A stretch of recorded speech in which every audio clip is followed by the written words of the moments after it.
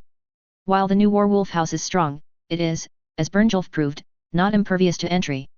Should something like that happen again, and if the adults in the house were unable to respond in time, Ash wanted to make sure that, if the girls were taken, as many people as possible would recognize them and thus make the search process easier. The fact that he could spin it off as trust in the girls was just an added bonus. Either way, both girls have made friends with the other children running around the Water Lily district, and have been haphazardly inducted into the ranks. The girls, fastidious as they were with keeping themselves clean, nevertheless managed to mix in quite convincingly with the comparatively less hygiene-inclined crowd and were basically unrecognizable shortly after leaving the house and at all hours before dinner time. One day, the girls and their crowd of friends wandered onto the dockyards. The group of 8 children had a fun time staring at the boats loading and unloading from the piers. They jump when one of the cranes snap rather menacingly and giggle when the workers clear out on a hustle. "So, Atra, how do you like Riften so far?" one of the boys asks her nervously. He really wanted her to like him. He likes her hair. Atra doesn't really notice. "It's interesting," she says. "Way different from Whiterun.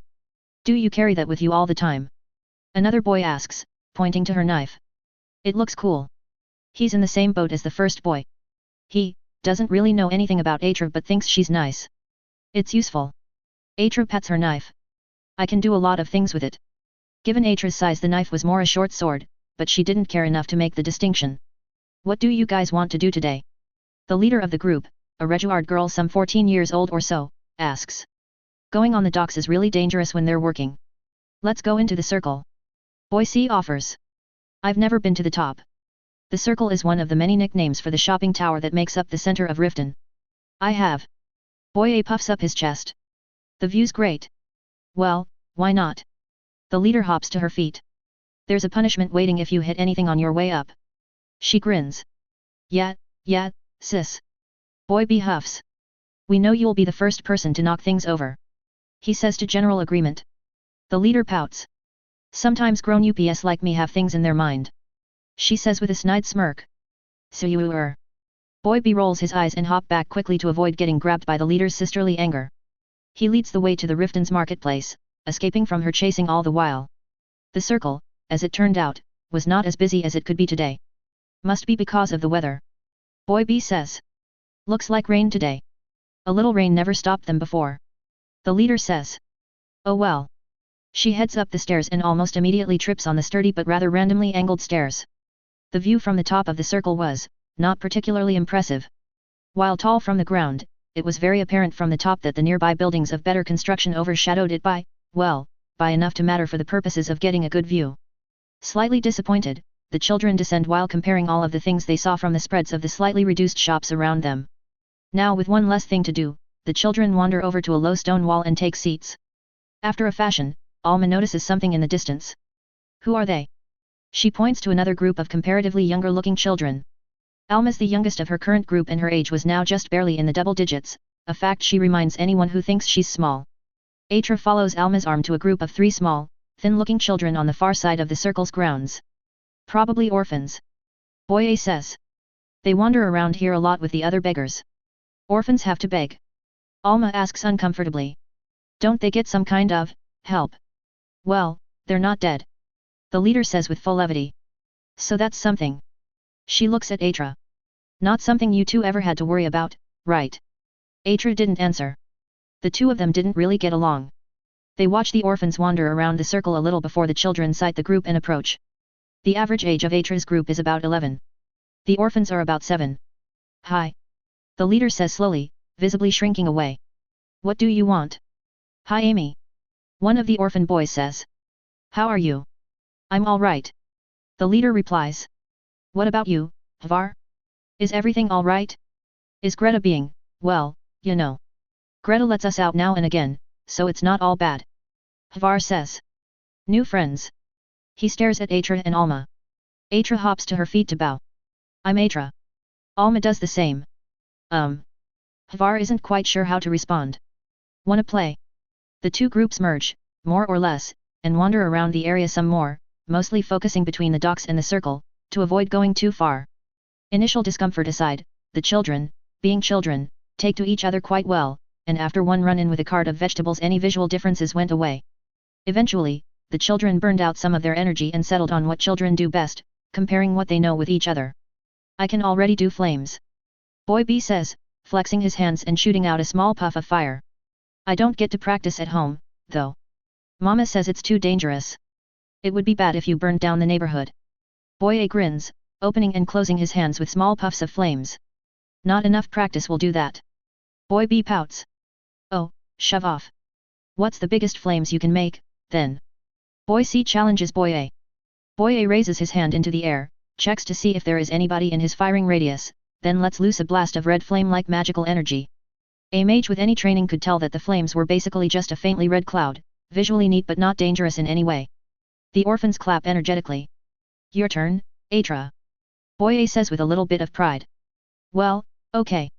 Atra creates a flame within her hand, and then slowly kneads it into a small spiraling vortex about the size of a long nail. That's it.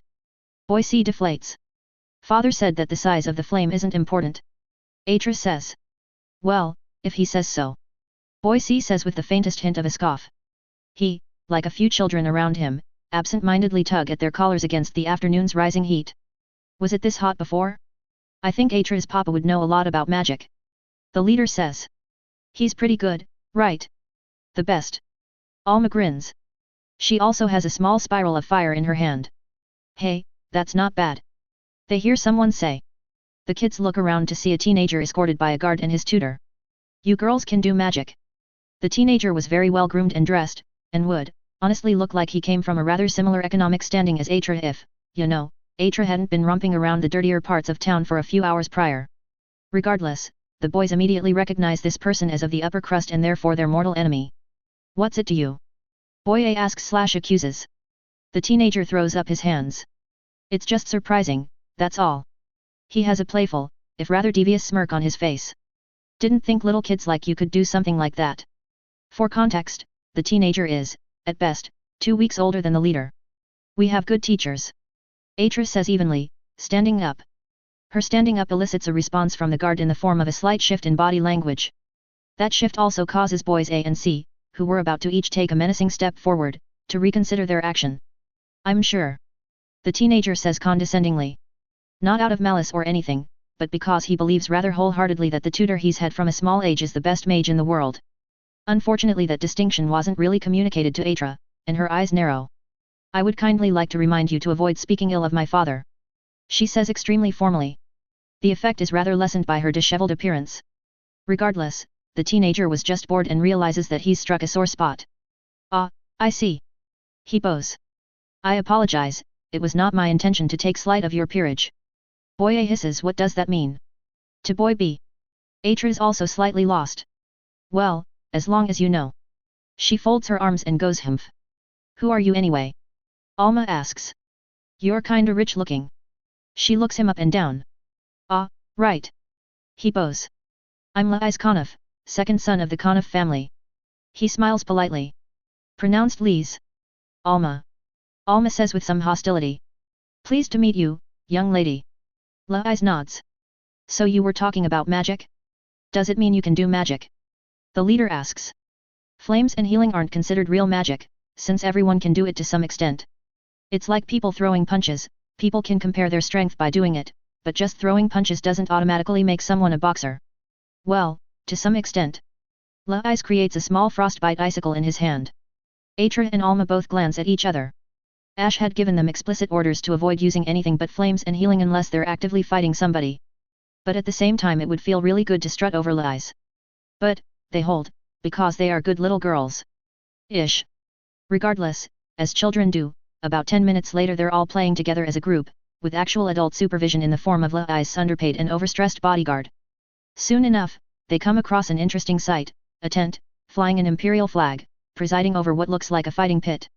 As they watch, an imperial soldier armed with a wooden practice sword faces off against an Argonian with his own. Blows are exchanged, and about 5 hits later the Argonian admits defeat, nursing a bruised arm that gets patched up by an imperial healer. "Oh, they're doing this again," Lai says, annoyed. Alma tilts her head. "Again?" Liaz nods. "Yet. Riften doesn't like the Empire much, so they're doing things like this to make people like em better." He glances at the leader. "Wanna go for a spin?" Well. The leader folds her arms. She very much wanted to go for a spin but didn't want to embarrass herself. Lai sweetens the pot. 1 septim for each hit you get on the Imperial. He grins, patting his money pouch. "I'm betting 3. The leader's eyebrow twitches. "Alright, fine. You're on." She stomps towards the ring. The Imperials, vigilant as always for the best opportunity for good PR, notices the 2 oldest children seemingly place a bet with each other. As the leader walks up to the ring, the fighter in the ring takes a cue from an observer posted in a nearby building and homes in on her. "Why hello there," he says with a notable crassness to his voice. "You looking for a good time, laddie?" The leader scowls. "This is a fighting ring, right? I can get in on this." She tries her best to be dangerous sounding. The fighter sighs in his head. "Oh, I feel like an asshole." "Sure thing, kid." He jerks his head towards a rack of practice weapons. "Take your pick," he says gruffly. The leader picks a practice sword at random and almost immediately regrets her decision. It was too heavy to use as a sword. Still, she's in just a wee bit too deep at this point, so she steps in and, upon getting the go signal, takes some massive swings towards the fighter. The fighter, leading her on, lets her get some close swings and parries them for the theatrics, before eventually knocking her off balance with 1 good hit to her weapon. I'm impressed she didn't let go, he notes as the leader pulls herself up with a flush to her face and a bit of a grin. "See? I got in 7 swings," she says triumphantly, puffing out her chest. Lai's claps out of courtesy while the other kids do so from enthusiasm.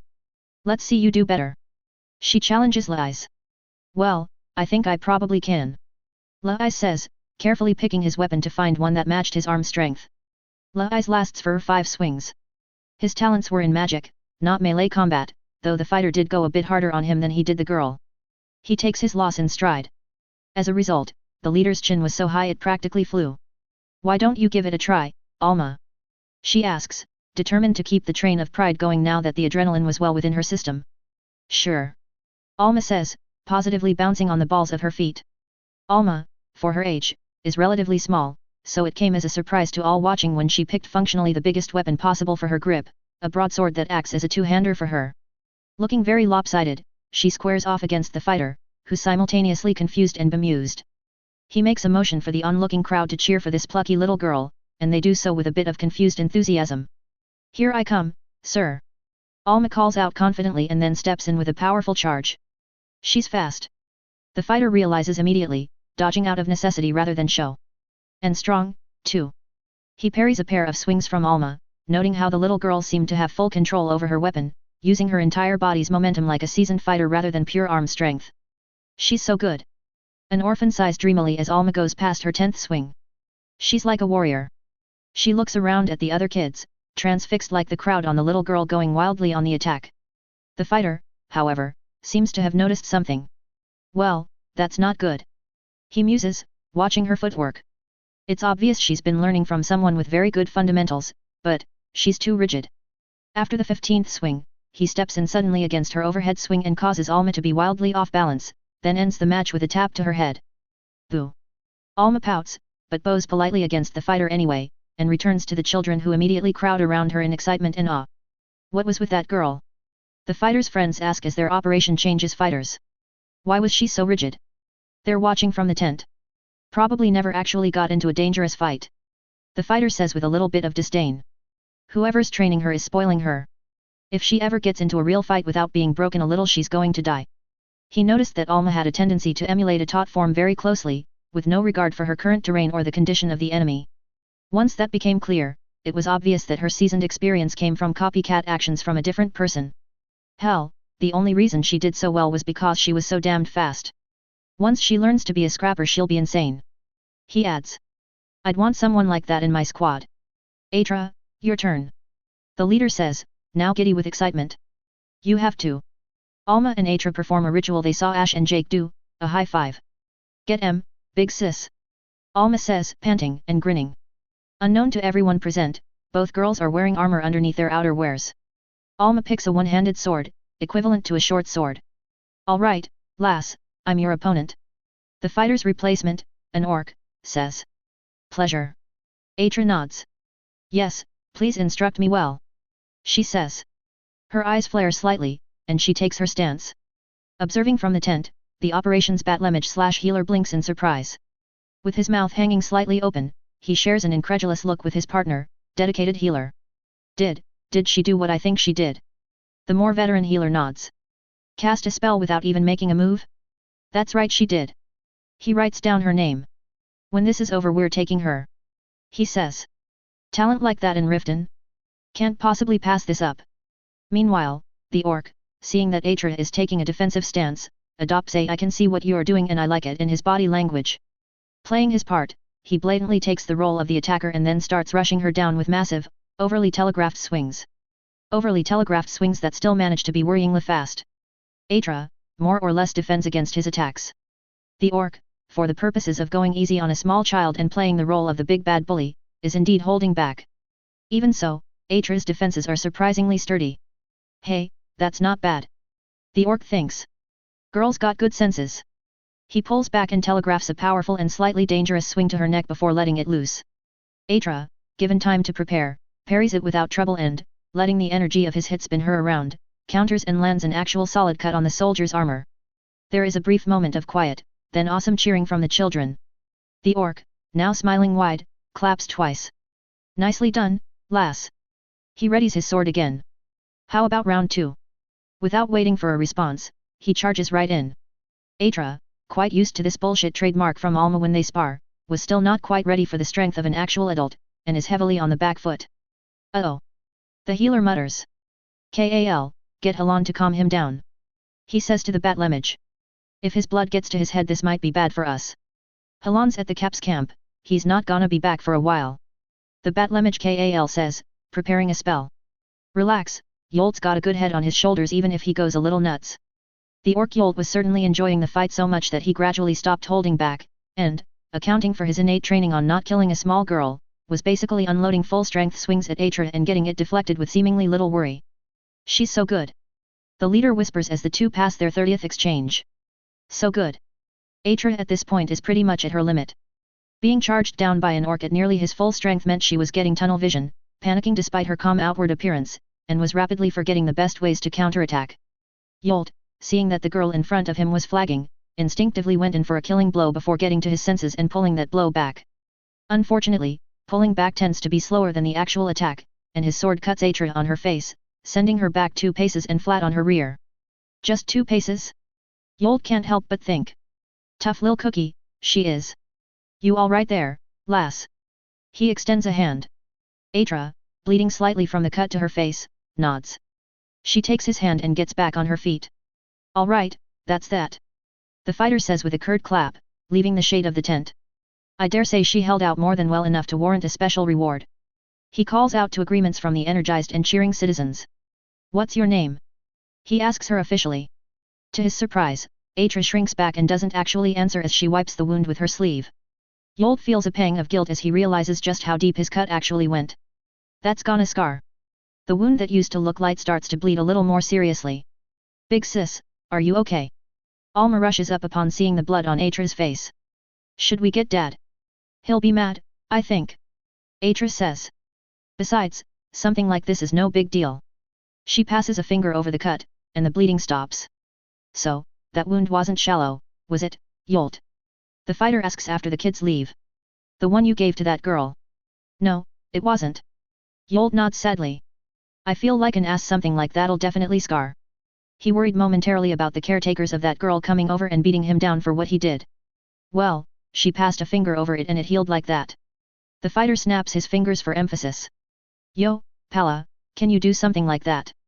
He asks the healer. If she could do something like that, then the wound wasn't that deep. Pala replies. Have some faith in your skill, Yolt. Day trip. Hey, you busy? Ash looks up from the finishing touches on his enchanting table. I got a request. Jake holds up a piece of paper. Bodyguard duty. Ash frowns. Oh, okay? Who, where, why? Some rich dude, north of here, and because he's fat and bald. Jake shrugs. Dude wants someone who doesn't ask questions, so I figured it's a good way to learn a few things. Ash nods. I can see that. When are we leaving? Tomorrow. Think you can finish your, thing by then? Ash frowns at a pair of rather strange-looking oval plates sitting next to his new enchanting table. Obviously not, but the jerry-rigging should be done by then. Good luck. Jake laughs. I seriously hope you succeed, but Ma-on, you set the bar high for yourself. Ash shrugs lightly. It's about high time I seriously tried to make it. Next day, the two of them set off on a trip by themselves, with Melhouse watching. Alright, I think we'll be safe here. Jake muses after they take a turn off the main road. We're gonna need to double back a little bit, but it should be fine to be there before noon. Aight. Ash cracks his knuckles. The target of their escort was a noble in a small town north of Riften, and the place that the noble wanted to do was a little bit south of his town. The two of them summon giant wolves, then ride to said town, making sure to unsummon out of sight. There, they meet the noble they're guarding, a short and slightly plump-looking Nord by the name of Quinn. The two of you will be my bodyguards, I see. He says after a short round of pleasantries. Pleasure to make your acquaintances and follow my instructions. Yab. Jake says confidently. Ash just nods. The destination, as it turns out, is a cave dug into the cliffs that separate the good, lush parts of Riften and its marshy badlands. Oh, this looks familiar. Jake mutters as they come to a hidden cove with some wolves in cages outside. Mornin' Quinn. One of the area's guards say to the noble. What happened to your old guards? He nods towards Ash and Jake. My daughter's on a trip to Windhelm, so they're with her. Quinn says. No sense depriving her of the best hands I got. Sides, these guys seem like they can keep a secret. He glances at Ash. Especially that one. I feel slightly offended. Ash notes without any outward change. Well, enjoy yourself, sir, and may your purse leave lighter than when you're coming in. He grins, getting himself a light punch on the arm in response. Cheeky little brat. Quinn says in good nature and enters the cave. The tunnel leading down into the cave is well lit and opens rather quickly to a large and reasonably well lit cavern. While it splits off into smaller rooms, the main attraction is arguably the depressed wooden ring in the middle ringed by a wooden fence. Around the ring is an assortment of chairs, bars, tables, all looking like they were salvaged from broken carts and trashed furniture. At the moment, around 24 patrons sit, enjoying the local atmosphere, alcohol, and what sounds like a pit fight between two people in the ring. Now this is my idea of a good time. Quinn says to nobody in particular before taking a look down at the ring. Who's the favorite? Within the ring are a pair of men wearing simple clothing duking it out with their bare fists, with one wearing a red scarf and the other blue. Blue's favored. His immediate neighbor, well-dressed Argonian, says as Blue swings and knocks Red to the ground. Really favored. A bell sounds somewhere. Quinn buys himself some mead. First time in the ring. Yet, but given how he moves, the man's likely a Stormcloak. The neighbor says as Blue celebrates. Red gets some smelling salt rubbed under his nose before being dragged off for some medical attention. Plenty of those lately. Takes some fun out of the bet. Quinn takes out his coin purse. 5 on Red in the next round. He gives it to a maid/bookkeeper wandering around. New guards of yours? The neighbor asks Quinn as he notices Jake and Ash standing around. They seem fresh. Mercenaries. Quinn says. You know how it is with series these days, Kleist. Jake and Ash share a look of that's her name. She's at that age, Kleist chuckles. Can't be easy with her father running off to a place like this every week. Oh, lay off. Quinn huffs while a new pair of Red and Blue enter the ring. With how that last expedition went, I can use every drop I get. He drains his mead. Kleist has some disbelief. 5 on Blue. He puts his own bet. So, what, you're going to stiff the lioness on her share, then? He raises his mead to Jake. Given your new friends. Quinn shrugs. If she has a problem with me, she can take it up with the contract she signed. I've already paid for her greedy little fingers. He nods in appreciation as Red lands a savage-sounding blow on Blue. Kleist more or less let the matter drop. Speaking of which, the Gautier household is looking to probe deeper from that path you discovered. He says. They're looking to embark in 4 days' time. Think you're, He glances at Jake. I hired them for this trip only. Quinn replies as Red beats the bejesus out of Blue in the ring. Whatever they do when we're done for the day isn't my problem. This, of course, makes Jake and Ash very intrigued. Right. Kleist looks at Ash. You a mage? He asks, if only because Ash didn't look the part of a fighter. In some respects. Ash replies lightly. Yep, a mage. Kleist gets a big grin on his face and pulls out a pouch of gold. I got a bonus for ya if you go in the ring. Don't have to win, just get in there and get your face punched in. Don't antagonize my bodyguards. Quinn says automatically, like this is a normal occurrence. Triple it and I'll let him. Kleist pulls out another pouch. Well, go ahead then. Quinn says to Ash. You get to keep the spoils from Kleist's idiocy. Well, aren't you pleasant? Ash sighs in his head and watches as the latest, third, pair of red and blue beat the shit out of each other then leave the ring as brothers. As long as I'm getting paid. He says. Perfect. Kleist snaps his fingers, then points to a deeper part of the cave. To the right of that cave's entrance is a piece of a broken cart repurposed as a sign with the words Fight Pit written on the precious space. Get in there. Ash frowns. I don't mind, but it does feel like I'm not guarding you if I'm doing this. It's fine. Quinn says. I just needed you to guard me on the way here and back, after all. Thus, Ash, now stripped down to just his undershirt, finds himself standing in the ring, wearing a blue ribbon. 100 on blue. Quinn says with a challenge on his face at Kleist. Never one to back down, hey. Kleist pulls out yet another pouch. 100 on red. But wow, he's scrawny, even for a mage. He says, frowning down at Ash. You sure you made the right call? Well, this guy here's more than enough anyways. Quinn says with a dismissive gesture to Jake. The little guy's more of a bonus than anything else. Part of the reason why Ash looks so scrawny is because his undershirt is spun steel, which, despite its flexibility, still gives him a wearing a shirt too big for his size look. Well, this is a good time for me to practice a few things. Ash muses. The rules were explained to him as he was getting suited up, no murder, no potentially life-endangering hits, no weapons, no attacking magic. The rest is fair game. Not a brawler, I take it. Kleist observes as Ash takes a stance that was more martial art than bar fight. Hands near your head, boy. Ash, meanwhile, silently overlaps 5 bark skins on himself and 10 on his fists. A few of the more magically inclined patrons look around in confusion before going back to whatever it is they were doing. His opponent was a miner who lived in one of the villages to the west of Riften, with arms that looked like they were built to arm wrestle bears. He gives a polite and curt nod to Ash before putting up his arms. Ash's response is to look confused. Should he be smoking like that? It looked as if the miner's body was emitting smoke, and that smoke seemed to concentrate on the man's fists. Since Ash didn't seem like he was going to make the first move, Red closes in and lets loose with a big haymaker. Okay, that's definitely not there before. Ash notes as the smoke seems to coagulate into a strand and reach towards him before the man's fist. Acting on instinct, he ducks underneath the path of the smoke, and Red's haymaker whooshes over his head. Interesting. He replies to the haymaker with a fast jab at Red's stomach before pulling back hard. He's got good eyes. Kleist remarks. That swing wasn't hard to dodge, but still, good eyes. The Red miner, now getting a better idea of his opponent's abilities, tightens his defenses up and approaches slowly. Once in range, he begins to unleash probing attacks against Ash's guard. Yeah, this is definitely new. Ash notes. Every time Red tried to punch him, a strand of smoke would telegraph the line of attack. The more he concentrated on the line, the easier it was to see. He's really good, my goodness. Another watching patron observes. What's with those movements? Dodging the smoke that was apparent only to him, Ash's evasion looked much more professional than its execution. After 20 swings, the miner was starting to get irritated. Since he was irritated, he merely backed off and started to turtle. Ash just mumbles to himself. Alright, I know how that works, so how does attacking work? He moves in with his own probing attacks. I guess he can really only guard. Kleist says with a bit of a laugh. Compared to his professional defense, Ash's offense was embarrassingly bad. I can see that he's probing, but still.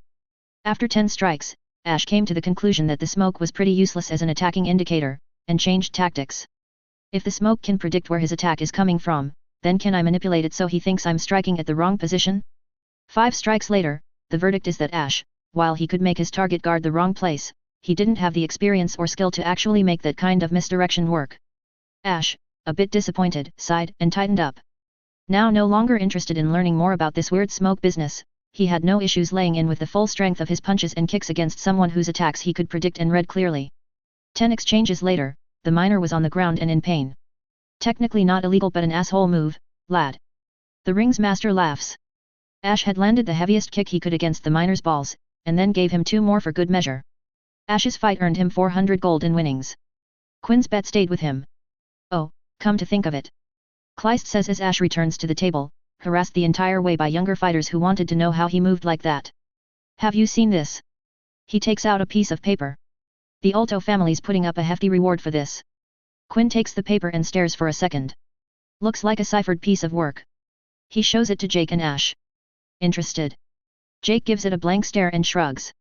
Ash gives it a slightly less blank stare and also shrugs. Looks like doodles to me. Jake says. What's this about a reward? Well, I don't expect mercenaries to keep something versed in code around. Kleist says. The Ulto family, with their connections to some unsavory types within the Empire, are looking for a talented code breaker to crack this thing. He waves around the page. There's a coin amount for even being able to solve a small piece of it. Ash frowns. Or it's just gibberish, no. Despite being the person who encrypted it, if he had found the page lying around, Ash definitely would have considered it to be nonsense. Maybe. Kleist nods in agreement. But there's enough money around for someone to make shit up. Ash's heart sank. Aw crap. His mind immediately conjured a scenario where a lucky idiot, in the efforts of making some money, maps the page to its actual source and accidentally solves it. His mind then immediately reminded itself that just because the page can be solved doesn't mean the methodology can be found out. Quinn and Kleist, both used to reading body language for a living, noticed Ash's sudden freeze. Interesting. Kleist notes. If either of you know somebody well read, point them to the Ulto household. Kleist says. There'll be gold in it for him. Jake nods. We'll keep that in mind. Per Ash's worries and expectations, a young Nord by the name of Lai solved the cipher and revealed the message to be from mixed unit tactics, but couldn't figure out why. Thus, even the Aldmari considered the solution, valid as it may be, to be only marginally useful. Some days later, the Warwolf residence hears a knock on their door. Who the hell's that? Mel says as she clambers up the ladder leading to the overlook. Can we help you? She calls out the singular window above the door. The overlook is around 10 feet above the floor and is built over the main entrance so someone can look out to greet visitors. I heard this is the Warwolf headquarters. The visitor calls back. I'd like to talk about business. Just a moment. Mel goes down and opens the door. Hey Piers. She greets the visitor. Good morning, Mel. Piers bows slightly. Is Jake around? He's training around the back. Want me to get him? Ash too. Mel adds in her head. I am, for once, in no rush. Piers says and takes a seat at the long table in the living room. It's always a bit surprising to see just how large this room is. He looks around. Were it not for the Lily district I'd have mistaken this for a mansion. You and everyone else. Mel laughs. Some minutes later, Jake, Ash, Mel, and T-Mare arrive and assemble themselves at the table. Jake and T-Mare were training and thus were sweaty and armored. Ash, working the forge, was also sweaty and armored. As they sit, he snaps his fingers and all the sweat and dirt of the three seem to vanish into thin air. You'd think he'd realize that the average court mage can't do things like that. Piers muses. Hello everyone. He greets politely. His eyes track Alma and Atra as the two bring out some water. Sup, man. What are you here for? Jake greets him. Yes, I. Piers briefly loses his train of thought as the two girls, after serving the water, take their seat at the table as well. Most children don't exactly participate in meetings like this. I'm sure you are, on some level, aware of the recent expedition into a newly discovered Dwemer ruin. Don't really know the name, but yeah, I've heard of it. Jake nods. Warwolf had made quite some money selling equipment to the expedition and had pieced together information based on rumors. Many of such rumors were, even for Skyrim standards, total nonsense. Good, then this will go faster. Piers takes a swig. The initial expansion into the ruins have finished, so all of the noble houses are now primed and ready to haul some treasure from the site. The Orla household is looking for some extra hands. You interested? Mel narrows her eyes. What kind of extra hands? Generally, mercenaries of an upper crust variety. Piers says. Things like this tend to attract treasure hunters and opportunists by the hundreds, many of whom are, perhaps destined to be a lesson to others. He shrugs. Circle of life, really. Our house has a few good fighters, and it certainly doesn't hurt to have some more, but, most importantly, we're sorely lacking in support staff. He gives a pointed look to Ash and Mel. Mel gets it. In other words, potions, equipment, daily living, that kind of stuff. Piers nods. That's correct. He takes out a piece of paper. The conditions of the contract are written as thus. He grins. Not going to lie, Ash, Jake, I think you'll find something like this to be very, in your alley, so to speak. Jake scans the paper and whistles. 6,000 septims up front? That's a lot. Piers nods. Just goes to show how important good support staff is. Jake reads over the rest. In effect, the entire contract is for 10,000 septims, with all loot rights being decided by the employer party. Materials, like fresh linens, food, etc., are covered up to 1,000 septims. Probably why the monetary value is so high. Ash notes as he gets his chance to read through. The rest we have to buy ourselves? Raw materials, I mean. Anything that's not approved by our boss, you pay out of pocket. Piers says. Otherwise, we'll cover the costs. He leans forward conspiratorially. Honestly? It's just because we've had bad experiences with dumbass buying shit swords at a markup, and then throwing a fit because they thought we'd be paying for it. People do that. Mel's surprised. Wow. Well, once in a while. Piers says. So, how about it? Don't see why not. Jake says. We haven't had a major job for a while. Excellent. Piers claps. I'll alert my master once I return. Kind of weird that you get to make the decision on hires. T-Mare notes. We're not the only team going in, I take it. Piers nods. That's correct, the master of the house has great expectations for this excavation. Well, that's nice. Jake scratches his beard. When are we going? 5 days from now. First person camera. Kinda weird that we're now going to Admirthingi. Piers said it's called, Avon, thing. Avanshansal. Anyways, we're not caring about romats since Piers' household is bankrolling the cost. So, in these 5 days, I will kit out my party. Everyone's going. Delphine's never gone into one of these ruins herself, but as far as she's heard the insides of a ruin is always 1, extremely dark, and 2, full of trash, the dead, and the blind goblins. White dwarves. I don't remember their proper names right now. Either way, we need gear that minimizes noise. Against the Farmer. That's what they're called. According to some ex-divers, Farmer weapons tend to be good at scraping and blunt strikes due to their chitinous nature and daily use as tools. The other potential threats, according to the game, are the Dwemer automatons, of which we had no information on and thus technically know nothing about. Extrapolating from the material conditions of the metal, though, I assume that we're more or less in for a lot of pierce and blunt damage, with magic being less than effective as an offensive option. To that end, again, we need gear that minimizes noise and is good against primarily blunt damage. Considering how long we might have to be in there, Piers implied that we'd be in there for days. The armor also needs to be easy to repair.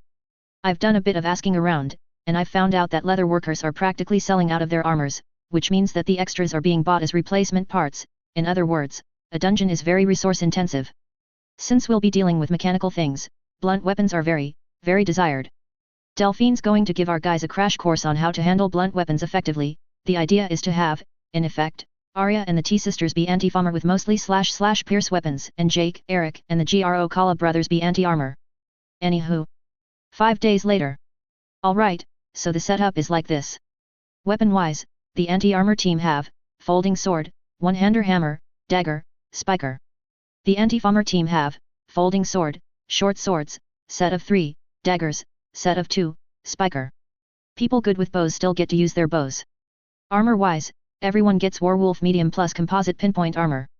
I've divided my armor construction into light, medium, and heavy categories, with light being essentially padded cloth with spun steel mixed in, and heavy being multiple layers of spun steel and titanium trademark with leather and plate on top. Medium is padded cloth with titanium trademark. I don't remember if I mentioned this before, but it's the lighter metal material that I have which is stronger than steel and is also lighter. I'm calling it titanium as a means of giving it a reference. Underneath everything is a spun spider steel shirt for comfort and anti-chafing.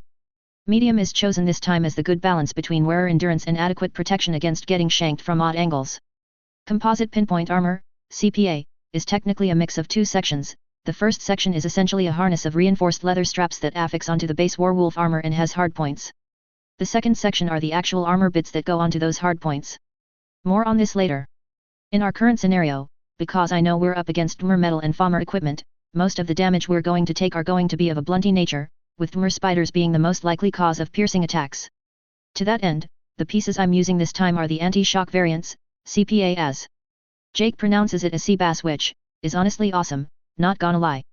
Other variants are Guard / CPAGS, Pugs, and Pierce Resist, CPAPR, CPR. CPAS has a thin outer layer of fluted, highly concentrated leather, with about a half inch of ultra-dense cotton behind it. Like a sponge, the goal is to absorb at least a hit from a strong piercing attack or deflect one strong slashing hit, while the metal armor behind it soaks the physical strength behind the hit. Due to this design philosophy, the first section, leather harness, came about as a way to replace select parts of the armor without having to rebuild the entire thing. Each piece is fixed onto a wood plate nailed into a piece of steel, which is itself attached to a square magnet, replace trademark. The straps themselves have magnets as well, and each piece of armor therefore attaches to one of these magnets and then locks into place. The piece can be peeled off by inserting a piece of leather into the empty place created by the two magnets attaching to each other and then pulling on said leather. This means that, in a pinch, the attachments can actually just be mounted on any kind of armor piece and that armor piece can be used to reinforce the Werewolf special. It won't be pretty, but it works. Overall, the CPA setup's greatest weakness is the fact that it's not, nor will it ever be, a fully contiguous type of armor, hence its pinpoint name.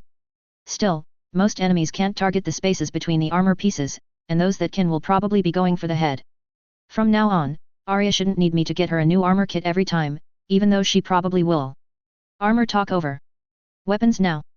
The weapons are all of Werewolf steel make, so called because I'm making it from my own forge. My forge, incidentally, will be traveling with me due to its relative lightweight. The weapons are functional, more or less, so they'll be easy to replace and repair. The special cases, though. The folding sword is my answer to what the fuck am I going to do against something big and scary. It is, basically, two hunks of steel attached with a swivel, bolt, and fish oil. The two pieces of the weapon are practically triangles, 1 foot wide and 3 feet long, about big enough for someone to hide behind. When folded, the triangles more or less make a convex square facing the target and can act as an ad hoc shield.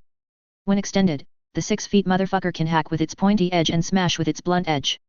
The downside is, of course, that the folding is manual and has to be locked into place by hand, so a person, i.e. Jake, can't just anime swing it into shape and start to beat heads.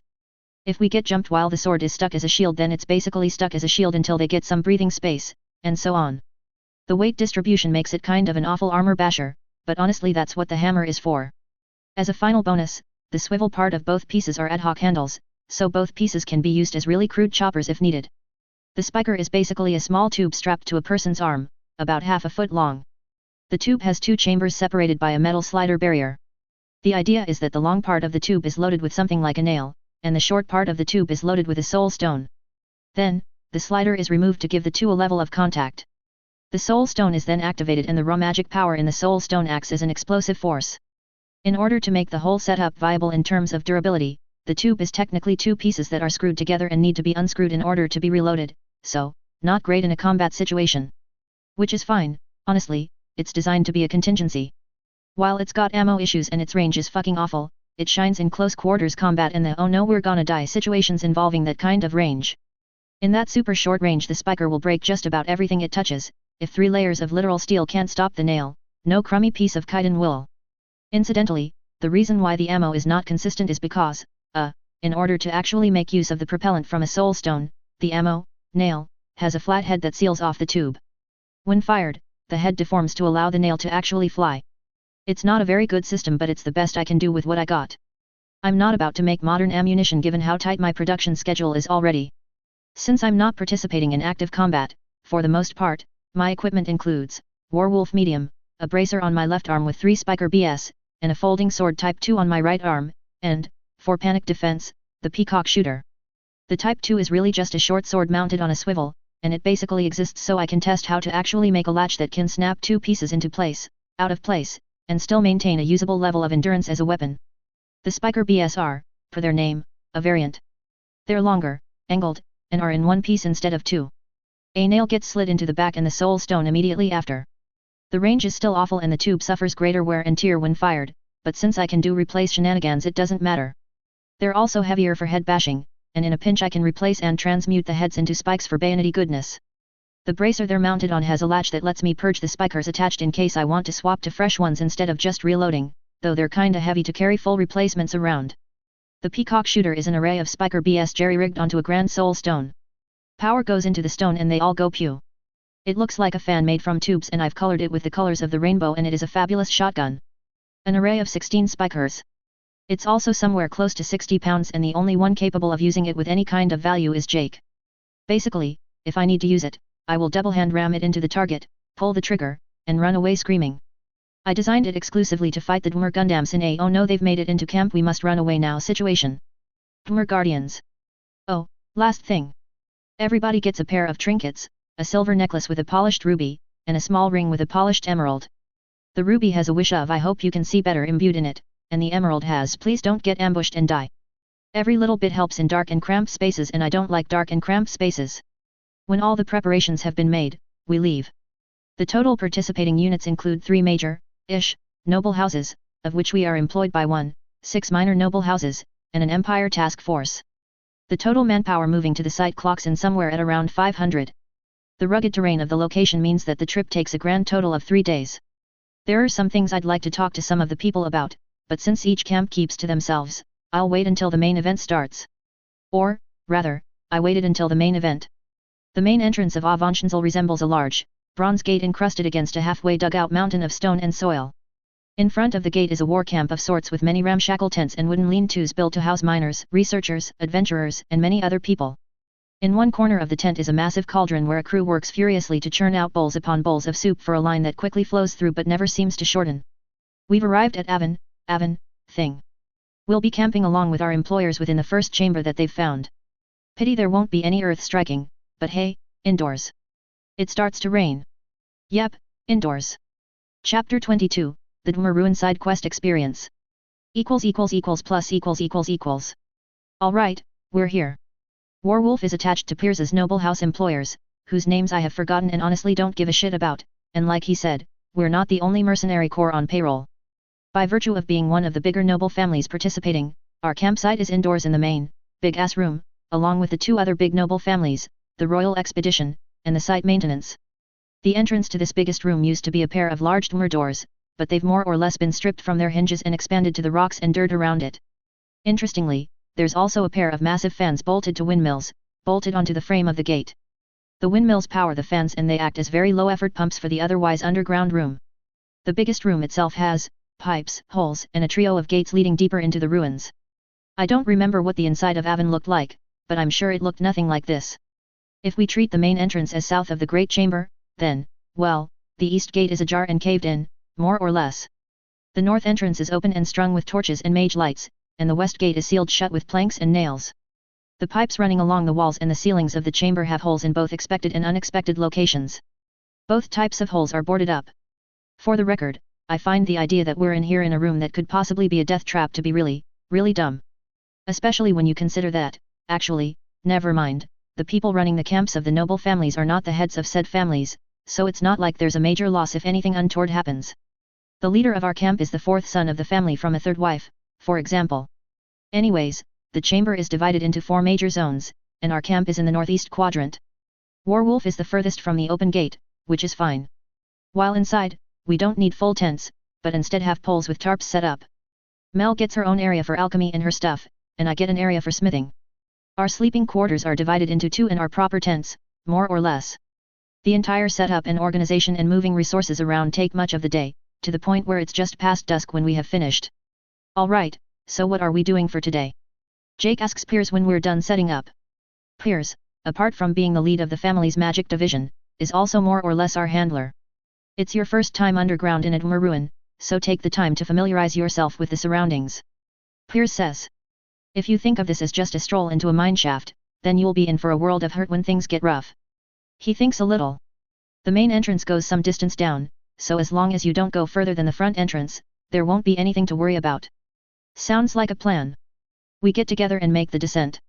The trip towards the forward base is uneventful and we get a better idea of what the inside of a Dwemer ruin is supposed to be. Like the game, the hallways have lots of pipes, weird bar-like dividers, pipe outlets, moving gears, so on, so forth. Unlike the game, of course, this place is absolutely bustling with activity. About 100 paces from the gate there's a, probably more senior member of the first expedition giving an overview on the closest rotating gear, and it's actually more or less just a safety briefing, which is neat. As we pass, one of the newer guys snicker at something the senior member says. There is then the sound of something hitting the gear, followed by the newer guy's yelp of pain. Good on him, or something.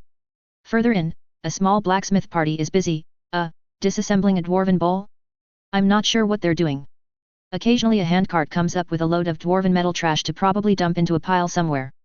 It's sometimes actual elements, like pots and scrap, and other times it's disassembled parts of things? I guess. When the environment is no longer indestructible to save on game design time, people can get real creative with item procurement. The edge of our path is about 15 minutes down the hallway.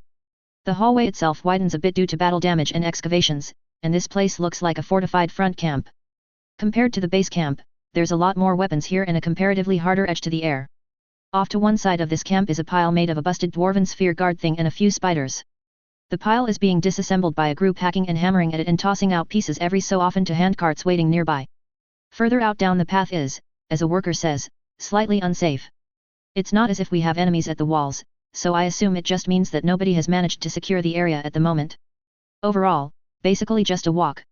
Occasionally some of the machinery emits smoke and the heat in the region is surprisingly high, so that's something we'll have to be careful of. Likewise, there are also boarded up pipe entrances, but every so often we'd find one that's broken, which implies that mech spiders or those rolling guard thingies are a major and consistent worry if we go deeper in, HMM. All in all, a small party without stealth and luck is probably not going to go over well. Likewise, a solo explorer is probably just going to die unless they're Arya. I am curious to know how this place will interact with magic, though. There seems to be a severe lack of mages down here at the front camp and I don't know if that's on purpose. Welp, time to go back. As we're heading back, we cross paths with a team of very small children being led by a Reguard girl a little bit older than Atra. Ah, the elephant in the room, so to speak. Atra seems to know the leader, though. Atra goes hi Amy and the two pretty much move on past each other, both quite busy. Atra and Alma attract some attention from the other kids. But children. So, first off, children are not a rare occurrence in the expedition. Lots of the artisans and support staff have younger kids with them who help out with basic chores, with these kids being either parts of the family or else a part of something akin to an apprenticeship. They do things like arrange ingots, fold clothes, so on, so forth. Likewise, the more royal families also have kids with them, mostly being of a comparatively older age, 15 plus, and they're functionally squires, learning on the trade, as it were. Yet as with everything, we can't have nice things. Besides families doing the necessary things to ensure employment, there are also gaggles of orphans and, very young children, for the lack of a better term. I've done a little asking around and it seems that the bigger houses spend money to essentially buy orphans from orphanages and use them as explorers for the places in the dungeon that would require a child-sized body. Now, to be fair, these kids are treated properly, they're fed, clothed, cleaned, and given weapons, armor, and training, and the people tasked with getting these children up to speed do genuinely seem to care for their well-being. That said, it's practically guaranteed that these children are bought to perform a role that most likely will end in their death, and so the only people who are happy with this arrangement are the people who never actually see them. For what it's worth, both the orphanages and the children have the right to refuse the transaction, but A, they're orphans, B, they're young, and C, the orphanages consider this to be a very good way to both make some money and to ensure that the children have some kind of future growing up. The little explorers tend to be adopted as skilled workers of some sort should they survive. The fact that I can't really dispute the whole but this is good for their future part really gets to me too, not gonna lie. I'm also not very happy about the fact that I'm consciously avoiding the teams of orphans because, like everyone else, I have other issues to deal with. Arg. Like I'm not sure how effective their training for the little kids will be because the oldest is like 9 and I know for a fact it takes more than just a few days to learn how to handle a place like this without actively going into tight and dark places. But, as Piers rather coldly put it, that's life. They can either risk dying for a better lot in life now, or they can do the same thing later but with fewer people who care. Which, bitch move, but I can't say I disagree. Day 1. Well, either way, the exploration begins in earnest. Warwolf is attached to Piers's unit and our first expedition down the shaft is a very simple trip past the forward camp and into an area with a gate. The path itself is very well marked with arrows painted on the ground, but beyond that there are no security considerations. Units sent for expeditions are divided into scout, power, and cleanup major roles. Scout teams tend to go into areas first and mark out dangerous positions, traps, hazards, so on. They'll do some trap cleanup if they can, but for the most part it is just labeling and leaving, to avoid drawing negative attention. Power teams are basically what you do in the game, get in, kill everything, and then get out. Power teams are well equipped and well trained in all manners of tasks, so the removal of anything that could be dangerous is within a power team's job list. Cleanup teams loot. It's the safest job in terms of meeting threats, relatively speaking, but the hardest from a pure energy expenditure standpoint. No dragonborn bag of holding, etc. etc. etc. The explorers tend to be scattered among power and scout teams. Piers's unit is a power team. Warwolf, as an attachment to Piers, is therefore also a subset of a power unit. For the record, though this should be obvious, the assignments can switch around as needed and people can be shuffled into whatever team is necessary. It's more a useful designation than an ironclad rule, basically. Anyways. The trip, much like the first day, is more about show and tell rather than actual fighting with dangers. It's a path with harmless but active pressure traps and dwarven treasure chests, and most of the time is spent basically going okay so here's a dwemer chest and this is how you open it.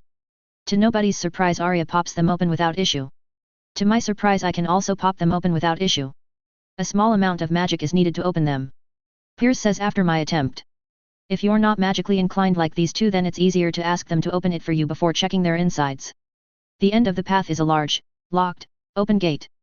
As in, there's a locked lock but there's no pathing issue. Alright, now. Piers claps his hands together.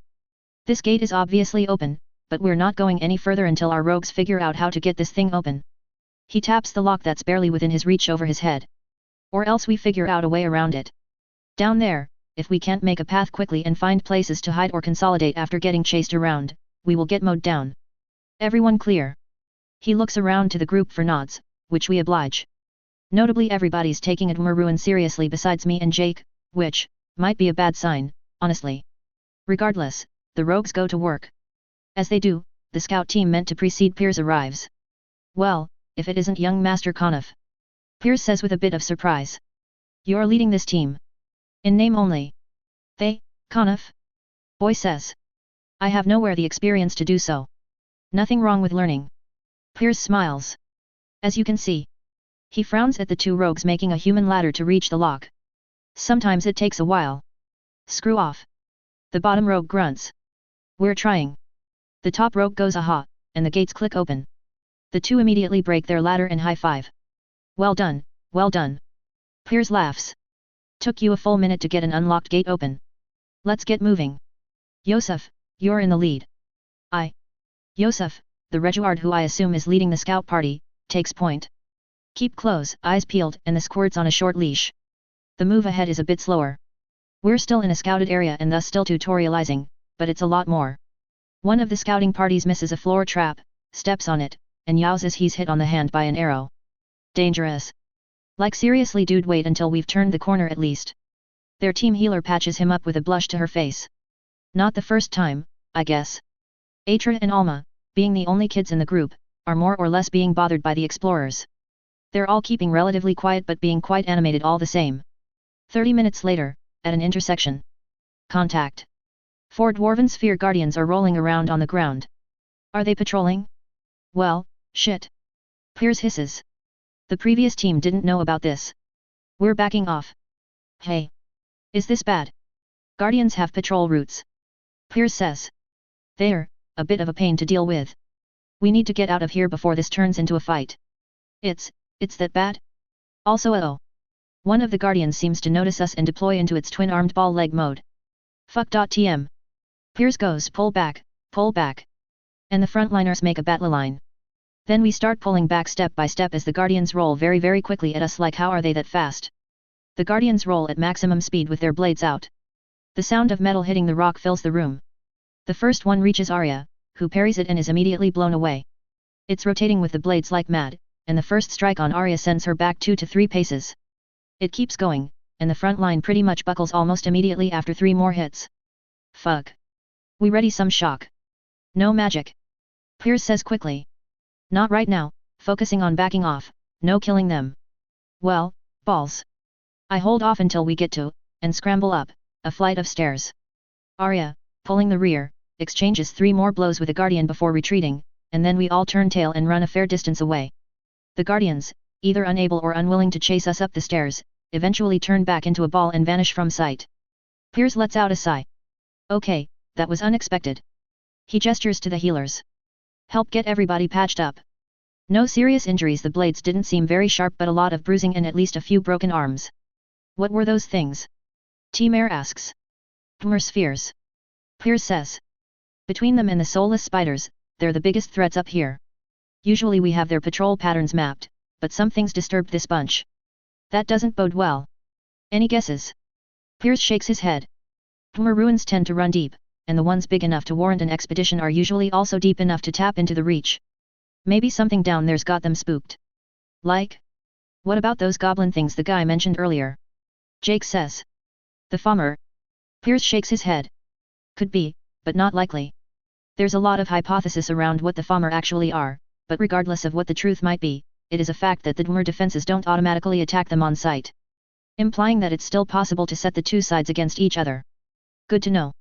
Also goes against that one ruin in the game where turning on the defenses to fight farmer was a mechanic. If they're actually all non-hostile against each other, then I think we'll have problems, but, food for later. Honestly, the fact that they're fast as the deep hells and hit even harder isn't the biggest problem. Piers says. When one goes down, the entire area gets filled by those soulless spiders and things get real dangerous. How dangerous can they be? T-Ma scoffs. I saw the wrecks, they're not bigger than frostbite spiders. Danger in numbers. Piers shrugs. I've never seen one fight, but I've seen enough of the result to know when to stay away. He looks around. Point is, we're heading back and reporting this. No sense taking too many risks too early. So we do. We report to a tent pitched in a raised area just outside the ruins' main gate. It's less a tent and more just tarps nailed into the natural walls, but it has enough brought in riches to look somewhat official. The dungeon master, Ish, listens to Piers's report and nods. All right, we'll take care of it. In the meantime, Piers, I have something else for you. He moves to a big map pinned to the wall behind him. It's basically one giant piece of cloth with smaller sections of hand-drawn maps pinned and overlapped on top of it, all fixed with a forest of nails. Check out this section for me. He taps a section of the map. We got reports of farmer wandering around the region from the last cleanup team. Piers goes yep. And reads the map for a minute to memorize it. Let's go, boys. He heads out, tapping my shoulder. Some 15 minutes later. The target path is from the eastern exit. Anyways, the tap on the shoulder means that Piers wants to talk to you. So. What's up? Farmer are god-awful against magic, so I want my best guns forward in case something happens. Piers says. But it's just me up here. I frown. Yab. He grins. Good luck. He takes a very obvious step back and oh my god, are you serious? So it's just going to be me. Phew. Anyways. The current marching order is as thus, the dedicated trap finders and scouts are in first, I'm second, Piers is third, and everyone else in some order afterwards. It's a little like a diamond formation, people with the best detection are in the front and back, people with the highest firepower in the middle. Compared to the northern path, this one is comparatively more stripped of Dwemer stuff. A lot of the walls have signs of things missing from them that should be there, and there are comparatively less pipes and pipe openings. The path itself is also less structured and more naturally winding. Either way, another 30 minutes in and the lead scout raises a hand for us to stop, about 30 paces before turning the next corner in this weird rocky path. He snaps his fingers, and magic gathers into what looks like a pad on his feet. I want that spell. He moves forward slowly and peers around the corner. After peeking around, he returns and mouths Farmer. Farmer are sound detectors, but I feel like if they were feeling us then they'd probably feel us already. He nods at me slowly, and casts the same spell onto me. It tingles. He then motions for me to move forward, which I do, following his same slow carefulness. Hey. Well. Past the turn and about 50 paces away is a Farmer squad definitely arranged in an, very organized ambush formation. It's hard to see with their numbers, but there are two files, a front line on their knees with shields and swords, and a back line standing up with bows half drawn and prepared. We're more or less told that the Farmer have a good sense of hearing. We know that the Farmer have a good sense of hearing. Piers made a point that we should be aware when using big spells, which I assume means we might draw more mobs than necessary. That said, I'm being told to use a big spell here, so. Standing in full view of the blind Farmer, we raise our arms. I hope they don't detect me, but if they do I'll just leg it back to our lines, so no big deal, shit. The Farmer in the back draw and fire arrows. They had detected us entirely and were just surprised that only one dude moved into shooting range. The arrows all hit my reflex-casted walls, but phew, that scared me. Oh, now they're coming, run. We leg it back to the now prepared line. The Farmer doesn't fully give chase. They stop before they can round the corner. Well, now what? Piers says with a normal tone. They knew we were here and set an ambush, but now we have them in a tight spot. Can't help but feel like I got used there. I mutter. Piers. The fuck? Apologies. Piers grins. Consider it a welcome gift for entering a Dwemer ruin. His grin fades. When facing down Farmer the first time, too many mages mistake staying quiet as not speaking. I've lost many to this mistake, and given the choices I'd rather lose one mage than an entire party. Fair. Dick move, but fair. One of Pierce's immediate subordinates pulls out a fireball scroll, activates it, and then lobs it around the corner like a grenade. As soon as it goes off, the frontline fighters with shields charge around and the fight gets started. The weird standoff at the start aside, the formation aside, are pretty bad symmetric fighters. As in a straight fighting line they get pushed back when there's no surprises going on. My contributions to the battle basically boiled down to some shock tossed at the archers and that was about it. Ultimately, about a third of the Fommer lived to retreat, which they're very good at. Overall, 5 casualties, with the heaviest injury being a cut artery. It would be really bad if healing magic wasn't a thing that everybody knows. Still, the guy that got his thigh cut gets sent back to properly heal up, and we move forward. The tunnel gets progressively narrower as we go, but never past about 10 feet across. After about, 100 meters? We come across the first problem area. Well, shit. Pierce scowls. There's a busted pipe definitely wide enough for a Fommer to crawl through, and the relative shine of the floor of the pipe compared to its ceiling suggests frequent use. Also there's a blood trail, so that counts too. You're up. He nods towards an orc handler of the explorer children. He squints at the pipe and picks a kid. 30 paces and toss this torch in. He says, handing over a lit torch. If you hear anything weird, back out immediately, understand? The kid, little Nord girl, nods. She does as she's told, and tosses the torch and immediately scrambles back out. 30 paces for a kid isn't much and I'm pretty sure somebody like Jake could have thrown the distance. Either way, we can see that the pipe goes a little deeper and maybe also slopes downwards. So far so good. Piers breathes. Adale, Dylan. He calls upon 2 mages of his personal retinue. At once. The 2 Nords bow. I don't know which is which, honestly. The dude of the pair raises his hands, and a gust of wind starts to pipe into the pipe. I guess. The torch reacts, and it glows brighter. Hey.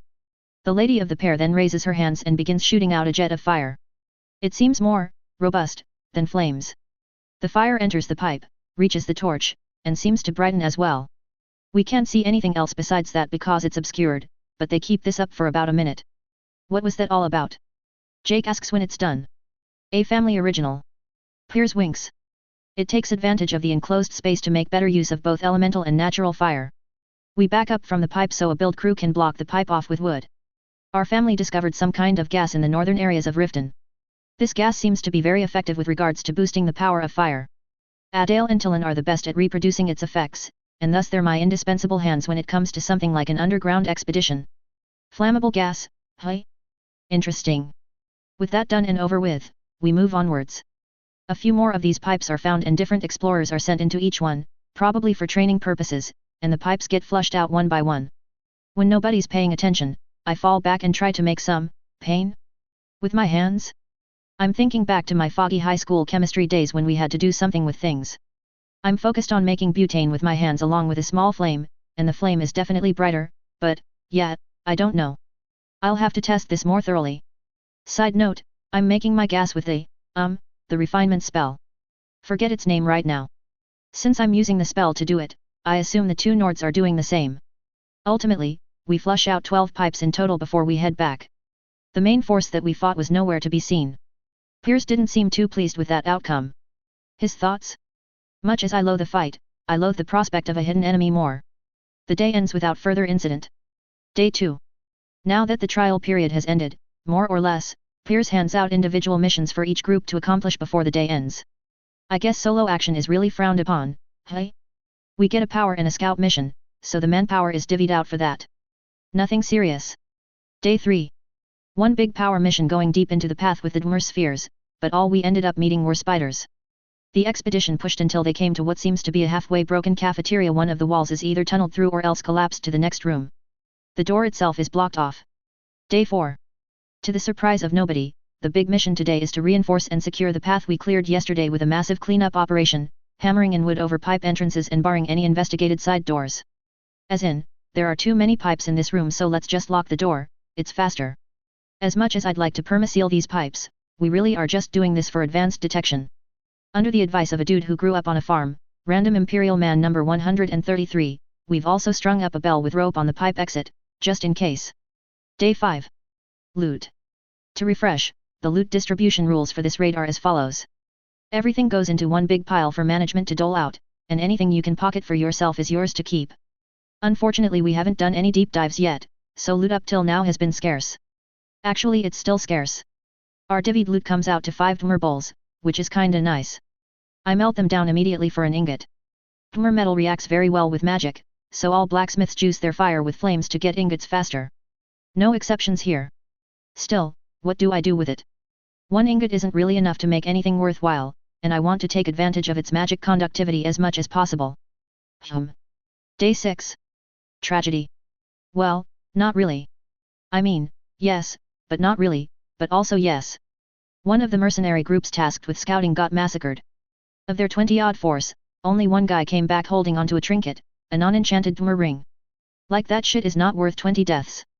That said, the information he brought back was valuable. There's a series of rooms that his group thought was either an armory or a storage depot, filled to the brim with lockboxes, Dwemer chests and metal of both scrap and pristine conditions. Needless to say, that room is our target. Day 7. Should be obvious, but no wandering off on your own. Piers says, mostly to Arya. I don't want your wanderlust getting all of us killed. She's been exhibiting the Dragonborn standard of fuck all of you, I do what I want. She brought back a Dwemer spider for me, which was nice. She's like a cat sometimes. I learned a lot from its joint articulation and upgraded all of the folding swords as a result. That said, Arya nods amicably. The different sub-captains, I guess, of the groups drew straws today, and Piers drew the short one, so he, and by extension us, are taking point. The first leg of the journey is painless. A few pipes with broken barricades to let us know that spheres have come out of them since we last visited, but no threats. Bells are tossed into those pipes to act as more ad hoc early warning systems. The first leg of the journey stops at a set of collapsed stairs. A series of ropes affixed to a nearby pipe let us know just how the scout team got around. Worryingly, on the bottom of the 10-feet drop is a veritable army of Dwemer spiders and activated spheres, and judging by the they're shooting at us. Some of the Dwemer spiders can discharge lightning, and they do. Some of the spheres have harpoon guns, which they fire with enthusiasm. Yikes. We retreat from the edge because there's a lot of fire coming up at us. An orc eats a harpoon shot in the head. Well, that sucks. Piers says with a frown as the orc's corpse is dragged back. Mages, bombards, you're up. The bombards are dudes with scrolls. They activate, fireball? Looks like fireball. They ready their fireballs and, well.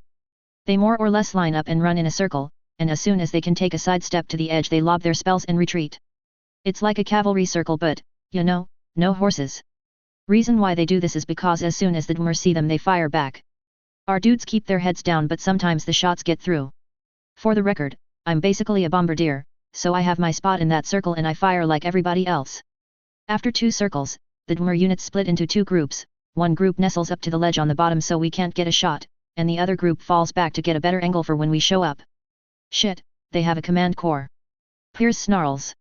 Gonna have to do it the hard way. Waiting for you to say that. Arya pulls her sword. Going. She, with a running start, leaps for a rope. Ash. Oh, we're doing that, are we?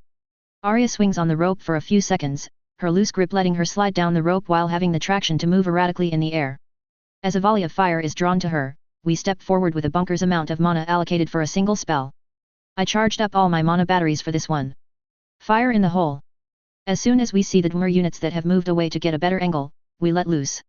Even before we said anything, Jake covered his ears. Piers does the same, and everybody copies him. The sheer amount of shock bouncing around the room shatters the Dwemer, as well as our own eardrums. That hurt. I can't hear shit now, so I assume I popped something. Piers raises his sword and yells something, and the troops jump in and fight at close range. Arya's already down there. Jake mouths something at me, and, yeah, I popped something. Yeah, I'm deaf now. Shit. I can't hear right now. I think I say. Jake blinks. You can't hear. He signs. Ish. He knows ASL, a little, but I don't, so he's more or less home signing. ASL equals American Sign Language. I nod. That dot. I just point to the hallway that the rest of the melee units are charging into. Mel now comes up to Jake, asks him something to the effect of what's the matter. Jake explains, and she looks at me with shock, and then goes, you're an idiot. With a look of worry. I nod, and shrug. Anywho, I think I blew the fuck out of my ears, cause it feels like the ground is swaying. My sense of balance is fucked too, hey? Well, whatever. While I regenerate the mana needed to fix this problem, let's follow up in this eerie peace and quiet plus rumbling. We rappel down the rope and fall on our ass. No sense of balance sucks. Little by little, I can force myself forwards by holding onto the wall. Arya, you owe me big for this. Anyway, the fighting is still straightforward. The spheres are powerful as expected, and it basically takes a full team of 4 or 5 to reasonably bring it down. Progress is slow but steady, with parties rotating in and out of frontline combat to help bring any hurt members back into action. That said, we are basically on a time limit. The spheres are the weakest when there are narrower hallways, and right now the hallways are wide enough for the spheres to turn into literal tornadoes before striking at the frontliners. As we watch, a Reguard takes a full-powered hit to his torso and sides in a very painful way. He pretty much snaps in half like a tree branch. Yeah, he dead. At the moment I can't coordinate, so I have nothing to contribute to the battle. Third-person camera. Perhaps unsurprisingly, Jake and Arya are the stars of the fight. Armed with the folding sword, the two of them rather easily smash their way through chunks of the Dwemer automatons. Unfortunately, their hits, while powerful, were not exactly critical. Shit. Jake hacks off a sphere's arm and then backsteps out of its reach. These things really don't quit. He slams the folding sword into the center of the sphere, where the core should be. Fuck. It takes a swing at him anyway. Don't bother, their core is bait. A veteran behind him says. When they run low on magicka they just run and recover somewhere. You have to scrap it entirely. Double fuck. Jake pulls the fixing pin from the folding sword and uses it to clamp on the sphere's still good arm. His other hand free, he punches its head and fires the spiker. The sphere's head snaps back with the ringing of metal on metal. The overstressed spiker shatters. Jake, unconcerned, pulls his dagger and spikes it into the sphere's arm. He then pulls his hammer and with one smashing hit rams the dagger through, severing the sphere's arm from its body. The sphere, now missing pieces, shakes off the folding sword and retreats, leaving its arm behind. Jake recovers his weapons with a bit of grumbling. Elsewhere, Arya, with her folding sword, slams into the base of her sphere. In retaliation, it spins with its bladed arms out rather dangerously if haphazardly, but doesn't deter Arya from slamming into its base again, unbalancing it and causing it to fall face first. As its head momentarily hits the ground, she brings her sword down on it like a sledgehammer, repeatedly, and moves slightly towards its torso with each hit. The result is a mildly flattened and definitely scrapped sphere. As she takes a deep breath, the sphere's base detaches the destroyed torso with a resounding ping. And rolls hurriedly away from the battlefield. She stares at it for a few seconds and then go the fuck. Gotta hand it to the Dwemer engineers. Another warrior beside her, Orc, says. They know how to rightly mix form and function. Arya grumbles and retreats. Both of them belong to the heavy strikers group, which meant that they only really surged forward when the others defending the line needed someone to take down something big and scary. Ash, more or less watching from the back, observes as the cleanup crews hurriedly builds a series of rope and pulleys for the ledge area while the front line moves onward. As the fighting progresses, fresh weapons and shields are dropped down to the line on baskets. After a good hour of hard fighting, the Dwemers are pushed far enough back that the path to the armory is secured. However, we can't keep this up for very long. Piers grumbles. Clean up. Get in there and clean it out. The designated cleanup crew rush into the armory and, relatively protected from harm by the front line of fighters, haul out everything they can carry, up to and including any dwarven chests they could uproot from the floor. Another hour later, and the expedition leader grits his teeth. That's enough. We're pulling back. With that, the front line retreats at a rapid pace and everything that isn't ready for recovery is immediately abandoned. At the cliff, the strongest archers and mages get first claim back up, and as soon as they arrive, they turn to provide covering fire for the lifts and the rest of the team. We'll hold the line. Jake says, with a nod from Arya. With the rest of Warwolf in tow, sends Ash, the girls, and Mel, they ready their folding swords and engage. Ash, one of the first to be hauled up along with the other wounded, face palms. From his perch, he assists them with bolts of shock while the rest of the team evacuates. Soon, the only ones on the ground are Arya and Jake, facing off against a seemingly unending horde of Dwemer automatons. Alright, we out. Make way. Jake says. In unison, the two of them hurl their folding swords up towards the cliff as the mages scramble back. Arya jumps into Jake's arms in a princess carry and Jake, flying and jumping perks active, leaps up and clears the cliff without issues. Arya jumps off and with a cheery fuck yeah the two high-five. First person camera. Well, that was a thing. With Mel's help, I can walk, and trail the team back up into camp. It's quite telling that the previously clear path with plenty of wood and metal blocking up pipes, are now populated by spiders. Fortunately, not many are here, so the fighters can clear them without problems. Also, very weird to only feel vibrations but not hear anything. I can feel wet things running down the side of my face, which is also not very pleasant. Anyways, the retreat is pretty straightforward. The spiders can't swarm enough to be a threat, so they get beaten down and taken home for scrapping. Back at camp. Total casualties of the day, 80. Fatalities, 35. As far as Warwolf is considered, everybody except the girls and Mel are casualties. Eric and the Gro Kala brothers are severely wounded, with Eric losing his leg in the battle. Technically I'm also heavily wounded. Well. Mel preps some mana potions for us once we're back at our camp. She writes down "Are you alright?" on a scroll. I nod and chug all of the pots. Alright. I most likely will need to rebuild my ears entirely given the loss of balance. I have looked at the diagram of an ear a few times, but, yeah, this is going to be choke it with mana all the way through. Okay, deep breaths. We close our eyes and heal our own ears. They pop. Fuck that's weird. Suddenly hearing shit is weird. I think these new ears are better. A lot better, actually. A little too good. It kind of hurts. We ball up some cotton and stuff them into our ears. I'll do some fine-tuning when I'm free. Down the hatch. More potions, then we tend to the Gro Kala brothers. Major lacerations all over the body, cut arteries everywhere, if they weren't orcs they'd be dead. Still, the scope of damage aside, the healing itself is very straightforward. Down the hatch. It's a good thing Mel puts berries in her potions or I'd be really fucking sick of them by now. Eric's turn. I'm in your care. Eric says, very obviously shaken. His leg had to be amputated because it was bleeding too rapidly and there were no healers nearby to help. It's just a burnt stump now. Kind of overkill if you ask me, but I reap what I sow on this one. Alma and Atra help out with water, bandages. This is going to be a lengthy operation. Not hard, I don't think, just lengthy. My plan is to basically mirror his good leg for his gone one. To that end, I have a lot of chicken bones, pig bones, meat, veggies, basically everything that can be replaced into material. Alright. Third-person camera. So he's trying to regrow Eric's leg. One healer says to another as they watch the Warwolf tent. You're shitting me. I shit you not, my good Breton friend. The other healer says. Well, then again, Warwolf is basically known to be a band of idiots. They watch the T-sisters go about their business. Hot idiots. Yeah, look at their gear. The first healer mutters. They watch Tima strip off the damaged parts of her armor and replace them with fresh parts. It's obviously not something materially expensive like ebony, but, you know. He taps his wrist. I want a set. The Breton healer agrees. One of them took a hit that was meant for me and just shrugged the damn thing off. The person in question, Tima, glares at them watching her change, and walks off. Material costs aside, the skill it needs to make that kind of armor, for that many people, in such a short amount of time. Short. Healer A frowns. I thought Warwolf was always in Riften. I mean, look at that building of theirs. Nah, they moved in a few months ago. Healer B says. That smith of theirs, the vice master, is apparently bankrolling the team. Makes sense. Healer B nods. Jake's usually too busy to be doing the books. He stops. Wait a second.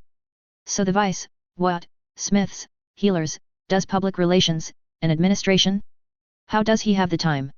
It probably helps when they don't have to spend a lot on gear. Healer A says. Still, if you think about it, nobody around Skyrim makes armor that way, nobody that I know about in all of Tamriel makes armor that way. He scratches his face. Think he's actually nobility. Healer B mulls on it for a bit. Would make sense. A prodigal son doing shit for his own amusement. He looks at Healer A with a bit of a mischievous glint in his eye. Feel like changing jobs when this is over. Dusk, first-person camera. Done. Eric sits up. This feels weird. He gingerly gets to his feet. Or, he tries to, and then sits back down again. Hurts like hell. He laughs.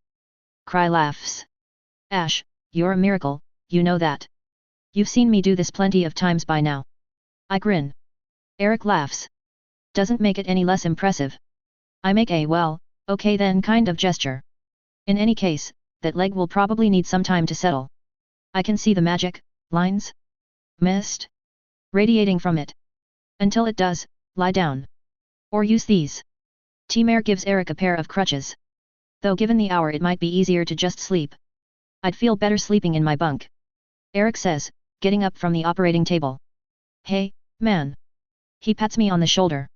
I can't say enough words for what you're doing for all of us here. He says, very earnestly. Seriously. Thank you. I have trouble dealing with praise. Then do me a favor and stop adding to my workload. He grins.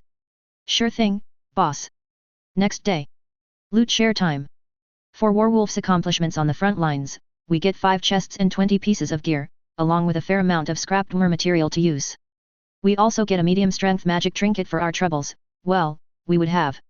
Instead, Piers CO opted that reward for one of the other merc groups they got shivved bad, and the survivors are jumping ship. Can't blame them. Instead, Piers has a personal reward for me. A book of Mulufali. I fucking salivated once he gave it to me. That was about 15 minutes ago. I will study this like it's I now realize I've never really read anything instructive with unbridled passion. Hey. Whatever. I will study the shit out of it. Before that, though. Hey, Arya, read this for me. I hand it to her so she can learn muffle and be the stealth archer we all eventually become. Arya flips through it with a very guilty expression on her face. I've learned it. She says / mumbles. Also she's been ignoring me, so that's a thing. Well, less ignoring me and more avoiding contact. I will corner her about this later, though I'm pretty sure I know what it's about, but for now I'm interested in the loot we got. The chests are loot boxes. If we get them open we can keep what's on the inside. The catch is, of course, opening them. Arya's the Dragonborn, but she's not a player Dragonborn necessarily, so she's shy at lockpicking, and the rest of us have no experience either apart from what we've seen during training. The lock we dealt with during orientation was a novice lock, and it wasn't the first time it was opened, either, so. Eric gets to work on the locks with Teenram's help. Let's just say I wasn't the best lad in my youth. Eric says with a mischievous wink. Teenram doesn't say anything, but she's got the smirk of a person who knows exactly what's up. Well, we'll leave it to them, then. We have 3 types of chests, small, medium, large. The ones that were unlocked from the beginning are, of course, opened immediately. Nothing great in there, most of them carried coins, which, considering how many we're getting, are practically worthless. These batches are of the common armor/iron mix. In camp, we use them as coasters and that's pretty much about it. Actually, if you think about their size, there's no way they're coasters, but moving on. The easily unlocked chests contain pieces. After unlocking all of them and looking for commonalities, we can say for certain that the pieces are essentially replacement parts, like scabbards, armor fixtures, joints, so on, so forth. The medium chests are the same, pieces, but more important, in a way. One of them had a stack of unfinished blades, for example. Makes sense. The biggest chests we took from the armor are about 2 feet wide at best, and there's no loot hammer space to suddenly get full suits of armor. The hardest chests are a wee bit fucked. Nope. Eric sighs after 15 minutes. I don't know how to make my way into this one. He looks around. Maybe we can ask somebody for a hand. Teenram shrugs. They'll ask for a share of the spoils. Bah. Eric turns his attention to the chest again. I will have your insides, you stubborn box. He mutters. Well, while he's working on that. There are a few things in the pile that I want to study at length later, but the rest. We turn the non-vital materials into ingots. What can I make with this? We're not exactly faring poorly against the threats down here, and I don't really want to make something big and scary. Then let's just have fun. We can save the Dwemer stuff for later. We then proceed to have fun by hammering and twisting the iron into organic and flowy and definitely weird shapes. And then I get my head on straight and start hammering out a crowbar. Eric. I hand it to him. He looks at it in confusion, looks at the chest, go and then gets to work. Fun part about real life, if the lock doesn't work, brute force will. An hour later. Fuck. Welp. Eric tosses aside the crowbar and stares at the broken Dwemer lock. Not my fault. He says instantly. I did as I was told. Okay then, plan B. We make a Dwemer sledgehammer. Jake. Arya. One of you. I call out because, in my haste, I've made an object so poorly balanced that I can't lift it safely. I got a mission for you. The 2 of them, watching us tally loot, blink in surprise. Me first. Jake says and double hands the big maul. You know this is a fucking terrible idea, right? Yes. No. I grin. Aight. Jake squares up against the chest and everybody runs for cover. With a mighty swing, he brings the maul down onto the chest. The impact silences the entire camp, the chest practically jumps off of the floor by a good foot or so, and, it's still not broken. Hey. Dwemer metal is very good at physical force distribution. Good to know. It's soft, good at conducting magic and physical force, and is very soft. I feel like we can make use of it somehow. But first, we get some nails and straps and hammer them around the chest, fixing it to the floor. You know, at some point this stops being sensical and just goes into delusion. Jake comments, cracks his neck, readies the Great Maul, and slam. The floor broke. The floor broke, the straps broke, the nails broke. The chest and its fucked up lock are fine. Wow. I'm impressed in a lot of ways. Jake mutters, the Great Maul dying in his arms. Anything else we can do? Welp. I put up some struts around the chest and put heavy clothes over it, and then put on a mask of deeply colored glass. To be honest, I don't think this will work, but in the event that it does I really don't want to spend the mana to rebuild my eyes. Anywho. Fire. Jake, I'm gonna cut a little. Fuck if you pull it off. Jake says. Yeah, guys? No looking into this place until Ash comes out. It's bad for your eyes. I hear some acknowledgements in return. Aight. Fire. More fire. Even more fire. We create the hottest fire we're able and twist it into a torch the size of our pinky. Let's cut. 5 minutes later. Cutting failed. The energy of the magical fire ended up dissipating into the entirety of the chest rather than any soul area. Either I'm not putting out enough fire, or the rate of dispersion is just too high. Oh well. Fine. Teenrum doesn't want me to mess with the lock, so we replace one of the edges of the box with some scrap iron we have lying around. One more time. Hey. It looks like the scrap iron is taking some of the resiliency to fire that the rest of the box is made of. It's a little easier to cut, but not to the point where it'll just give out. I wonder if this means that the box itself is also a magical artifact? HRM. We replace a section of the scrap iron with scroll paper and punch through it. Really should have just done that from the beginning. But it's been a very valuable learning experience. So now that I have a solution, I do the same with all of the other boxes we were not able to open. The contents, collated together, are some coins, some plates with writing inscribed onto them, and some blueprints, for a lack of a better term. Also some trinkets that are pretty cool looking, but they'll need to be reverse engineered. All of it needs to be reverse engineered. We'll worry about that once we have a lot of time to block off for it. For now, the materials are given to Teenrum to dissect and chew on at her own pace. Now, the issue with Arya. She's feeling guilty because the explosion thing was our joint idea, but I paid a price for it and she didn't. I'm going to capitalize on this and make her wear something that will likely get me killed in my sleep, and it will be worth it. Not right now though, it's a bad time. Roughly the end of week 2. This is a thing. First off, the good news, I have learned Muffle. It's surprisingly dense, so we're the only ones to have pulled it off so far, Arya aside. By essentially creating a wall of force around our feet, we prevent sound from leaving until the energy dissipates. This has a side effect of making every one of our steps feel just a bit tingly when the energy invariably goes to the only place it can go, back into our bodies. Comparatively speaking, the cost over time version has a better effect, but the tingling feeling escalates to the point of pain when we run, so we can't really run when it's active. The one-shot version, the game version, is not as effective when running, but it lets you run. Also it's not effective when running for the reason called other parts of a person's gear clanks, but when I get the time, I'll reverse engineer it so that it works for the entire body. Through the week we didn't really do a whole lot. Increased more activity and the lack of a cohesive target meant that it was more or less business as usual, which of course meant that Jake and Arya could punch real deep into the ruins if they wanted to, but they had to give up any chance of looting in favor of being able to retreat. I should give them more straps, or like a wagon, or something. The bad news, now. It turns out that one of the items recovered is hella good trademark or something, and, this is the big one, caused one of the noble families funding the expedition to take special interest. Slide aside, for all intents and purposes, our boxes are officially not opened. To that end, the big boss trademark of the expedition has arrived. By which I mean, a more senior member of the family who arrived smelling like he traveled while being completely soaked in wine. Like, dude could not be more of a silver spoon decadent trust fund baby if he tried. The only thing that's arguably saving him is that he's not a fat Nord fuck, but even then I'm sure his armor and dress shirt has straps and buttons that would very much so like to dispute that point. Incidentally, all my party now wears a layer of leather over their armor. Can't risk it. As soon as I heard that a nobler noble was coming, from Piers, I figured we needed compromises. The girls are also wearing leather caps which dramatically reduce how pretty they look from a distance, for obvious reasons. I mean, I know we can paste the fucker, his guards, and probably everybody in the room if it came to it, but we're trying to avoid needing to do that. Still, the point is, because he's heard that the Dwemer ruins have rich fat loot trademark, he's pressuring the expedition leaders to be more aggressive and take more risks, which they don't want to do, because the guards are active. So the compromise is to dive deeper into the farmer side. For reference, the Dwemer side is power, while the farmer side is stealth. We're more or less going to be on the receiving end of stealth archers, and I do not like it one bit. But we have to, because we're being paid to, and considering the circumstances, it's safer to be a part of the mob than to go off on our own.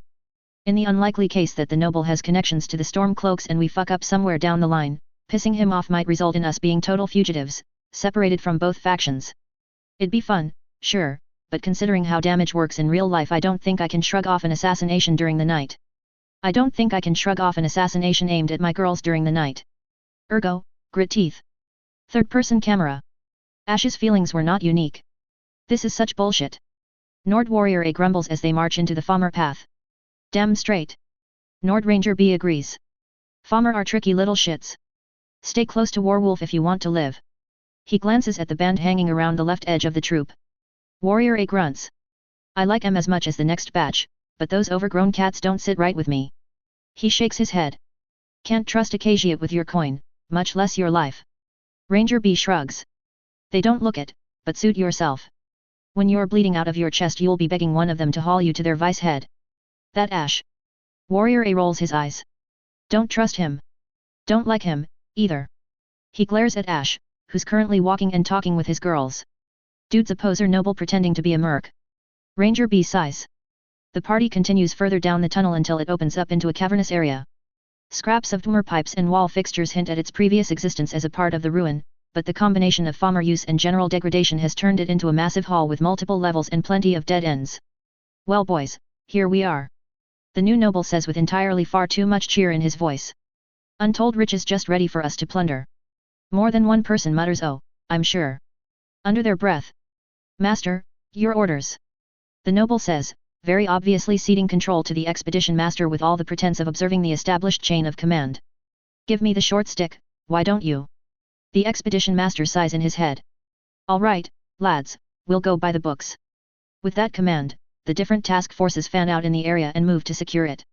Despite its size and relative complexity, the teams secure the area in record time.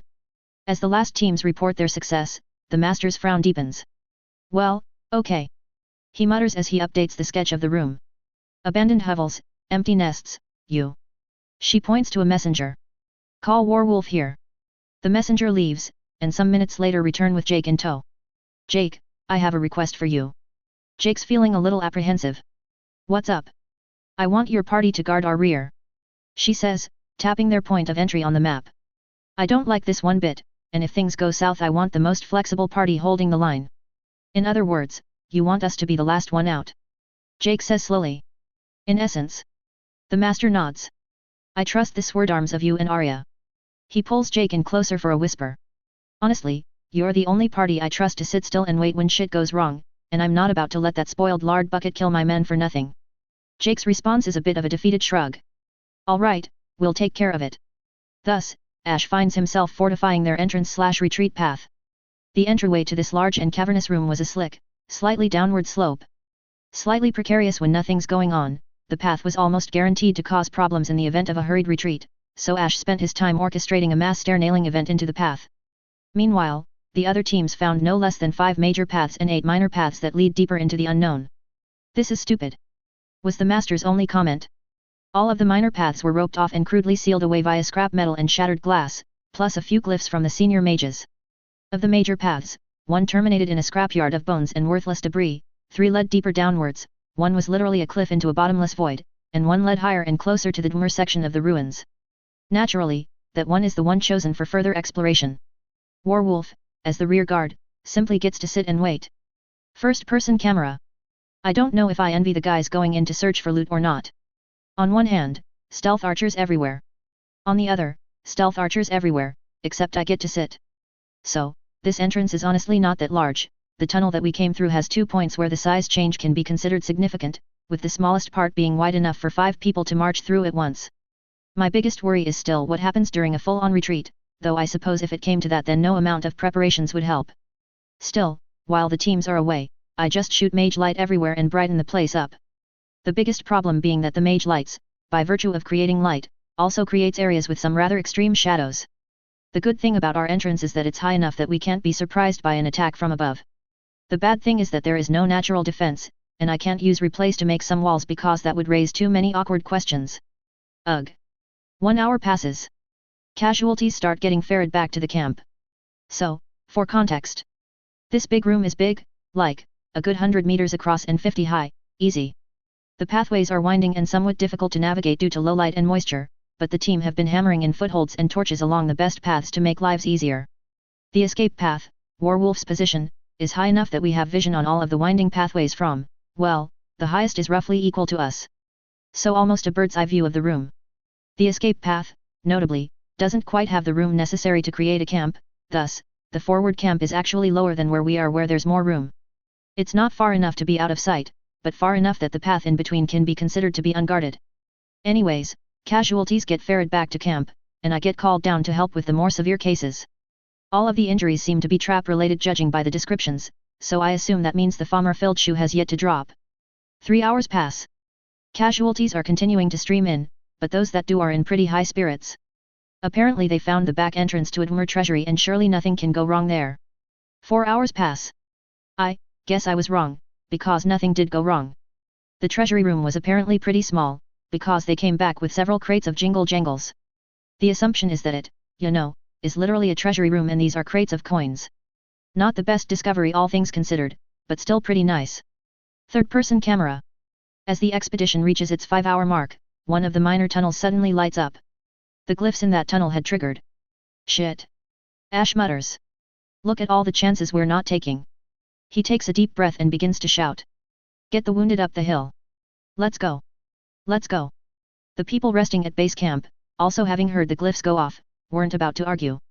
Sure enough, Farmer began to swarm into the room, at a rate substantially slower than the term swarming could apply. 3 of them reach the now abandoned base camp area and get immediately mowed down by arrows. Alright, it looks worse than it is. Ash mutters. Almost immediately, he hears simultaneous explosions from the other minor tunnels. Fuck. It's worse than it looks. Farmer begin to pour into the chamber and towards the camp. Fuck, it's way worse than it looks. Ash charges up some lightning. Back up. Form up. Let's do this by the numbers. He begins to rake the Farmer with rays of shock. Move it. At around the same time, the primary expedition hears the roar of the Farmer behind them. Yep, show's over. Piers growls. About face. We're going back. The noble, fortunately only greedy, has no issues complying with an order that could save his life. The unit turns back, then almost immediately runs into an organized Farmer battle line. The first warriors meeting the Farmer get the chance to yell oh shit. Before the cutting starts. The Farmer press forward surprisingly fast with their shields, compressing and tightening the party's ranks, before laying into them with surprisingly sharp spears. Front line hold. Second and third ranks back off. The noble yells immediately. Make space. Piers. Piers, with a flash of magical power, creates layers upon layers of barkskin for the frontline troops. Volley on my order. Frost, heavy low. The mages familiar with Piers yell their acknowledgement and create batches of ice spears that are long and hefty. The front line, surprised by the blades of the Farmer, gets pushed back some but ultimately holds despite damage. Volley. Piers roars. He and his mages fire their ice spears up at an angle into the sky, where they fly up into the air, then lazily come back down. As the spears point down towards the Farmer, all of the mages simultaneously ball their hands into a fist. With the sound of splintering ice, the back half of the spears break off, sending the lighter, pointed end of the spears at blistering speeds into the Farmer. They pierce the chitin shields and cut into the Farmer with great effect. Seconds later, after the spears enter the Farmer, the struck Farmer shudder as the spears explode inside their bodies, killing them good and proper. Cut a path. With the Farmer a little deterred, the non-Farmer party take the advantage and drive into and shatter the shield wall. Fuck, there's a lot of them. Jake says with a slightly worried laugh. I can't imagine how many would be hitting the camp. A lot less if we do our jobs right. Arya replies, the bloodlust getting to her. Kill them all. She unclips her folding sword and, like a demented tornado, sends Farmer scattering. 15 minutes later, and the problem is not getting better. The advance party has fought their way past the Farmer into the main cavern area, and then immediately got bogged down by the fact that 1, there are a lot of Farmer and 2, most of them have arrows. Fortunately, by virtue of the arrows being not very sharp, the advance team were able to fight their way to the field camp anyway. Yo! What took you? Ash roars, trying to keep his head on a swivel. Let's mosey. Piers took the time to look around him and nearly lost his attention. Around the camp, practically piling up like a rampart, were scorched with shock magic. A few seemed to have been blasted so hard and pieces of their bodies were missing. Well, I can hazard a guess as to who's responsible. Piers glances at Ash. All this, by himself? The advance party reforms into a shell, facing the swarm of Fommer, and retreat step by step. As they reach an area conducive to choke points, the ranks reform again and the injured get to step back and breath. Glory to Mara, fuck this place. One of those badly injured warriors says with a hiss, stepping back and sitting down. I'm not getting paid enough for this shit. Oh, thank you. He looks up to see Atra hand him some water. He feels a bit bad and hopes she didn't hear anything he said. Are you hurt anywhere? Atra asks the man bleeding from several places. Nah, I'll be alright. The man bleeding from several places replies with a cocky grin. Takes more than this to take me down, don't you worry. He tries to ignore the difference between his words and reality. Atra frowns, but nods and just pops a few seconds worth of heal onto the man before moving on to the next person she sees. She's a good kid. The man says with some appreciation and gets to healing his own wounds. After another 10 minutes, the situation pacified even further that fresh supplies could be brought back from the main camp to this forward position. The general consensus on the front line was that all attempts should be made to stop the enemy from pressing inwards and towards the main camp, in case the Fommer decided to learn from their attempt and make more aggressive attacks. Still, at this point, the main danger was more or less done and over with, and the heavily wounded and dead could be evacuated. With the battle line fixed in a choke point to their advantage, high splash spells like Fireball get to join the fight. An hour later, the Fommer retreated, leaving around 200 dead Fommer and about 30 dead adventurers. The adventuring party, having had quite enough, pull back to a place that's easier to defend, set up a forward post, and return to the main camp. First-person camera, 2 hours later. That was a mess. I suppose it's good that the fucking noble has a level head and knows how to delegate, but fuck him all the same. We've all had dinner but no rest, since we're all still a bit on edge.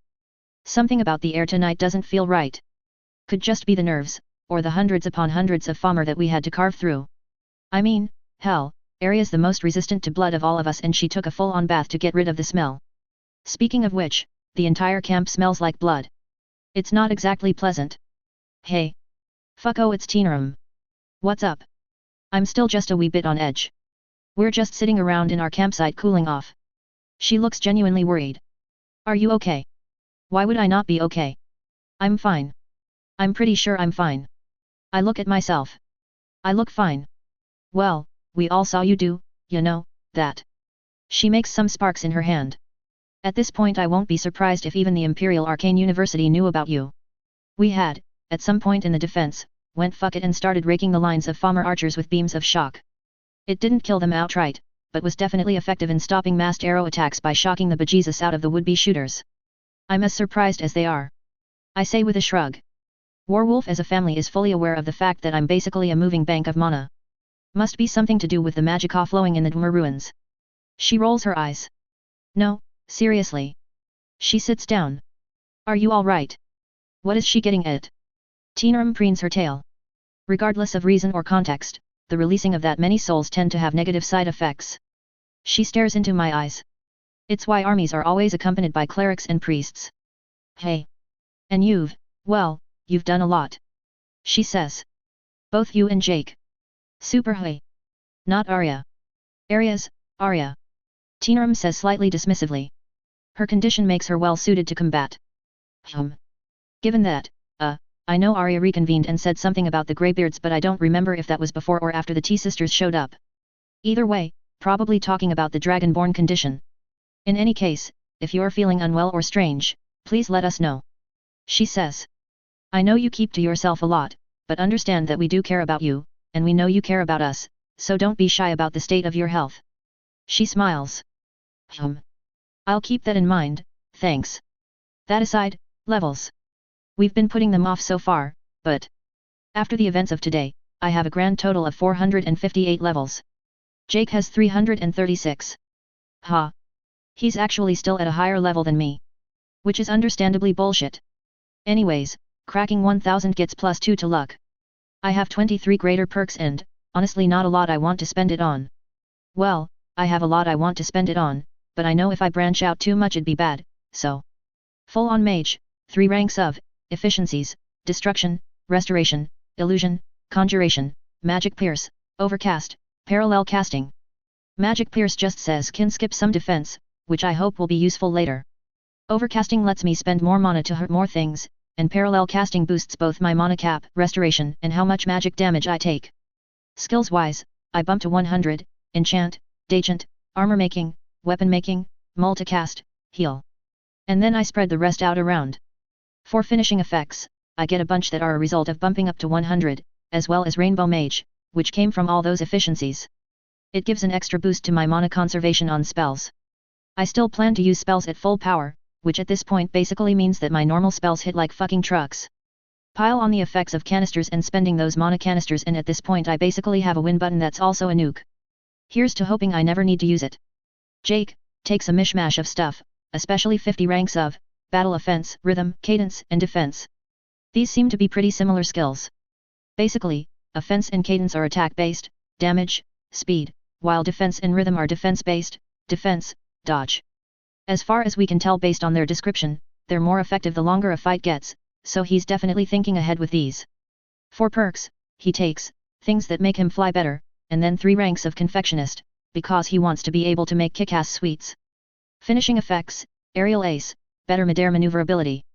He still can't quite control his flight, so this is very much so contingent on him having the chance to practice. Also, weirdly or not so weirdly, both Atra and Alma have gained restoration ranks. Atra's at 25, and Alma's at 20. They don't know how it happened. It's cool though. Well, that marks the end of the night. End of week 3. Honestly, the fucking noble is competent. Like he's a greedy little fuck, and the past week hasn't changed our recognition of that fact, but he is very good at organizing and has a good head on his shoulders, with a keen enough memory to know where people are and where they should be. As such, well, you know, grudging respect and all that. That said, we're now here because of that whole knowing where people are business. According to the plan trademark, there is a watch system established in our defenses, and one of those watches hasn't returned. We're, pretty sure we know what got them, but we need to find out, if only to see about any hidden side paths that we don't know about. To that end, Warwolf, you'll accompany the sword riggers. Piers orders us. They're a little on the rough side, but I have faith in you. He stares at me specifically.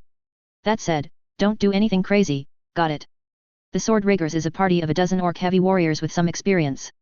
Also accompanying them is half a dozen explorers. Why do we have to take kids with us? The sword rager leader says with extreme distaste. You. He points to me. Keep an eye on the little squirts. I shrug. Sure. And on that, we're off. The trip down is uneventful. The farthest defense position is understandably abandoned, so the activity doesn't go down further than the old defensive line. As we go past the line, the riggers immediately fan out and our pace slows to a crawl. They check each nook and cranny of this, honestly rather hard to hide in tunnel. I keep my eyes glued to the ceiling because fuck ceilings. The trip leading up to the abandoned defensive position also yields no results. Hey! The SR leader peers into the darkness, past my floating mage light. Can you send one down there? He jerks his head to the big cavernous chamber of stinks like corpses. Yuck. Anywho, boom. A series of mage lights illuminate the chamber. Same as before, a lot of dead corners and dark nooks. Plus Falmer corpses. SR leader squints. Their weapons are gone. My eyes aren't that good. Yeah, looks like it. Jake agrees. Think they got recovered by the Falmer. I used to scoff at the idea that they would have a level of organization. SR leader says. I've been proven wrong these past few days. He pulls his sword and shield. We're going to take a closer look. The explorers almost instinctively move forward. Note, small children. One of them is that girl my girls are friends with. The SR leader is less than pleased with their decision. He has a moment of severe indecision before letting their approach pass with a royally pissed off expression on their face. And dude, seriously, no complaints? It's not the orcs' way to discourage initiative. He says, almost seething. But watch yourselves. We'll be careful. The girl, Amy, was it? Says with determination, but a definite quiver. Also she's like the lone outlier to the whole and all the kids are tiny thing. She's still tiny, but it's less age and more, you know, nutritional deficit. Jake's commanding our unit. Yana, Naram, you're on overwatch. Callus on flank. Ash, buffs. Yab. Skin and muffle for everyone forever. Well, actually only for the non-Warwolf units. Everybody in Warwolf, per my insistence, knows how to do either muffle or budget muffle. Budget muffle, essentially the same spell, but incomplete so the effect is reduced. Used under the premise that something is better than nothing. Alright, let's do this. The SR leader mutters, moving forward soundlessly. Just for kicks, I concentrate and go into monovision, the thing I did back in that fighting ring. Blue lines radiate from us, from the spells I cast, and seep into the ground, the walls. It's a little creepy, but it's no different from how it looks back in Riften. The pile of corpses is also giving off mana, which is kind of odd in the sense of how long it's been after their death. I mean, the fact that the corpses are here at all is odd too, but... While we watch, the explorers gingerly step towards the pile of corpses and poke around with long sticks. When they're done poking around, the SR force moves forward. Warwolf is circling around the edges, so to speak, with me and Mel bringing up the rear as support units/artillery. Suddenly, streaks of mana diverge into the darkened parts where the mage light can't reach. Third-person camera. Tima is the first to notice. Instinctively, she angles her body to put the folding sword in a defensive position. A streak of iron flies from a dark corner and strikes the sword. The sound of metal on metal immediately draws everybody's attention as a farmer with an eye-covering chitin helmet springs from its hiding place. Fuck. Tima braces against the farmer Shadowmaster's charge.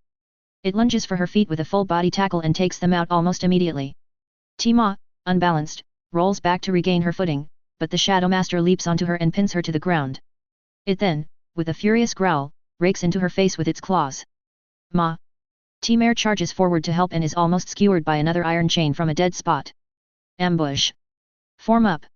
The SR leader shouts, and the battle line begins to consolidate. Meanwhile, Tima, bleeding profusely, kicks the Shadowmaster in the shin and punches into its sternum with her left fist. Sensing danger, the Shadowmaster leaps away as Tima fires her spiker into where its sternum would be. Its retreat lets her get back to her feet and unhinge the folding sword, swinging it by reflex as the Shadowmaster charges back in. When not fixed by its pin, the folding sword is not as great in a battle, but it is still a large hunk of metal. The Shadowmaster, in its need to evade such a massive hunk, dives in low again for her feet. Ready this time, Tima leaps back and kicks with her metal shoes into its face, cracking the helmet and sending it sprawling back. In this time, Timur also found herself fighting a Shadowmaster, armed with a spear. Outreached, Timur had no choice but to fall back and make distance so her sisters can snipe it from a distance. Alright. SR leader yells as Tima, blood flowing down her face and panting, returns to the defensive line. We're pulling back. A half-dozen other farmer appear from their hiding places, surrounding the slowly retreating parties. Mother shit. Ash growls. From their perch behind the front line, they had a clear view of targets, if and only if those targets actually attack. As soon as the two Shadowmasters lost their quarry, they immediately retreated to cover so as to avoid getting sniped. There is then a low rumble and the sound of skittering on rock. Shraz. Jake snarls. 3 of the large, serpentine insects snake their way towards the front line, staying low and out of sight of the archers. As soon as they enter their range, they rear back and spew their poison onto the humans. Shields. The SR leader orders, raising their shields against the poison coming for their eyes. As soon as their shields go up, the farmer waiting in the shadows charge against the SR leader and his immediate compatriots. The strike timed perfectly with the landing of the poison, to the point where those who were aware of the charge had no time to issue a warning. Once again going for the legs, the farmer takes down their 3 targets and hack into their left and right with vicious speed. The SR leader, with the farmer literally standing and stomping on his chest, makes a wild swing with his axe. The Shadowmaster on his chest sidesteps the swing and drives his feet of gnarled nails into the lightly armored parts of the leader's body. It then jumps up and dodges an arrow fired by Teenram. The arrow lodges into the SR leader's thigh. Shit, these guys are good. Tima winces as a Shadowmaster cuts into the lighter parts of her armor. I can't get a good hit in. She blocks a swing with her spiker. This damned blood isn't helping. She squeezed one eye shut to stop the blood from getting in. Suddenly, she feels something strike her leg, accompanied by a sharp pain. That something was a supple rope attached to a piece of scrap steel, bent and beaten with a combination of battle damage and farmer intent to work as a barbed hook. She feels the hideously sharp pain and cries out as the farmer on the other end of the rope gives it a sharp tug. Once again, she loses her balance and hits the ground, with the farmer reeling her in like a fish. Tima, not keen on getting dragged in, sticks her folding sword straight up and slams it against the ground. The Gro Kala brothers immediately jump in to rescue. Desmo stomps on the chain and holds it in place, while Dolly unbuckles an axe and hurls it at the Shadowmaster pulling on it. Boss! We need you down here. Ash, watching from his perch, hears the yell. Stay with the sisters. He says quickly to Atra and Alma and rushes down to the chain. As if sensing his approach, the farmer make a redoubled effort to drag the chain against the combined might of Desmo and Tima. I've got an idea. Desmo says as they slowly lose the tug of war. You're gonna hate me for this. Fuck. Tima had the same idea. Yeah, go for it. She unclips a piece of the composite armor and chomps down on it. Desmo strains harder against the chain and then suddenly lets go. The force of the farmer's pull rips out the barb from her leg with a splash of blood, meat, and tendons. Tima, crushing the piece of armor in her mouth, hobbles to her feet and retreat with Desmo acting as a crutch. Meanwhile, the rest of the fight was going badly despite being surprisingly even. The farmer Shadow Masters, while stronger and more vicious fighters, were hampered by the fact that their weapons couldn't cut through the standard steel armor of the sword riggers. Even better, whenever they struck the Warwolf composite armor, the inherently flexible nature of the armor's material would cause the swords to catch. Even so, despite lacking any critical hits, the Shadow Masters were drawing a lot of blood from their prey. You little fuck! The SR leader roars as he and a Shadow Master grapple. I'll have your throat! He rolls to pin the Shadow Master onto the ground and slugs it with his iron fist. The Shadow Master responds by first clawing out the leader's eyes and then, as the leader reels back, snaps forward and bites into his thigh. The sudden pain allows the orc to focus, and he brings his fist down onto the Shadow Master's head. As the farmer crumples, his wingman swoops in and drives a sword into its neck. The SR leader falls to his knees, the poison in the Shadow Master's fangs getting to him. Shit, he's poisoned? The wingman thinks and looks around. Ash was currently busy tending to Tima's severe leg wound. He looks up to the two Warwolf girls. Healer! He shouts. Need a healer. Atra, seeing Ash busy, instinctively moves down to help. Tiana, the closest, is caught completely flat-footed. Wait. She follows after the little girl. Near, Mel, with me. Alma too. She reasoned that it would be the safest to stay as a group, especially now that the battle line had disintegrated. The Atra-led group reaches the SR leader. He's poisoned. The wingman says. Help him. Mel jumps in, since Atra has zero experience dealing with poisons. I got it. Atra, take care of his bleeding. She pulls a normal anti-venom, rethinks her options, puts it away, and instead pulls something a little more farmer grade. She then pops the cork and puts a gulp into his mouth. While waiting to see if he'd spit it back out, she liberally spreads the rest onto his body and his open wounds. Isn't that unsafe? Basically everybody thought, but had no time to voice. While that's going on, Atra and Alma put their hands over his most major wounds and close them with their healing. The wingman couldn't help but look for the darkening spots underneath his skin, a sign of a poor healer underestimating the depth of the wound. He sees them everywhere on his leader's body, but none of them sizable enough to need a second treatment. With the otherwise established backline of the group moving down, the non-combatants of the frontline party, Reed, the explorers, naturally move towards them for defense. Atra looks up to see Amy's confused and frightened face. Are you okay? She asks over the din of combat around them. Amy nods, eyes darting around and not really paying attention. Shit. Tiana grits her teeth. Incoming. She draws her bow against a trio of farmer sprinting towards them on all fours. Both her and Teenram loose an arrow, but the shots fly high. Both then drop their bows and draw swords, and clash with two of the farmer. The last one breaks through and aims squarely at Alma. Amy sees the target of its charge first and yells.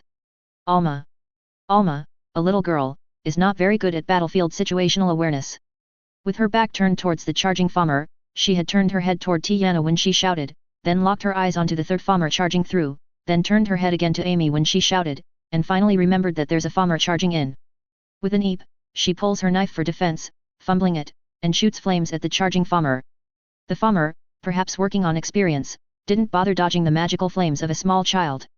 Alma's flames hit it full on in the face and it immediately recoils from the intense burning. Alma, more or less reacting on instinct, is using the full force of her flames and thus, already on the back foot, the farmer can't help but scramble and retreat against the overbearing heat and flames. Eric, previously backing up the Gro Kala brothers, jumps in as the farmer recovers and beats its head in with his shield. From this point on, the fighting becomes more straightforward. While still working with the element of surprise, the farmer could tell that their advantage was fast slipping away, and after a few more exchanges they peel off. The Shadow Masters that had fought less or took less damage stayed behind for longer to cover the rest of their squadron. The human backline, now solidly being defended by the consolidated front line, gets the chance to breathe, and the wounded are moved around Ash so he can properly take care of them. Whew! Amy breathes out, still skittish and looking around somewhat wildly. We're okay now, right? Totally okay. Better than when we started. The SR leader grunts. Get back to camp and report what happened. He's sitting with his back to a rock. Right.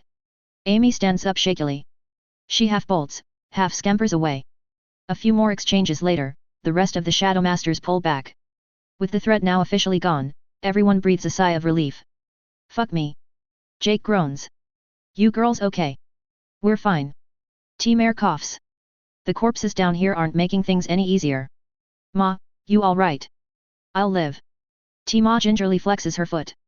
I think I can understand why the people before us got royally fucked over. She sits up and gives Ash's leg a hug. He's busy. Thanks. Ash instinctively pats her head and rubs her ears. Sure. He says absent-mindedly.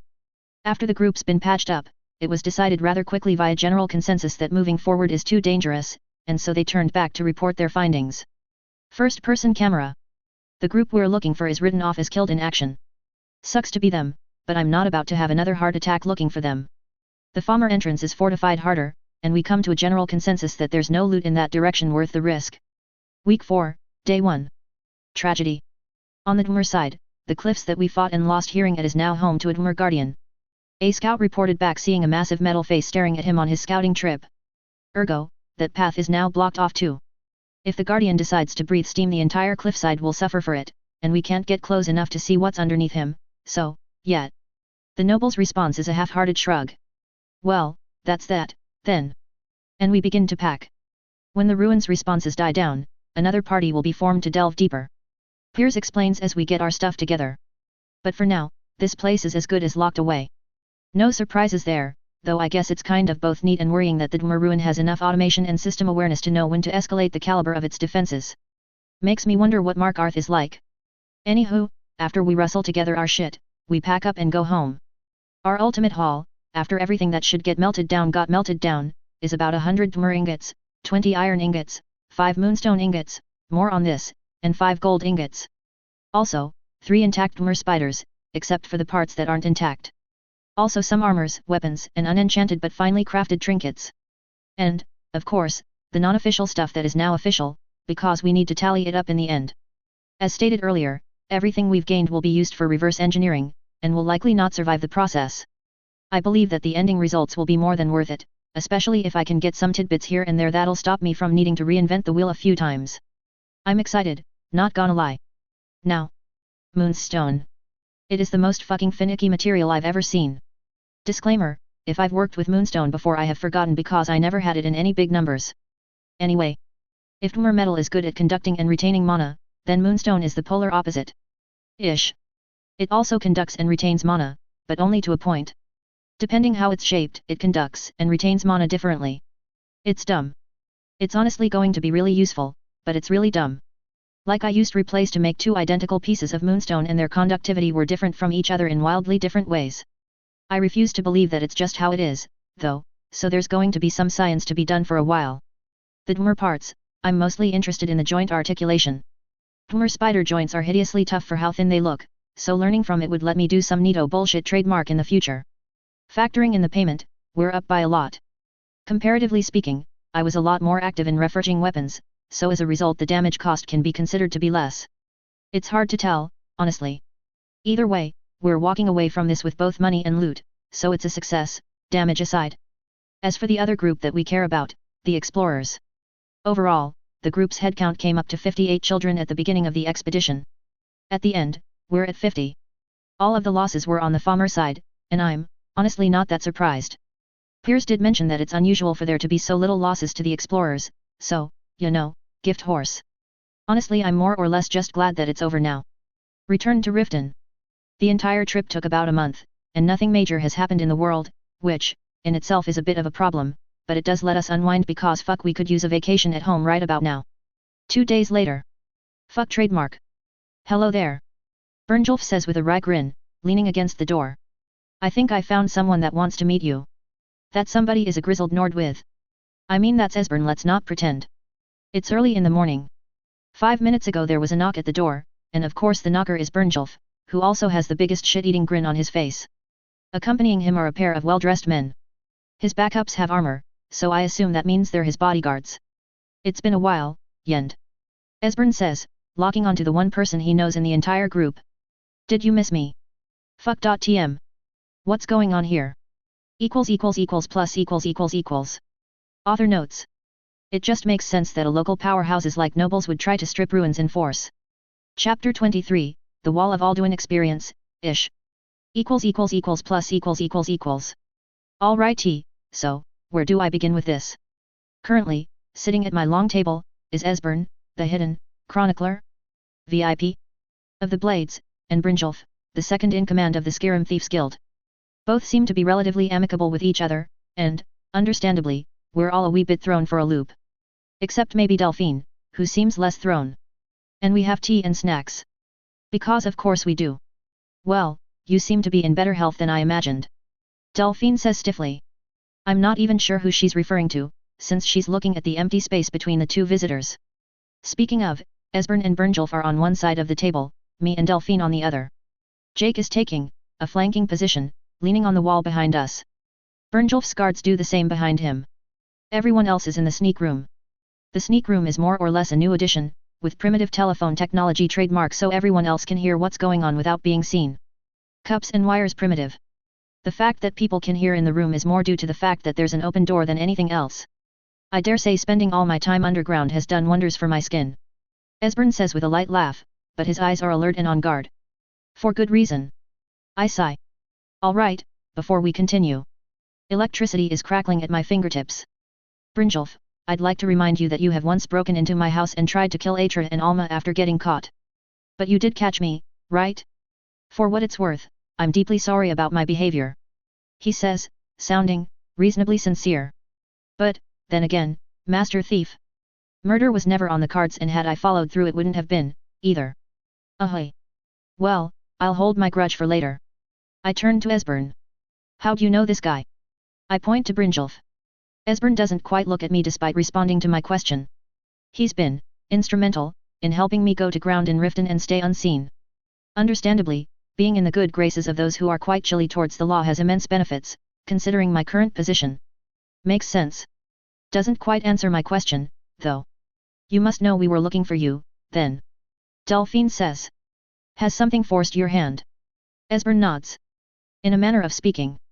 Brynjolf's face darkens. Suffice to say, a certain someone has agreed to be paid a rather egregious sum of money in exchange for information. The cloud passes like it was never there, and he shrugs good-naturedly. It's not as if the Thieves Guild looks askance at information brokering, but, well. Let me guess, can't trust a Thalmor. Got it in one, Sparkles. Brynjolf grins. It's an unspoken but a very understandable rule that the guild avoids doing business in such a way as to draw attention to itself. Anybody else getting a sense of foreboding? Because I just felt my stomach drop. Tell me you weren't tailed, Brynjolf. He shrugs. If they were, then they're better than the best thief in all of Skyrim. He fiddles with a coin. Besides, it's not as if you're in any more trouble with us here. If somebody wanted to give you a hard time they would have done so already. Fair. Alright, so we've found Esbern, I guess. I look to Delphine. What now? She casts some serious side-eye towards Brynjolf. I suppose this means you're now trustworthy. About as trustworthy as this lot. He tilts his head towards me. I imagine whatever's going on is something you'd like to keep between you, Esbern, and... He looks around. That white-haired girl, probably. The rest are a happy bonus, I wager. If this is something he picked up through sheer intuition, then he's very good at his job. Besides, Brynjolf leans back. I am to understand that your goal is to deal with something that makes it harder for my nimble fingers to go where they need to. I see no reason to betray that. Esbern folds his arms. For better or worse, he's an honorable thief. Considering the money being offered by the Thalmor for my whereabouts, I would have been exposed much earlier if he were not. Which, I mean, if my understanding is correct, then we're at our current position because the current Thief Guild number 1, Mercer, is willing to take money, and I'm sure he's been the lead for a long-ass time. What changed? Delphine, for her part, seems willing to bear with the arrangements. I see. Well. Long story short, we're looking for a way to fight against dragons, Esbern. Moment of silence. Considering the expression on Esbern's face, I get the feeling that wasn't what he thought the problem was. Delphine continues, we're hoping you might have some more information than what little we do have. Esbern coughs and gets his act together. Well, let's start with the basics. What do we know? Exposition. Alright, so. Prior to meeting up, Esbern was aware, on some level, about dragons in Skyrim. At least, he was aware that Whiterun got hit by one. He was also aware that dragons came back. I'm not quite sure why he considers the two things to be separate. Separate as in, the dragons coming back wasn't because they wanted to burn Whiterun to the ground. It sounds silly, but everybody we've talked to has assumed that dragons had it out for Whiterun, and there's no reason to believe that somehow Esbern had more information than, people who weren't hiding. Either way, we filled him in on how it seems like the Thalmor and the Stormcloaks believe that the other side was responsible, and, here we are. In retrospect we really don't know much, hey? And Esbern pointed out as much. That's why we need your help, yes. Delphine sighed at that. Anyways, with Esbern's keen memory, we've now decided to go to the, Dragonborn Sanctum. Whatever its name is. The place that I literally went to once to complete this stage of the quest and never went back because side quests. That place in the middle of nowhere. Esbern pulls up a map and points to that place and I remember it being somewhere else. To my memory, Skyhaven Temple is around here. Esbern is pointing to the correct position. We just never cared to memorize it. Well within the reach, hey. Brynjolf scowls. We'll be within the grasp of the Forsworn in our search. True. I'm assuming we don't have anything more concrete, like an actual landmark. Esbern shakes his head. While there are records, we obviously have no access. And the reach is likely way the hell bigger than it is in the game, plus no waypoints, hoo boy. Well, alright, we know where we're supposed to go. Delphine sighs. Now the question is, how do we begin? We plan a little longer, and ultimately decide on first going to Markarth, rest, then head deep into the mountains of the Reach to find this place. Reasoning being that smaller towns and villages are going to ask uncomfortable questions as we stock up, making us easier to track overall, and more importantly it lets us gauge the Thalmor response to me and Delphine, given that we, actively escaped from the law. To that end, we'll be packing up today and leaving early tomorrow. Also, Brynjolf and his bodyguards Sapphire and Rune will be staying around. I suppose this makes us honorary members of the Warwolf Mercenary Corps. Brynjolf says with a wry grin. Makes our lives easier, sure. Jake shrugs. Though, obviously. He pats his sword. Brynjolf throws up his hands. I know, I'll be good. As if to drive the point home, he takes the time to, with me and Jake in full attendance, bow his head to Atra and Alma and properly apologize for his past actions. The girls, after a moment, seem to consider his apology genuine and say so. None of us still trust him, obviously, but it's good to know that he has a sense of fair play. In any event, we need to pack. Our destination is Markarth by way of Falkreath, and to draw the least amount of attention possible we'll be going with our mercenary colors. Falkreath, as far as we know, is still the mustering grounds for an army, so it makes the most sense that we'd head off in that direction now that the bigger local job is done. Anyways, gotta get stuff together. Next day. It's a little hard to estimate the travel time from Riften to Falkreath, but we're estimating around 3 weeks. We got 1 wagon and 8 people with summon Biggest Wolf as an ability for a small amount of time, about 4 hours per day for the T-Sisters, longer for me, Arya, etc. We'll be going via Helgen, skipping Riverwood and heading directly to Falkreath. Strictly speaking, this takes longer than going to Riverwood first, but since Whiterun's currently a battlefield the fewer direct combat risks we take the better. Otherwise, we've locked up, packed up, and everything that is out of the ordinary has been rallied into the furnace, burned, and then the ashes burned again for safety. Just in case, really. And with that, we're off. Southeast, then tilting east. Traveling. After 10 days, we arrived at Falkreath. The trip was uneventful. I mean, there was that one time we saw a mountain lion on the way to Helgen, but Jake glared at it and it ran away, so. Anyways, I imagine the reason why it was so uneventful was because troops were being rotated between Riften and Falkreath, ergo, near constant patrols. Also the big fuck-off giant ghost wolves might have helped. So, we're in Falkreath, at one of the edge of city inns packed with off-duty Imperial soldiers. Falkreath is, even in the game it was the city that had the least city-like feeling, Winterhold notwithstanding. In-game, it kind of felt like Riverwood 2.0, given how nestled it was with the forest around it. In reality, Falkreath is somewhat similar. There's comparatively more tree growth within the city limits than, say, Whiterun, and the general flatness of the city gives it a claustrophobic feeling that's, honestly not unlike Riften. Riften at least had a metric fuckton of noise to give it life, while this place is very quiet by comparison. While our ultimate goal is Markarth, leaving immediately after arriving would attract unnecessary attention, of the why are you going to Markarth variety, so we're staying for a few days. We learn the city layout over the next day. Falkreath's organization is a god-awful mess, honestly. The best I can say is that it's like, I dunno, like a plate separate into 4s. The center of the plate is the Jarl's Palace and other city-crucial administrative buildings. The northwest quadrant is primarily industry and workshops, the northeast is the market district, the southeast is the temple ward, and the southwest is agriculture. Housing, as far as I can tell, is integrated into each quadrant, and comparatively most of the houses here are bigger than their Whiterun equivalent, making me think that it's pretty much all house/business combinations. As such, it's a bit hard to get a pop estimate, but most of the guards I've talked to seem to agree that Falkreath has about half the population of Whiterun, which, I don't remember what it was.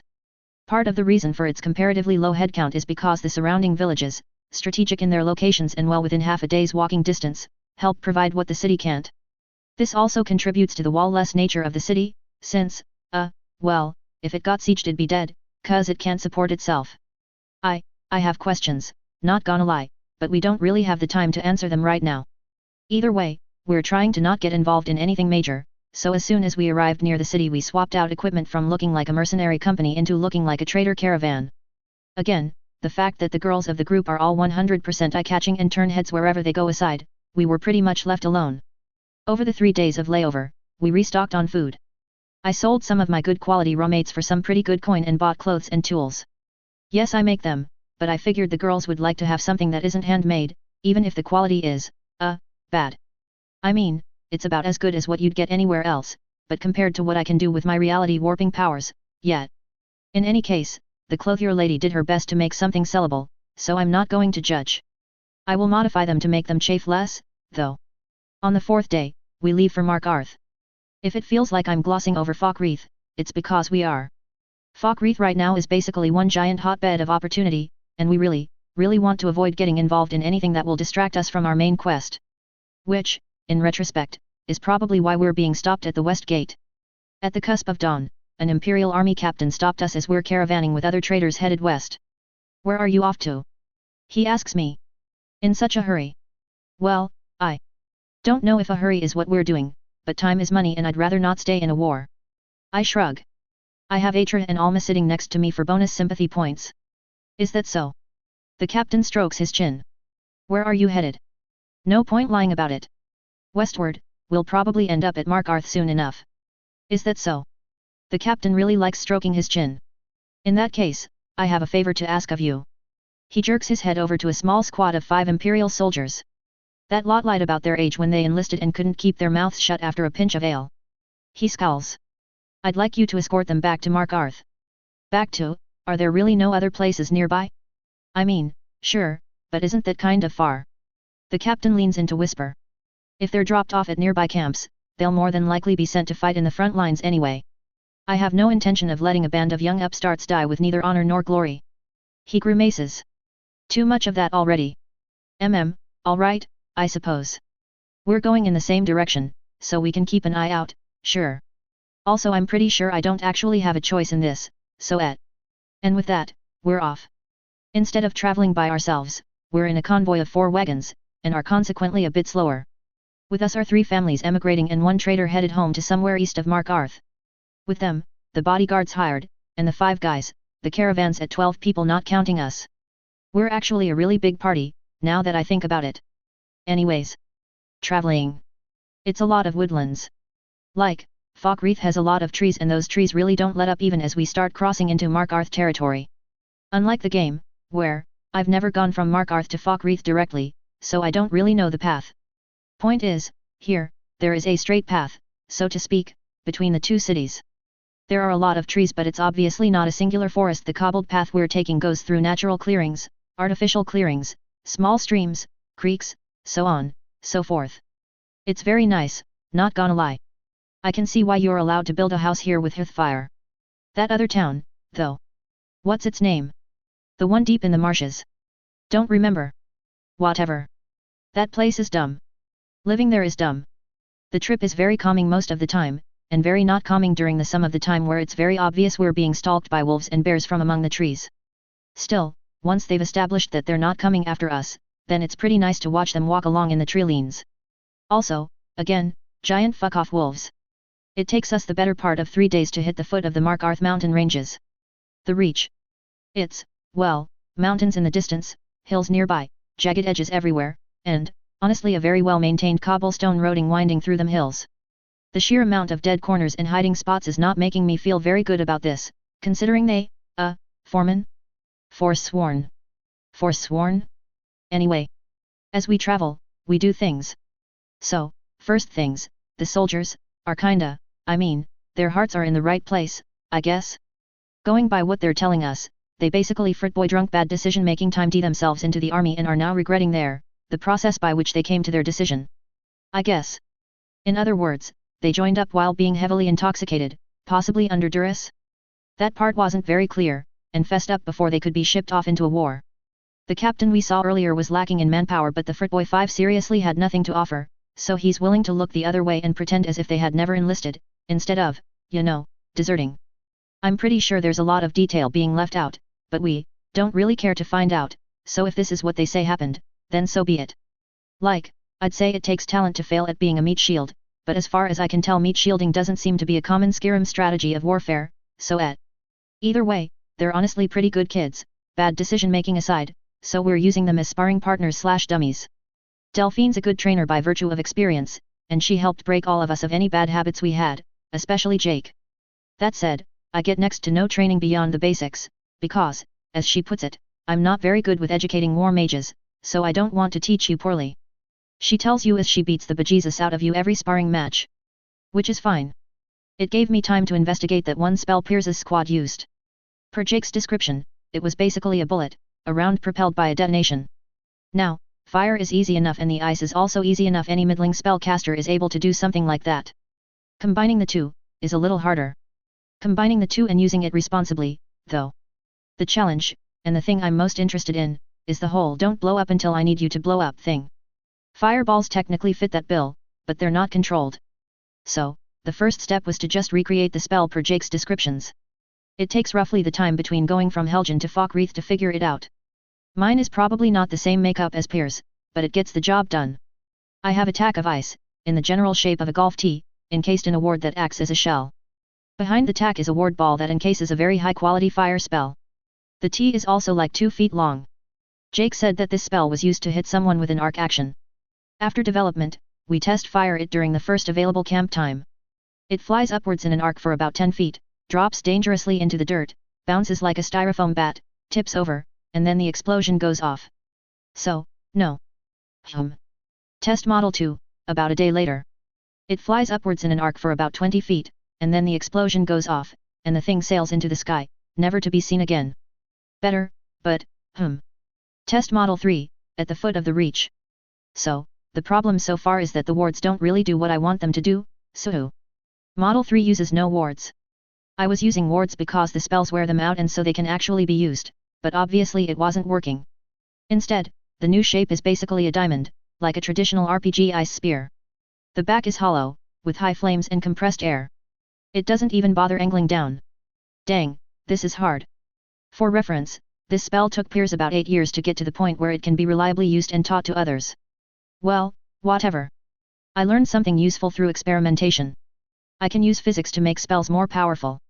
Now, according to Narum, this kind of stuff is very MP heavy, so it's only very, very situationally useful, with most other spells having better utility.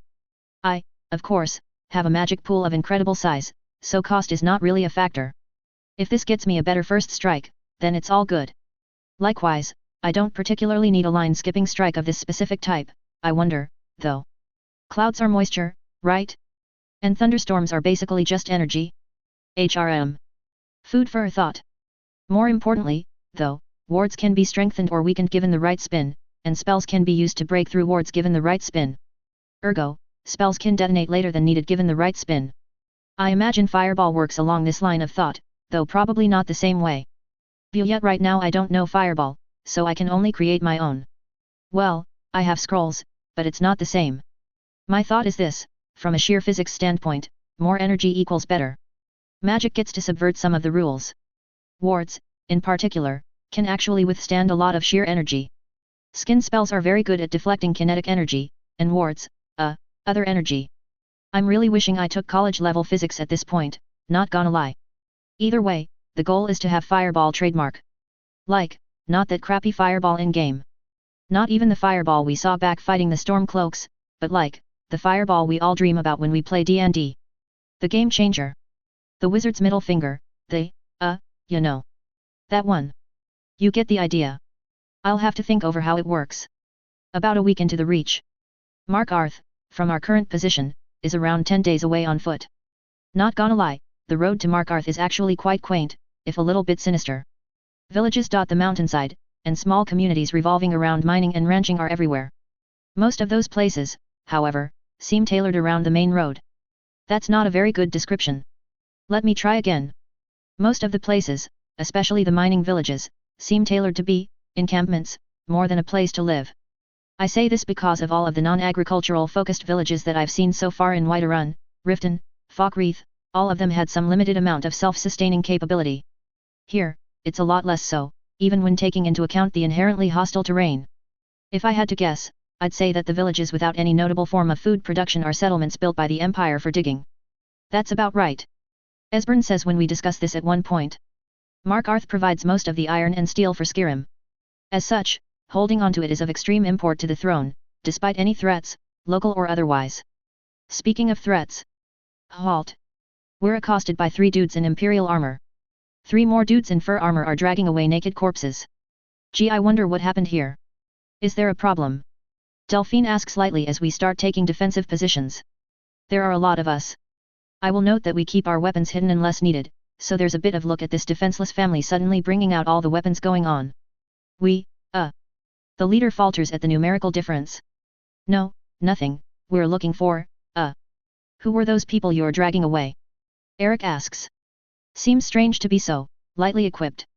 The morning now is rather crisp and cool, terrible weather for being naked in. Ah, shit. The leader seethes. Move it. And then turns tail and flees. Now we can't have that. We raise our hands up into the sky, and electricity crackles between them. And hurl. The running soldiers see a pillar of lightning sail in front of them, hit the ground, and explode in a shower of blue sparks.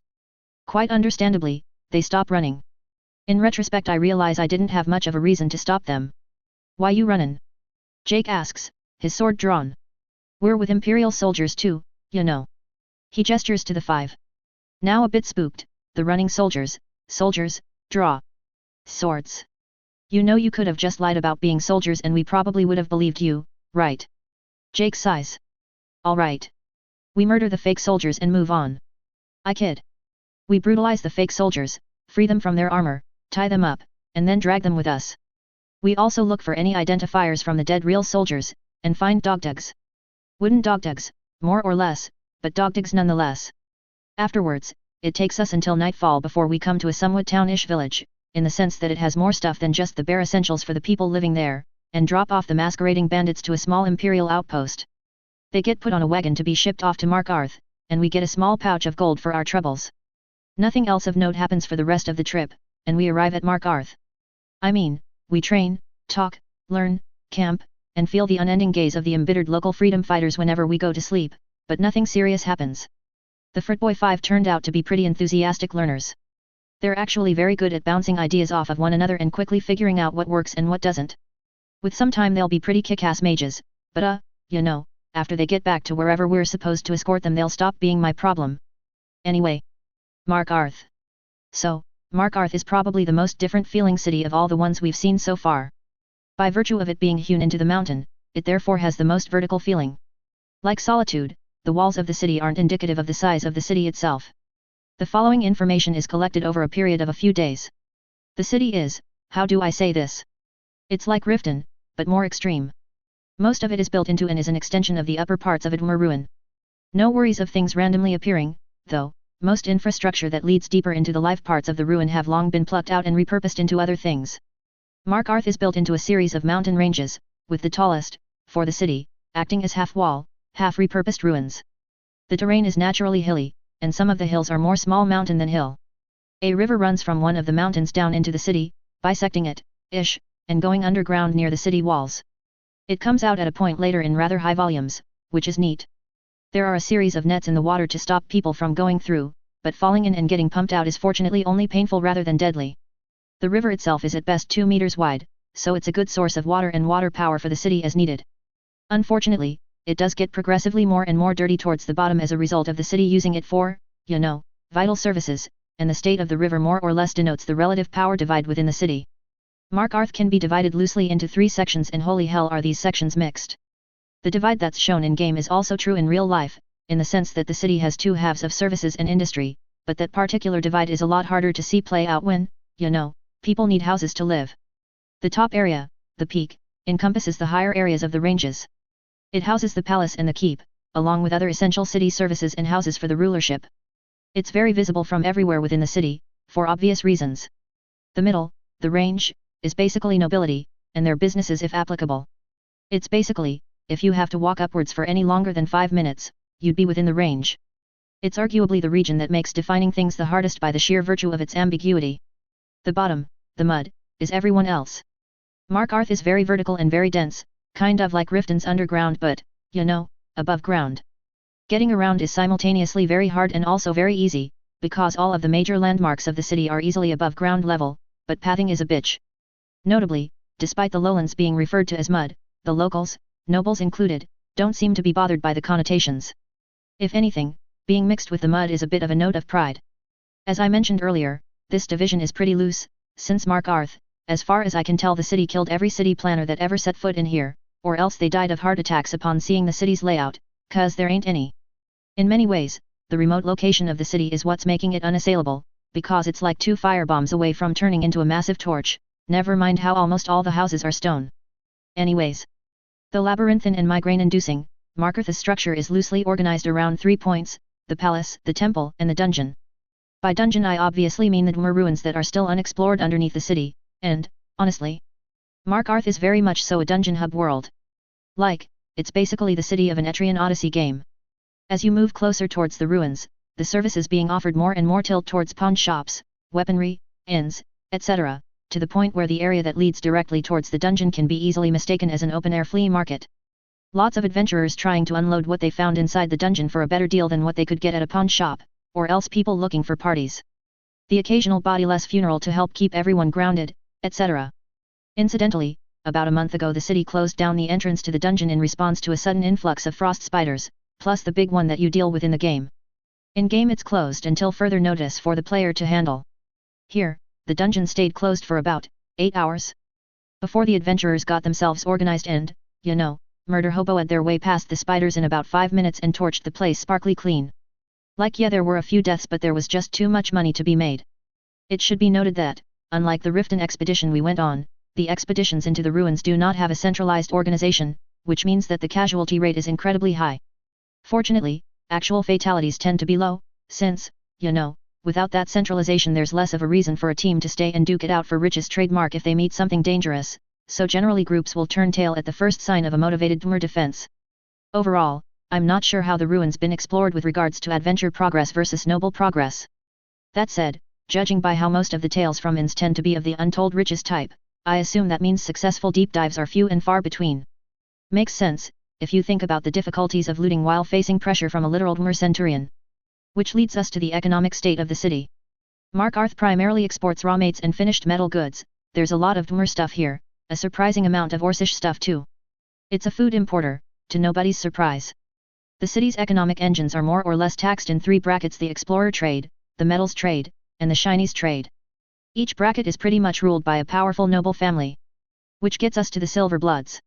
The Silverbloods control the shiny trade, and a branch of their house, ostensibly independent, controls the metals trade. A different house holds the explorer trade, and the only reason why the Silverbloods haven't made their move yet is because adventurers are a rowdy bunch and insert a million other reasons why hourly wages is more reliable than an underground death lottery here. Long story short, not enough money, too much risk. Either way, the Silverbloods are in control here, to the point of having a large section of the guard in their wallet, so making strange moves in regards to metalwork would attract unwanted attention. Like, a lot of unwanted attention. Best case scenario, we do business with them for the foreseeable future. Worst case scenario, we do business with them without our input. In somewhat unrelated news, we're going to use Markarth as the base of operations for the next, and arguably more time-consuming, part of our search. So, we don't actually know what the temple looks like from the outside. Initially I thought that we could just look for, you know, the giant floating forsworn floating town that surrounded the temple, but as it turned out on our travels floating water structures were surprisingly common and they also move around a lot, so that's a wash. Alternatively, we can also navigate via the rivers, but the Reach has a lot of rivers, and, again, in-game versus real-world discrepancies makes our geographical knowledge next to useless. Ergo, we're going to open up an inn. There's a recently vacated one about 2 streets deep from the main path towards the dungeon. The position is honestly not great as far as inns go, hence why it was abandoned, but it's the only one we can afford and not have it look hella suspicious. It still has old furniture that I can fix up and make presentable. The general plan is this, in case anyone asks, Delilah, Delphine, and Albert, Esbern, are retired scholars from Cyrodiil, here to look into information concerning an old site of the Akaviri somewhere within the reach as a kind of retirement pastime, since they're no longer in active service. Warwolf as a group is too recognizable to disguise, Jake in particular, so we're hired by them to be a bodyguard / live-in servants kind of situation, with the whole running the inn business as a front so we don't have to go out and kill shit all the time and have a place to stay when the oldies get tired. Honestly? Kind of weird that we're disguising the fact that our inn is a disguise by openly declaring that our inn is a disguise. It's clever in a really convoluted way. I'm coming to the realization that I should have probably sold our property in Riften before leaving. Oh well. The GRO Callus are going to the Orsish stronghold? Nearby. They're doing something that they're not comfortable telling me, and I'm pretty okay with not prying. I trust them, if only because, statistically speaking, me and Jake are way the fuck more likely to get into trouble before they have a chance at selling us out. Like seriously, we walked into Markarth and were immediately recognized by the town guards, I mean Kmin. Eric will be running with Bernjulf's crew to make some sense of the seedy underbelly of the city. He's got the charm of a country boy, which Bernjulf assures me is useful depending on how it's done. I don't really know what he's doing. Bernjulf, I mean. He's very willing to help us and does so with enthusiasm and a warm smile, and that rattles me to no end. Oh well, if push comes to shove I'm pretty sure I can come out on top in a firefight, so, keeping myself optimistic. The inn. Jake's calling it the Rose Bell. Saves me the trouble of coming up with a name, and it sounds nice, so we're going with it. The insignia is the picture of a red flower-like thing decorating a plate with bread and stuff. Took us a few tries because without including food imagery it looked depressingly like we were a brothel. Jake's inspiration, we're outsiders, we're aliens, Roswell, Rose Bell. Yes. It's a 2-story building with a basement. The first floor is the inn, the second floor is for guests, and the basement is for staff. A bit of a problem, because we have a fairly sizable crew and this place is nowhere near large enough for all of us if we wish to maintain it as a business. Positionally, it's basically a townhouse save for the fact that it's technically not connected to its neighbors. The front door opens directly to the small street that's about wide enough for 4 people to walk shoulder to shoulder. It's definitely not wide. The back opens to the small, muddy center that this block of buildings all face. I'm not sure how to describe it. Like, from a bird's eye view, imagine a rectangle, and the inside of the rectangle is a hollow, technically speaking. The center area is definitely not large, and our building is one of the more egregious violators of that middle space. For context, if a person came out of the back door and ran forward at top speed, he'd hit the wall of the opposite building in about 10 strides. It's not big. So, first order of business, renovations. Time of renovations, 1 week. Fuck yeah, replace trademark. By digging deep into the floor and reinforcing the walls with stone and steel, the basement is now 3 stories, complete with magic lights and bedrooms for all of us. Sleeping underground is going to be disorienting, though, since natural light is so reliant as a time-keeping measure. Thus, each hallway has a grandfather clock to help keep time. I'm the best blacksmith around and I can't calibrate a fine instrument worth a damn, so the clocks are a bit off. Still, not like we have a strict adherence to a timetable, so it works fine. With the basement earmarked for the crew, the above ground level is, therefore, beds for rent. Through a mix of carpentry and magic all the furniture have been upgraded to a level where they're comfortable and secure without a feeling of opulence. The rooms themselves have also been rearranged, so we have fewer total beds but a higher quality per room. Instead of each room being a closet, they're now equipped with a queen-size bed, plus table, chest, cabinet, and wash basin. No mirror. The roof, like our compound in Riften, is also switched to have a bit of a walking area with Brinjulf-approved, anti-intrusion railings, and cloth lines and pins for people to hang up their laundry if they have any. Downstairs, the old arrangement isn't bad, but we're designing the place first and foremost for espionage, not profit, so the total amount of seats is greatly reduced. The bar remains, and gets moved. The stairs up and down get separated and moved. New walls, old walls get torn down, pillars, so much to do, and so much mana to do it with. Brinjulf, upon seeing how we're, doing what is functionally a whole building remodel like we're moving around modules in a video game goes, "Are you sure you're not actually a god in disguise?" The end result, with the main door being the south of the building, there are now 2 sets of 4 people booths flanking both sides of that wall, attached to the wall. Attached to the east wall are 2 more booths, with the staircase upwards on the northeast corner of the building. The center of the floor are 2 structural support beams which, not touching those. They get surrounded by a boxy flower pot to help fill in the space a little. I call them booths but they're more like kotetsu. The booths are less of a modern booth with fixed seats and more of a low table with cushions, separated by wooden barriers with steel reinforcements.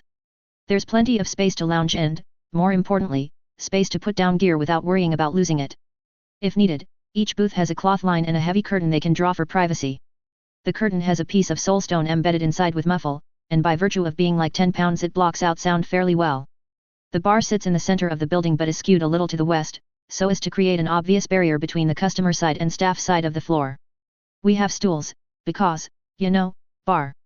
No alcohol yet, though, gotta buy that. The north side of the building is reserved as a kitchen area, with all the amenities you can hope to find for a modern Skyrim cooking experience. Food and drink storage is here too, with a root cellar and semi-magically chilled meat and veggie cellar fridges. The eastern part of the dividing wall not occupied by the bar or its stools is the open window, plus bell, so the kitchen can send out the food. The west wall is basically just the staircase down to the staff sleeping quarters. I thought about making an area for people to chill after hours, but doing so underground is depressing, so that got scrapped. Also, the armory and my workshop are underground. I don't plan to sell shit, though. Silverblood's trademark.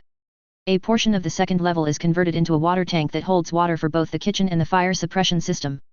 It gets refilled via actively casting magic. Like I have a lot of magic. I plan to do room maintenance as well, since it's easier to just replace wear and tear on things like bedding and furniture than it is to clean it manually. The upstairs has 10 rooms in total. Downstairs, 8 rooms per basement level, for 2 levels.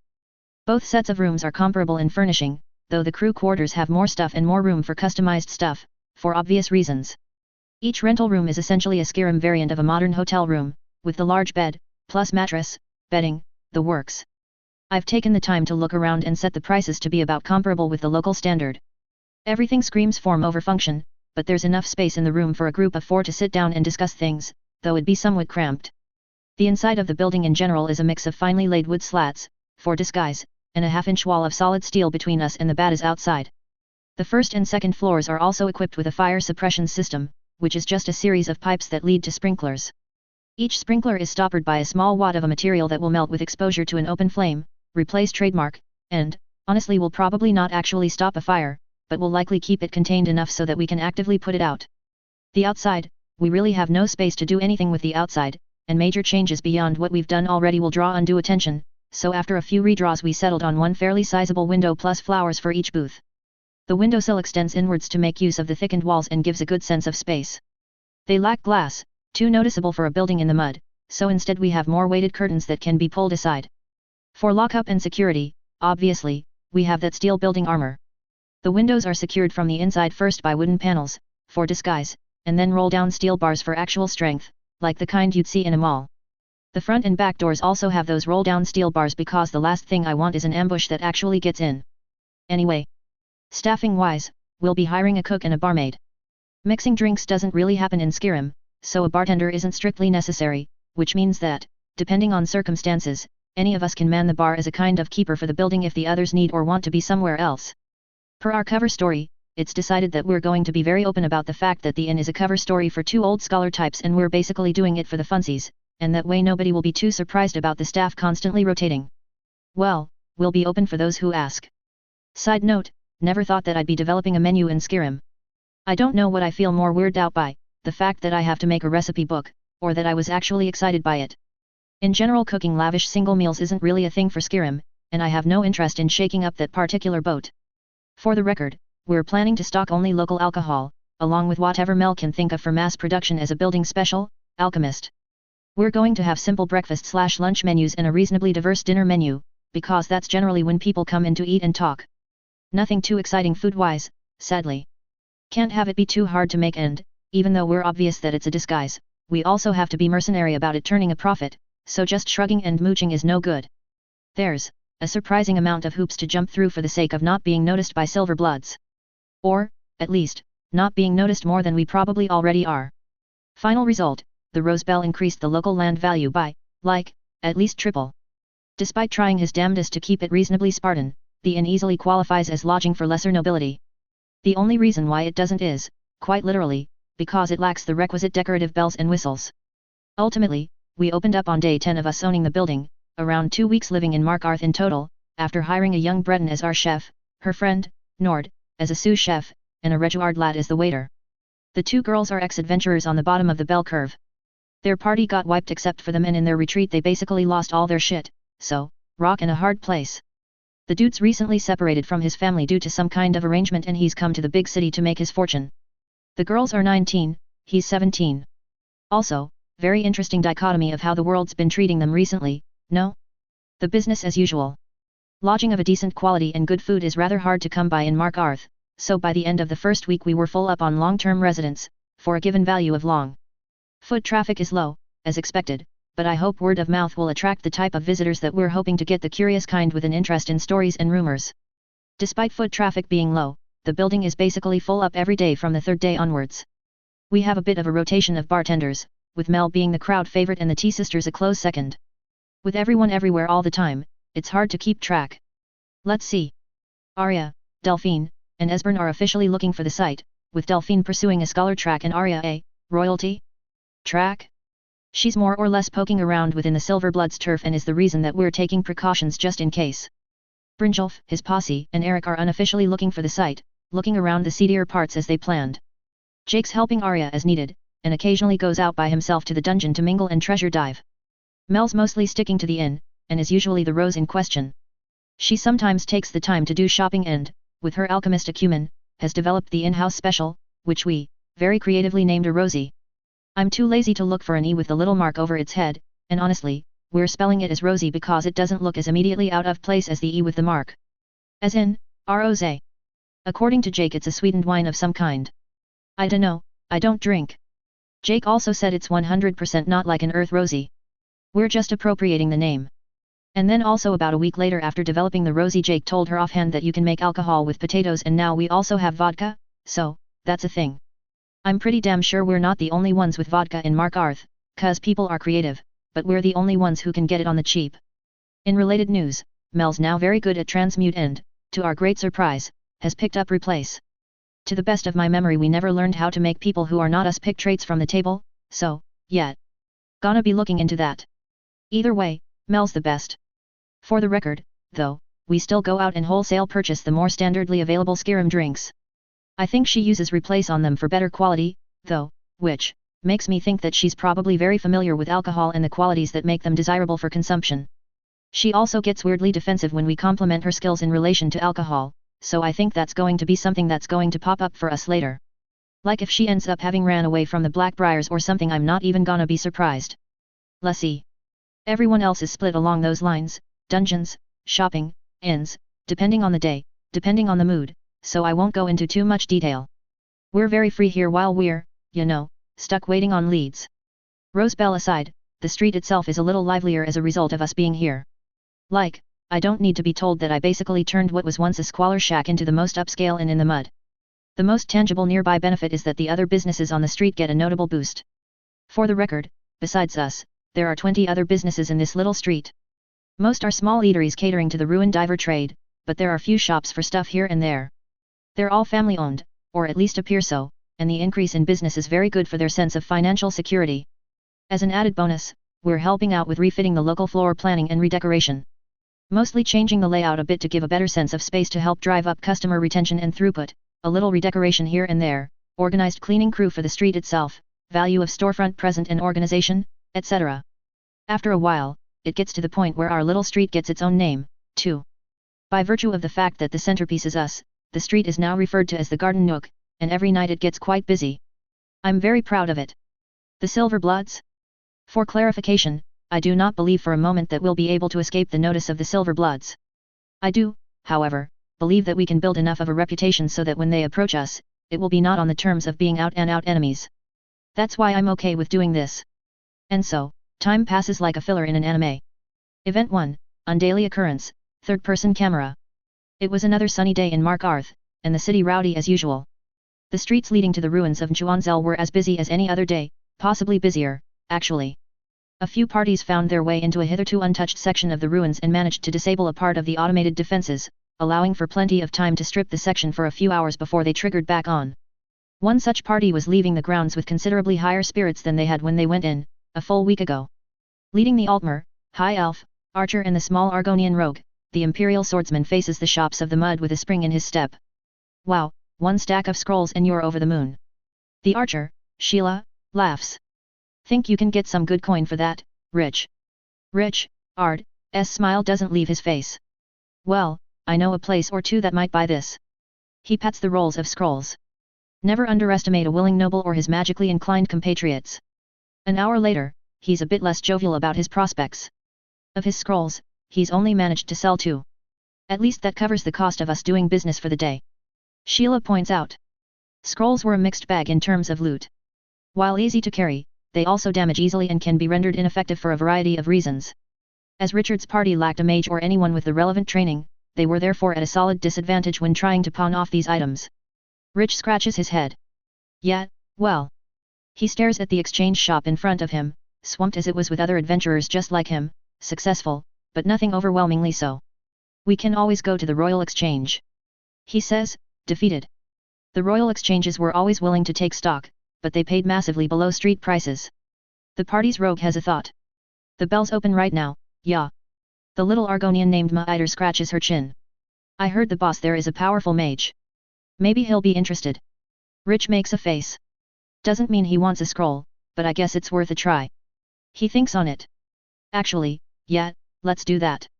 He can identify these scrolls for us so I can probably get a better price on them. Good thinking, Ma'iter. Pronounced Meter. Ma'iter's tail flicks with excitement. I want their sweets too. Aeon, that's why we're going there. Sheila laughs. Seriously, MIT, you spent all your coin in the Nook before we left. Ma'iter scoffs. Yeah, 'cause it's fun there. If I'm gonna die I'm gonna do it happy. The life of a dungeon diving adventurer is rough, the ruins are fraught with dangers, and the relative safety of the city is heavily tied to the weight of one's wallet. Many say they prefer to be out in the wild, going into ruins outside the immediate jurisdictions of a city gate, but those who tried to do so would quickly understand why such expeditions by individuals are few and far between. While the narrow and dark alleys of the mud may be seedy, they were at least a sign of civilization and a little stability. The party chatters along as they head towards the garden nook, one such oasis of relative safety and, surprisingly enough, one of the more welcoming ones. Seemingly springing from out of nowhere, the narrow, ignorable alley that once would have struggled to see 100 people a week was now almost suffocatingly packed, with every shop doing a roaring business providing not just the necessities for daily living, but also an actual, near-tangible sense of safety and comfort. Busy as always. Rich says as he sees a plaque with Garden Nook written on it, hammered in place just last week on the sides of a much older-looking building. Gotta say, this place makes me relax every time I come here. He says with an audible sigh of relief once they enter the alley. It was comparatively darker than the wider street they had exited, but felt immeasurably more like home. Ma'iter nods. Hard to believe it just appeared like that. She waves to Alida and her family, the ones manning the meat skewer shop that's practically the face of the Nook, at least on this side. What was the story again? Behind the bell. Richard says as the group stops to look at some trinkets.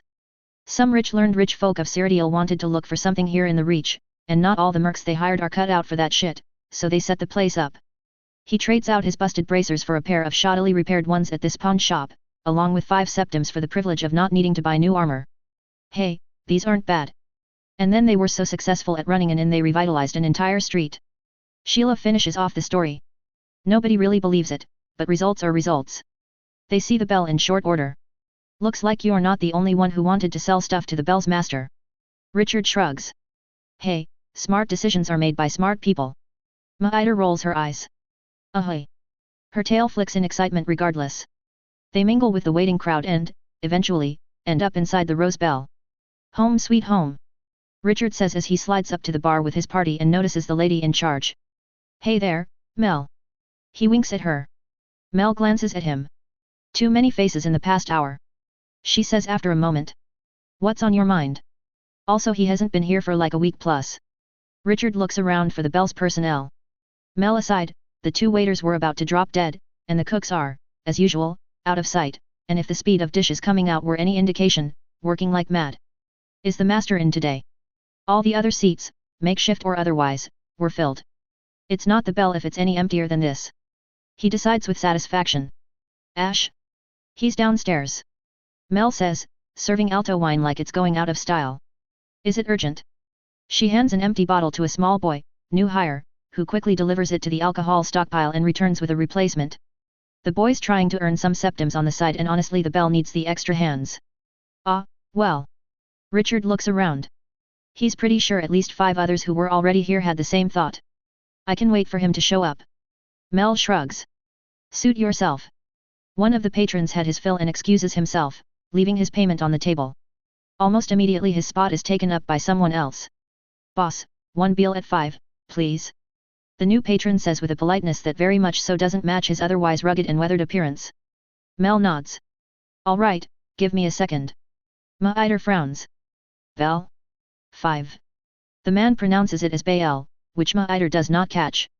While she frequented the Nook with unbridled enthusiasm and the Bell more so, she was, understandably, not familiar with the alcohol scene. Richard grins. A Rosebell specialty. They watch as Mel pulls out a rectangular bottle and a small glass, designed to be comfortably held with only 3 fingers. She pours a small amount from the bottle and fills the rest of the glass with something else. About a fifth is from the bottle. Maider notes. So that's what the 5 meant. The patron takes the glass and downs it in one go. Oh, that bites. He laughs while he coughs. His next seat neighbor laughs with him. 2 weeks in and you're still just at 5, Elliot. He pats Elliot on the back with aggressive vigor. Fuck off. Elliot grins. 5's more than enough for me. He orders something much lighter for his second drink, along with snacks. That's the Wolf Beal. Richard says of the clear bottle. The Rosebell's specialty, and probably the strongest drink in all of Skyrim. It's just vodka. And it's so strong they have to dial it down, Maider muses. Impressive, I guess. Nothing else like it. Elliot laughs, making Maider wrinkle her nose. I've had something similar out in Dawnstar and let me tell ya, this. He taps the empty shot glass. Dawnstar's got nothing on this. The group chats with the surrounding patrons on their comings and goings for a little longer until Ash appears from downstairs. After a brief conversation, Richard procures some of the scrolls that he had been planning to sell. Master, this is and thanks for this. Richard says and pats the sword at his waist. This thing saved my life more times than I can count down there. Oh yeah? Glad to hear it. Ash says. The sword was a good piece, and he basically gave it away on a random lottery night for the bell. Hope you got some success out of it. That we did. Richard says with a sly smile. Perhaps you'd be interested in these. He procures the rest of his scrolls that he had stowed away, just in case. Still next seat over after like an hour, Elliot laughs, red in the face. You got some balls. Ash smiles as well. Yeah, I can appreciate a good sense of business. He takes the scrolls and scans them quickly. The rest of the business deal goes by without further incident. Richard spent a little more coin at the bell than he was expecting, purely on a whim, of course, and ultimately came out of it a bit richer and, somewhat surprisingly, with a room at the bell to boot. Given that the group had been roughing it for the better part of a week, they decided to immediately head upstairs to see their new accommodations. Oh, wow, this place is impressive. Sheila whistles. No wonder it's asking for 50 septims a night. She puts her hands on the big queen-sized bed. This is really soft. She makes a soft leap onto the bed. Ash had given them the room in exchange for a scroll, and was willing to let them have it for a good 6 days at no charge. If there was any divisiveness about the bell, it was the fact that their rooms are way overpriced and the business model too exclusive. Those who have slept in them were of the mind that the price was well worth it for the effort, and those who have not believed them overpriced and overblown. Sheila, once in the overpriced camp, changed her allegiance upon hitting the sheets. Oh, my God! Richard says as he mimics her. Maider does the same, giving out a rattling from her throat, an Argonian, or at least a Maiderian, sign of comfort. After the initial bliss faded, she noticed Richard looking at her. What? Nothing, just. A strangely sad smile plays on Richard's face. Just glad we're all alive. You're damn right about that. Sheila agrees, and fixes her gaze square onto Richard's face. Richard, for his part, thinks of last night. That really appeared from out of nowhere.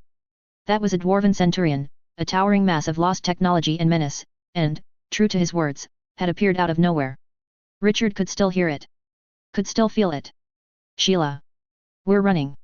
He had said, his eyes completely fixed on the giant metallic bastardization of a man. Mother of God, what's that thing doing all the way up here? Sheila had said, letting loose arrows into its chest with zero effect, more just as a panic reaction than anything else. The Centurion had shown up while they were camping with at least 30 others. Safety in numbers. It was alone. It was dark. Richard, he knew, logically, that they were camped in an open area for vision and ease of retreat, but the only thing on his mind was its metallic mask-like face.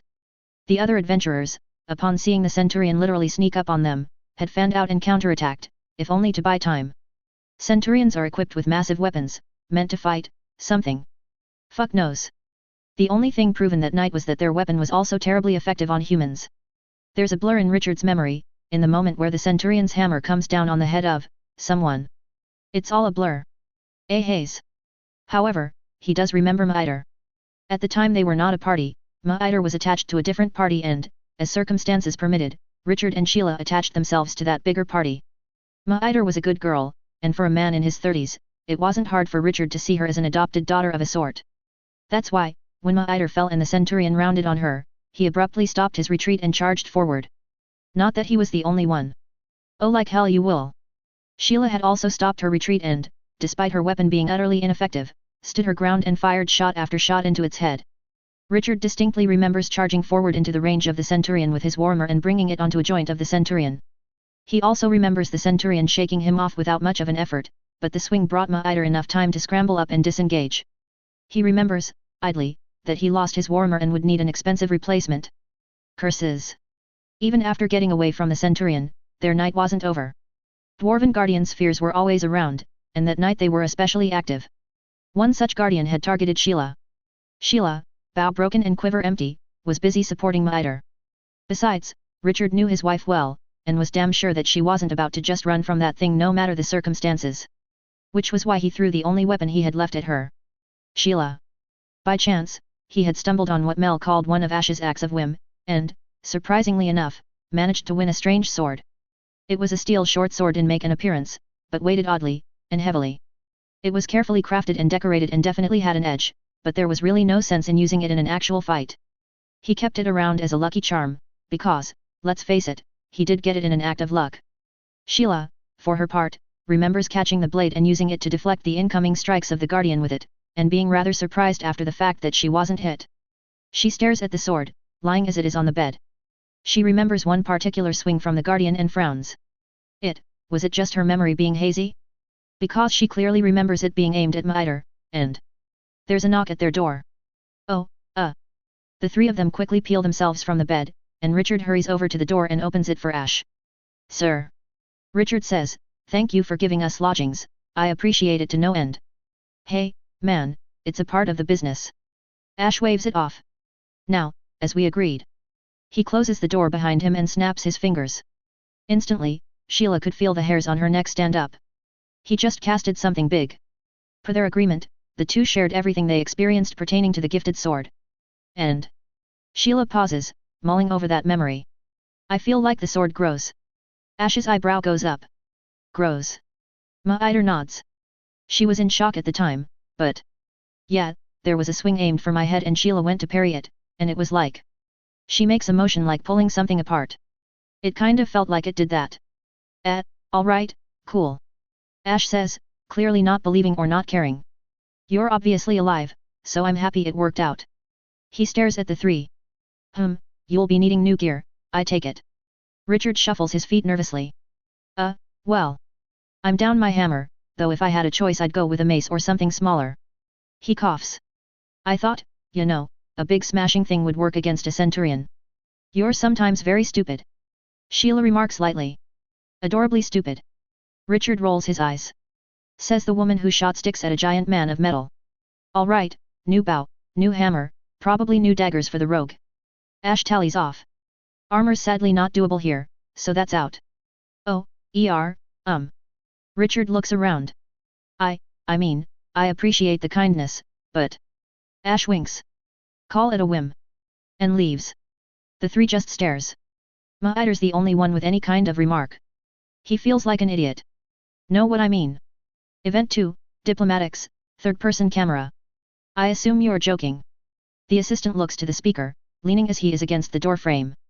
Her eyes flick between him and the letter in his hand quickly before cracking a small smile. Sir, I assure you the letter is real. The two Imperials stare at each other for a solid minute. The man's mood doesn't really get better, and he enters the small room, sits on the opposite side of the table, and lets the letter fall between them. The letter states, rather plainly, that there are two children in the care of a mercenary company, and that the Imperial Army is interested in sponsoring them. I'm more curious to know why the dunderheads at Riften punted the issue over to us. The man grumbles. Couldn't they have just approached the family while they were in Riften? The assistant shuffles through her notes. Apparently the company went off to Admiruin as a part of a contract for a month, then they skipped town. The man makes a skeptical noise. Yeah, see, that's what I'm not okay with. You're telling me that a group of people like that are in care of children? That okay with you, Sherry? Read as Sherry. Well, people do what they can to make ends meet, Martin. Sherry says diplomatically. I mean, I wouldn't consider Riften to be a good place to raise a family. Martin rolls his eyes. Yet. Named after the hero of the Empire so many years ago, he would be the first to say that he shared the work ethic but not the self-sacrificing candor. Anyways. He taps an envelope. When do we have time to hand this out? Some days later, Martin and Sherry get the opportunity to go into the Dwemer ruins, with Martin fuming the whole way. You'd think that, after moving away from a place like Riften, they'd stop doing dangerous shit like this with their kids. Was Martin's summary. The two of them were half-dressed as Imperial Battlemages, with standard, market leather armor to replace their otherwise specially decorated Loreka-styled armor. Even among the Battlemages, the two of them had a very high standing, which is also why Martin's rather pissed at being a glorified delivery boy. Like many others around them, they pull up their hoods to cover their faces. Remind me why we couldn't have just dropped this off at their house. Martin sighs as they descend the dark stairs. I feel like I shouldn't need to do that. Sherry says cheerily. The Silver Bloods. Martin sighs. Funny how even we have to step carefully around money, hey. Such is the way of the world. Sherry tosses a septim over her shoulder. It rolls and lands at the feet of a dazed and emaciated boy. Take care that you don't drown in it, Martin. Sometimes it's hard to tell who's in charge here. Martin grumbles, under his breath. The two arrive at the main landing, the underground market. It's impressive no matter how many times I come here. Sherry sighs contentedly. It's like coming home. Martin shakes his head. You've been here, like, twice. True to its name, the underground market is the biggest series of platforms that are considered safe for Chuanzell. More of a flea market than anything else, the most common form of showcasing one's good is a dusty carpet, the most common form of defense, trust. Participants in this place tend to divide along two lines, those who have connections above ground, and those who have been unlucky underground. Those who were lucky, obviously, could simply return to the city and sell things for coin. Incidentally, food tends to be a popular good in the market. Right now, the market is in a bit of a lull, most of the action tends to happen around mealtimes, and it was certainly not mealtime right now. Sherry scans the few prospective sellers starting to set up and sees her target. She daintily navigates her way through the implied paths to the young Khajiit whittling a small piece of wood. Hey, Leela. The Khajiit's ears turn to her but she doesn't look up from her work. Sherry, right? What do you want? Sherry sits on the dusty ground. I'm looking for a little information. She holds up a septum. Leela doesn't even look at it. About the adventurers, I take it. Her eyes instead flicker towards Martin. This'll cost extra. For dealing with Imperials, I take it. Martin shrugs. Hey, I'm just here for a job. I got plenty. Sherry takes out a pouch. Have you seen two kids come down here recently? Little girls, comes as a pair, smells like money. Sounds about right. Leela holds out her hand and Sherry forks over the pouch. They're usually escorted by somebody, so it's not as if they're here on a whim. Dungeon diving? Martin asks with a dangerous growl. Leela shrugs. No idea. She certainly didn't care. Do they pawn stuff off? Sherry asks, taking out another coin. No. Leela takes the coin. As far as I know, whenever they find anything, they take only what they can carry on their person back to their home. Martin adopts his thinking expression. Well, their father is supposed to have money, so that's not surprising. He mumbles. Are they down here now? Yet. Layla's ears flick. There's a bigger group than usual down there. Martin felt Sherry freeze. All right, thank you. He says quickly, and half drags Sherry to her feet. You all right? He asks when they had taken enough steps away to be considered alone. Why yes. Sherry's eyes darts around. Old wounds, hey? Martin strokes her head. It's fine, we're here now. We can come back another day. Why yes. Sherry says, her eyes a little wild. I mean, no, we have to go down there. She sinks into Martin's arms for a second, takes a breath, and focuses herself. All right. Martin lets her do her thing. Ready. Sherry nods, and Martin allows his senses to spread out with the strength of his magic. If anybody could see, they would notice the blue hue around his irises. Geez. Martin couldn't help but smirk. It's useless down here. His magic vision was picking up signatures from all over the place, almost all of it a result of Dwemer metal's natural tendency to absorb magical power. Still, he was able to see the general structure of the parties in the dungeon. Things that are alive have a magical signature that swirls and moves, and Martin was certainly trained enough to see this subtle flow. Martin notes a particular clump of magica that seemed to swirl with rhythm, a sign of someone with significant magical training. I'm guessing those two are there? He notes. Judging by the size of the cluster, there must be around 20 people there. The two bade Leela goodbye and dive into the dungeon proper. Chuanzel, similar to the game, has a massive main cavern section of platforms and stairs over a giant lake of water. Multiple, massive gates connect the main section to other sections, many of which remain untouched or barely touched. Similar to everything else, it's much bigger, and much more complex, than it is in-game.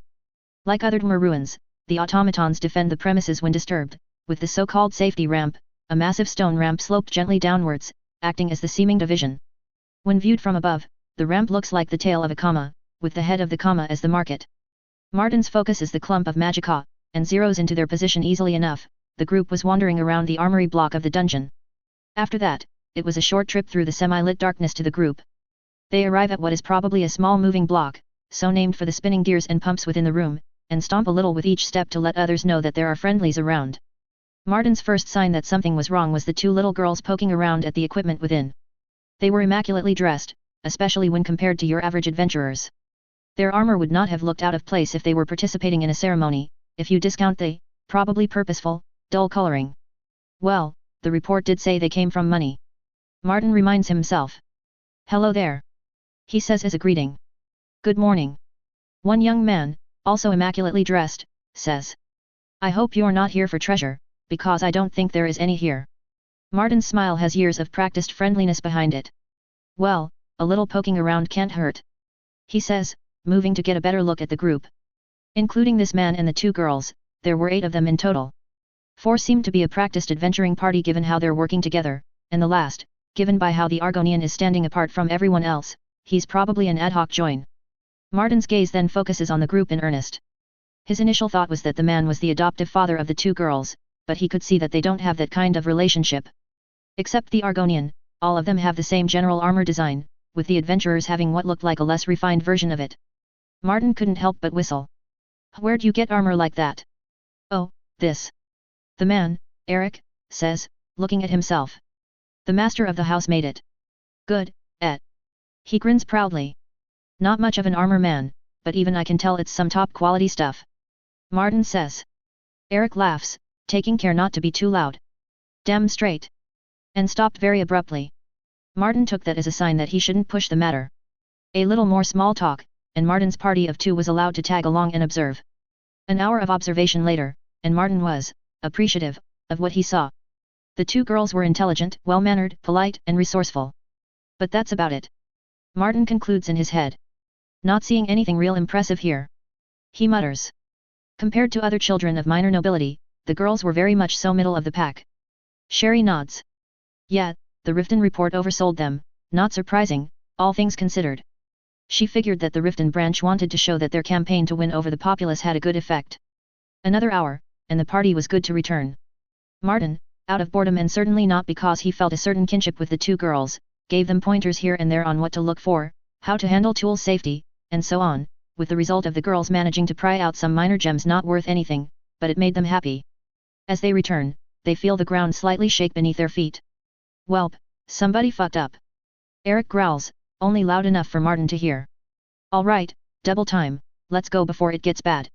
True to his words, as the party picks up the pace, other groups of adventurers and miners flow towards the ramp back up towards safety with practiced speed and more than just a little bit of anger. They soon see the cause of the problem. A family of 3, either blinded by greed or forced by desperation, had stealthed their way deep into the ruins in search of treasure. Following closely behind them is a dwarven centurion, lumbering forward in all of its 20 feet tall, Dwemer-plated glory. Gamblers. Martin snarls, seeing the family of 3 run while holding on to something shiny. No, not a family. He corrects himself as they get closer. Their ages are too close for that, siblings? As they get even closer, he could see the shambling state of their clothing that was definitely not caused by these ruins. Gamblers, et. Eric pulls his sword. Alright, up the ramp, let's go now. Except the ramp was now overcrowded. The safe level of the ruins could handle the throughput of bodies if it was clear of obstructions. Given that it was now crowded with scrap metal, tables, chairs, spare tools, wheelbarrows. I don't think we're getting up there. The Argonian says. If we do, we risk getting crowded off. To puncture his point, a torch scone is knocked off balance and falls from the ramp, dropping quickly out of sight, eventually splashing into the waters below. This entire place is an oh shit violation. Eric grumbles, copying one of Ash's favorite complaints about Mark Arth. Alright, we'll hide and cross our fingers. Martin catches the glance he shoots the adventurers and notes how they tighten their hold on the two girls. Hey. So, without a good place to run, they hide. Instead of heading up the path, they go along one of the side paths that ends in what seems like a cross between a watchtower and a pavilion. There, they extinguish lights and stay low. Martin casts a life detection spell, and moves to observe the three gamblers now nearly at the safety ramp. I'm impressed they're not dead yet. He notes with a little respect. You all right, Sherry? Sherry, eyes squeezed shut, nods. Bad memories, but it'd be worse if I was just sitting and waiting. She says hurriedly. Martin strokes her hair. It's fine, I'm here, we're here with friends. You're here with friends? He gives a look to Eric, who shrugs. It's all right. He sees the magic signatures of the three reach the ramp, and stop. One of them tripped. The Argonian growls. Shit. If the guards manage to defeat an enemy in a zone they previously avoided, the zone will be patrolled. One of the adventurers warns. Yab. Martin sighs. Upon seeing one of the three trip and fall, people from the ramp almost immediately turn and descend to assist, bringing them face to face with the Centurion. Martin hears the strange growl of the Centurion as it powers up, followed by the crash of its fist hitting rock. We're joining in. His hands light up with flames, and as soon as he gets a clear shot at the Centurion, now illuminated by many mage lights, he lets loose with a barrage of fireballs. Each hit of the fireball strikes the Centurion on the head, knocking it heavily askew. If it had a neck it'd be broken many times over. This extra time lets the one that tripped scramble to his feet and escape up the safety ramp, except now the Centurion was locked onto Martin, and given its position was definitely between him and the ramp. We can wait it out, but I feel like that might not be an option. Martin says. I'll keep it distracted. Sherry, get the civilians to safety. Right. Sherry says, getting to her feet, keeping herself focused on the task at hand. Man. Atra, Alma, you first. Eric draws his sword. Richard, as long as we damage the thing and retreat out of range, it'll fall back, yet. It's overextended and only defending. Richard the adventurer says. So a good hit and no chance of counterattack means it'll go back for repairs. Aight. Eric grins. Let's get dangerous. He charges forward. Oi. Martin charges up some fireballs. Idiot. He fires them at the Centurion. Now that it's facing him, the hits do significantly less at staggering the target. As expected. Richard sighs. It's going to blow steam, Eric. Gotcha. Eric keeps his eyes fixed on the mouth of the Centurion. As he passes some threshold, the Centurion suddenly opens its mouth, and is instantly hit by a bolt of lightning from Martin. The damage causes the Centurion to close up and, instead of using its steam, rear back for a punch. As the punch drives home, Eric suddenly dives into a roll. The fist misses and slams into the rock. Eric, now suddenly stopped next to the arm, slams his gauntlet hand on the arm of the Centurion. The gauntlet was a metal glove with a leather layer sewn on top of it, both to provide coverage, as well as to disguise a soul stone fixed into the center of the palm. Martin wasn't sure what happened, but there was the catastrophic sound of metal shearing, and the Centurion reared back, leaving half of its lower left arm behind on the ground. Eric gets to his feet and moves away from the downed arm. Martin wasn't sure what he was seeing, but Eric very obviously was in a battle stance without drawing a weapon. Strangely, his hands were not balled into fists. The Centurion, now somewhat one-armed, rear back and readies itself for another punch, this time trying to sweep with its remaining right arm. This time, Martin sees Eric clearly generate a complex armored skin type spell and deflect the hit over his head, while also laying his free hand on its arm during the hit. There was that sound of shearing again, though the arm did not come off. However, judging by the way the arm moved, Martin deduced that some of its internals were critically damaged. Well. Eric grins at the Centurion. Round 3. He makes no movements despite issuing the challenge. The two stand off for some minutes, before the Centurion backs off, turns around and then descends back into the darkness. That's what I thought. He relaxes, shaking his left hand. Ow. You all right? Martin says, as the party regroups and returns up the now much less chaotic ramp to cheers and claps. Where did you learn to make a shield like that? As a Cyrodiil-trained Batlemage, he referred to all magic skin spells as shields. Oh, here and there. Eric says. Truth be told, he very much would like to sit down, because he was completely tapped on magicka, but at the moment getting out of this crowded environment came first. What was that thing you did to blow off its arm? Sherry asks. An armor-breaking spell. Eric frowns. Something like that? I didn't ask too much on the specifics. Sounds like a homebrew. Martin shares a glance with Sherry. What's it called? Eric frowns hard. Palm something. He says. The name was honestly not as important as knowing how to do it. Palmafyokana. The small Argonian in Richard's party said. That's what the master of the house called it. Martin has never heard of the spell before. Oh, so he made it up himself. He makes a reminder to make a visit sometime later. What does it do?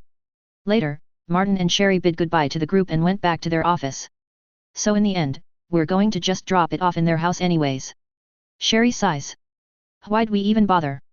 We learned a lot, so it's not all bad. Martin says. So, categorizing what we've seen. Sherry. Sherry reviews her notes as well as her memories. Eric, he calls himself a warrior, but his spell work would make him a squad leader if he became a batlemage. Martin nods. His melee prowess would make up for his comparatively low magicka reserves, I'd imagine. Sherry continues. The adventurers that were with them, they, lion-hearted? Pretty run-of-the-mill. Not great, not bad either. Their rogues got some skills, but overall they're not too impressive. The Argonian, I'll have to look into him, but I think he's familiar for some reason. Martin shrugs. I can't tell them apart, so go for it. What about the girls? Sherry frowns. It's hard to tell. They're obviously very smart and very talented, and I'd imagine they would also know how to do that palm thing, too. I'd think so. Martin nods. You might have missed it, but when we first started hiding against the Centurion, the two put up barriers that pretty much looked identical to Eric's, and they weren't running out of magicka anytime soon. Implication being that their homebrew spell is very energy intensive. Sherry makes an amendment in their notes. But, yeah, we're going to have to move pretty quickly on this. She glares at Martin. Martin goes on defense. What? We'll get them when we get them. Worst case scenario, they get picked up by Markarth as batlemages, and then we'll just requisition them from there. Sherry sighs. He had a point. Yeah, you don't think they'll be picked up by the Silverbloods when that happens? Martin grins. I'll be very surprised if money's willing to go that far. Event 3, Storm and Silver, third-person camera. It's the cusp of winter, though Markarth, being Markarth, would be unaware. While the rest of the Reach gets blankets of snow, the inherent structure of the city and its position meant that it was covered in a blanket of warmth. Warmth that, quite understandably, was visible in the form of a perpetual, faint haze. How bad is it this year, do you think? One young noble, Nord, asks his retainers. Production of all metalworks have climbed again this year. His retainer, a meticulously well-kept imperial, replies. Judging by the trend? 1,000, easily. 1,000. The noble scratches his beard. That's not too bad. He stretches. All right, what's on my schedule today? The noble, per his schedule, descends into the town. Most of his tasks involve patrolling assets owned by the family. Today, his focus is a trio of inns under the family's guidance. The first was essentially a poorhouse, built for the poor and downtrodden in the poorest sections of the city. Before entering, he puts a ring on his finger and his outer appearance shifts slightly, making him look slightly more like an imperial. Guess I forgot to recharge it. He mutters and enters the building. Immediately, he was overcome with the impression that it smelled very poor. As usual. He sits at the bar, orders a drink, and observes the rest of the 16 non-staff occupants with a keen eye. He does so for an hour, pausing his observation every once in a while, to give a sign to his retainer waiting outside. An hour later, he stands to leave. 6 in total. He tallies in his head. Of the patrons that visited, 6 of them would vanish without a trace later, not that he cared. Next. The next locale was more upscale, more of a diner than anything else. Craftsmen, especially apprentices, worked hard schedules, and while many appreciated a warm lunch, very few had the time or skill to make anything substantial. The diner, then, capitalized on that clientele some years back, and was now a fixture in the local area. As it's more upscale, there wasn't much of a reason for the noble to hide. Hello, I'm here again. He says as he enters, a pleasant if apologetic smile on his face. Sorry about that. Oh. Hey boss. The keeper says with a bright grin. Long time no see. It's been like 2 days. The noble returns the grin. I call it my lucky curse. He finds a place to sit at the bar and does so. Though I have to say, I can't exactly get used to this new layout, Aaron, He looks around. Compared to how the store was set up, the bar had been moved back slightly and angled to give more space for tables and cushions. Aaron shrugs good-naturedly. What can I say? A good trend is worth following. Everybody with the space is copying some part from the bell. The noble's smile slips slightly. Says a lot about the place if even a piece of its name is so commonplace now, doesn't it? Damn straight. Aaron says, annoyed. Still, just you watch, we'll have them singing our praises by spring. The noble nods. I look forward to it. Like I said last time, if you have any requests we'll be happy to help. Between the friendly banter, mingling with the patrons, and enjoying the food, the noble ultimately stayed for 2 hours before finally leaving. As soon as he leaves, his retainer pipes up. I'd recommend against lingering for too long at one place in the future, young master. The noble was in no way sorry. Sorry, couldn't help it. He looks around. Our third place is a smithy, yet. That's correct. The retainer brings out a map for the noble. He looks at it for a moment. The bell's close by. He notes. Let's take a slight detour. The retainer just sighs. The trip to the garden nook was a slight detour, but one worthwhile, to some extent. Around a month ago, a fire broke out in a nearby building some 2 blocks away. The construction of the mud being what it was, the fire spread quickly and had consumed everything around it in a 3-block radius before being controlled. Notably, the Rose Bell was in the radius and, to everyone's expectations, survived the fire more or less unscathed. As is the norm for the mud of Mark Arth, reconstruction was immediate and total, with minor noble families quickly staking their claims and giving out funds in return for a stake in the business. Given that the area around the bell needed to be rebuilt, the competition was especially fierce, and had gotten to the point where fights were breaking out in the streets. Understandably, the Jarl intervened and, in a move that wasn't exactly unprecedented, gave the building rights to Warwolf, or, more specifically, Ash. Depending on who you ask, this act effectively made it so that Warwolf, a mercenary band, was now functionally being led by a minor noble. Given that much of the minor nobility in Mark Arth became so because of this, there wasn't much of an upheaval, and most of the retaliation were aimed at those who started the fights in the first place. In any case, through Warwolf's direction, the area was in the process of being rebuilt. Ash's decision to focus on building quality was highly unpopular as it slowed reconstruction, but in the end. Or, rather, as of right now, it seemed to be playing out well. The noble takes his time to enter the new garden nook, jammed as it was with visitors, and takes stock of the situation. The overall structure of the area is the same, since no main roads pass through the area, the burned-out area was consolidated into one zone, with a wall comprised of buildings that face both the street outside and the zone inside. On the inside, 2 rows of buildings separate the zone, also 2 facing. Looking at it from the top down, it would look like a button with an equal sign, with 4 entrances at the edges of that equal sign. As the noble slowly wandered through the streets, he couldn't help but appreciate just how quickly the buildings have gone up. Sure, most of them were still unfinished, with their second and third stories just getting started, but the fact that Ash was insistent to the point of being domineering on the structures following a strict pattern definitely helped in terms of getting the resources together. In retrospect, a closely followed pattern of equipment and resources was just easier to organize, and upon seeing Ash's hell-bent determination, most builders and nobilities with the need to supply goods and services also either adopted the model, or else hired people with the fortitude to do so. The noble himself was one such person, incidentally. Looks like things are going well. The retainer notes of the suffocating crowd. To no surprise.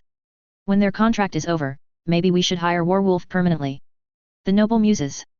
His eyes flicker over to the center of the 2 middle rows of buildings. While technically 2 facing due to their roof design, the center rows have a slightly hidden inner row that acts as housing. Each unit was cramped and only had enough room for a bed and a chest, but it was a significant step up from sleeping out in the streets. Rosewell, obviously, managed them and hired significant amounts of help to keep them running. Indeed. The retainer notices the noble's focus. At a mere 10 gold a week, it's a very profitable business model.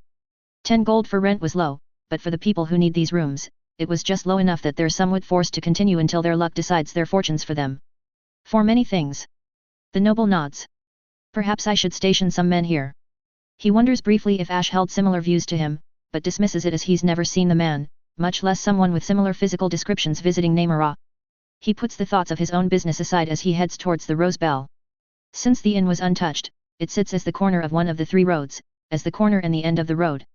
Apart from a good scrubbing and some tables set out in front of the store, it really hasn't changed. The clientele, now somewhat reduced due to healthy competition, meant that the bell caters even heavier towards the adventuring types, not that it mattered to him much. Well, hello there. The noble practically jumps out of his skin. His eyes dart around before capturing the face of a man he's only seen a week before, and yet never managed to forget. You're a touch early. Brynjolf says jovially. I thought we had arranged a meeting for 2 days from now. The noble had completely forgotten. Oh, yeah, I mean, of course. That's why I'm here. Brynjolf can tell that the young man had forgotten. Wonderful. It so happens that the master is in today. I'll let them know to expect you. He winks, turns to leave, and 5 steps later fades from the noble's line of sight. That guy gives me the creeps. The noble sighs. He now remembers the conversation he had for the conversation he planned to have. No time like the present, he strides into the Rose Bell with determination and purpose. That determination fades a bit when he sees the mercenary parties nearly all turn their head to critique him, and his purpose fades a lot when he sees Mel at the table. Mel has no clue who he is. Welcome to the Rose Bell. She says politely and professionally. What are you looking for? Well, The noble stammers and his eyes, rather predictably, flickers to her chest and stays there. Mel silently counts to 5 before the noble was able to break contact. Depressingly impressive. Sir. Oh. Yes. The noble gets his head screwed back straight again. Per my arrangement with one of your, Master Ash's contacts, I have arrived. A little earlier than planned, my apologies. Mel's eyebrow goes up. All right. Alma. Is Ash free? Alma's basically just doing odd jobs behind the bar. Yes. Should I go get him? Nah. Mel's eyes flicker to just over the noble's shoulder. Show him to the waiting room. She does something under the counter, then moves to open the bar door that separates the work area from the customer area. Follow her. The noble, while still a little disturbed, nevertheless had full faith in the Rose Bell. He gives a signal for his retainer to wait and follows Alma down the stairs. The two go down a flight and enter a reasonably large sitting room, lit by very well-designed lanterns with glass that seemed to magnify the strength of the flames within. The room was otherwise threadbare, there were 2 long couches with a table in the middle, and that was it. Interestingly for the noble, both couches are placed so that the door was to their left and right, respectively, rather than have one with its back to the door to enforce soft power structure. Alma shows the noble to a couch. Please take a seat, the master will be with you shortly. Bows slightly, and leaves. The noble takes a seat, is surprised at the softness of the couch, and waits for around 30 seconds before Ash enters the room. Must have been writing something. The noble notes of Ash's ink-stained hands. Master Ash, he stands. It is my privilege to make your acquaintance. I am Grant Tallflame. Tallflame, Ash checks his mental notes. Minor family, owns primarily forges, recently expanding into hospitality. Good day to you too. Ash, of the Warwolf Company. I heard you talked with one of my men over something of interest, and he was damn coy about what it was. While normally a noble would have a power structure advantage over a mere mercenary, Grant figured it made sense to at least play fair. Yold made contact with me after I heard about your mission and its currently fruitless efforts. He returns to his seat. Ahoy. Ash sits, facing Grant. Well, if Yold said it was important, so, what do you know about what we're doing so far? With extreme effort he managed to say the fake name without putting undue emphasis into it. Well, you're looking for an old site in the Reach. Grant says. And one that used to be owned by the Empire, before it was, I assume, abandoned. If my sources are correct, you've exhaustively searched the Reach and have found no leads. Ash let a small grin slip. That would be correct. We're looking into the next possible course of action within Forsworn territory. As I thought. Grant nods. Well, I happen to have contacts with the Forsworn. While I do not have the clout to guarantee safe access across all areas, I can at least give you a start. As expected. Ash nods. Sounds interesting. What are you looking for in return? 2 weeks later, the Reach. Against the dying winter sunlight, Warwolf was on the move. Riding on ethereal wolves, Ash led the party towards the site of their target, the Skyhaven Temple. Grant, true to his word, could only give them a start. The Forsworn did not take to outsiders kindly, and the words of a lesser noble with deep reach roots gave Warwolf the 5 minutes they needed to make their pitch to a reasonably well-ranked Forsworn captain. After the exchange of food and equipment, Warwolf was able to gain enough trust to proceed into what is effectively a Forsworn stronghold. Riding hard on wolves that never tire, the party arrives, with a Forsworn guarantor, at the entrance to Skyhaven Temple. As they had expected, the front of the temple was functionally a Forsworn town, with rafts and shacks dotting the stone mustering area outside the temple's entrance. Many small fires dot the town and the relative cluster of heads seen from a distance suggests that the site is well used. Welcome to the Forsworn's fortress town. The guarantor says. This is the Skyhaven Temple you're looking for. Not gonna lie, I expected some place that was more abandoned. Jake says with a slight chuckle. I swear I must have passed this place like 50 times in the past few months. It's a good lesson to learn. Delphine says. Good relations save time. If relations are warranted. The guarantor says dismissively she had utterly refused to give a name and ties a piece of cloth onto an unlit torch. Let's go. Riding with Ash, they lead the party down the slope and towards the makeshift dock. I come with friends. She says as the people on the dock see her. A little talking later and with wolves dismissed, Warwolf board the small boats and get rowed over to the temple. The guarantor catches Ash starting to look around. No dallying. You're here for a reason, so let's go. Alright, alright. Ash rather wanted to look around, but the mission came first. The party crosses the town. Jake and Ash note how, in actuality, only a small amount of people wear the fur armor from the game. The Forsworn's love of giant teeth and furs are still there, but the visibility was most certainly not as pronounced. The party enters the trap tunnel that, in-game, consisted of rather straightforward puzzles to deter large groups from entering. Of course, as life would have it, the traps have all been torn down thoroughly and provided no danger. The fire trap has long since lost its fire, and the stone drop bridge ignored entirely in favor of a wooden bridge that was wider and arguably safer to use. Finally, the stone wall and seal, meant to await a dragonborn before it opened, well, the seal was still intact, just face down and utterly failing at its duty of being a gate, as the rock around it had been chiseled and worked to such a point that, in the years between its abandonment and this very moment, somebody likely corralled together about 100 guys with ropes and physically tugged it free from its sitting. Somehow, not surprised. Jake sighs, and enters the temple. The insides of the temple superficially represents how it looks in-game. Wooden constructions were everywhere, sectioning out the otherwise very empty temple with additional floors for cots, storage, defensive points. The walls were colored and painted in lavish hues of reds and yellows, and even as they watch a pair of children crush berries in their hands and paint over something on the wall, laughing. I, somehow feel like I sorely overestimated the value placed in this place. Esbern says slowly. Perhaps my own knowledge is lacking. Yet. Tima sighs. Alright, what are we looking for? The information should be carved into the stone. Esbern says, looking around. It might be difficult to see it from here. His eyes rest on a suspicious section of wooden structures that seem to make a small, long chamber. He immediately makes a beeline towards said chamber. As it so happens, the Forsworn had built their scaffolding essentially around the section of stone mural and preserved it, largely because trying to balance things on an inherently non-flat surface was difficult beyond reason. Thus, the party was able to see the information as told by the mural, and around 3 hours later were escorted off the premises again. I can't believe it took us months to do that. Jake grumbles as they return to the bell in the middle of the night. Like, seriously. Shit happens, man. Ash laughs. Alright, so what do we know? They had discussed it piecemeal while on the road, but being able to consolidate was definitely helpful. It seems that the Dovahkian of old used some kind of shout to defeat Alduin. Delphine says. Which is, arguably, not a lot to go on. Ash scratches his head. I feel like that's the kind of thing we could have just, guessed. Alright, then, where do we go from here? Delphine looks mildly uncomfortable.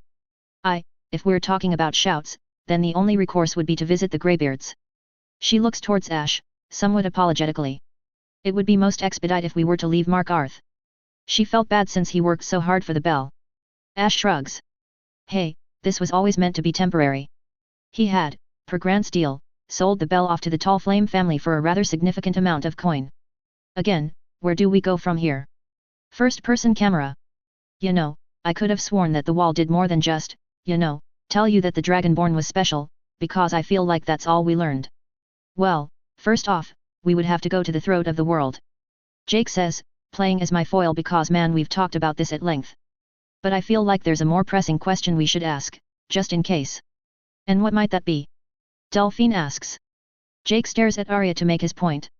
Suppose that we chase after the shout, what are the possibilities that we'll get out of it? Going by the wall, I would believe that the shout plays an important role in at least hampering Alduin. Delphine says.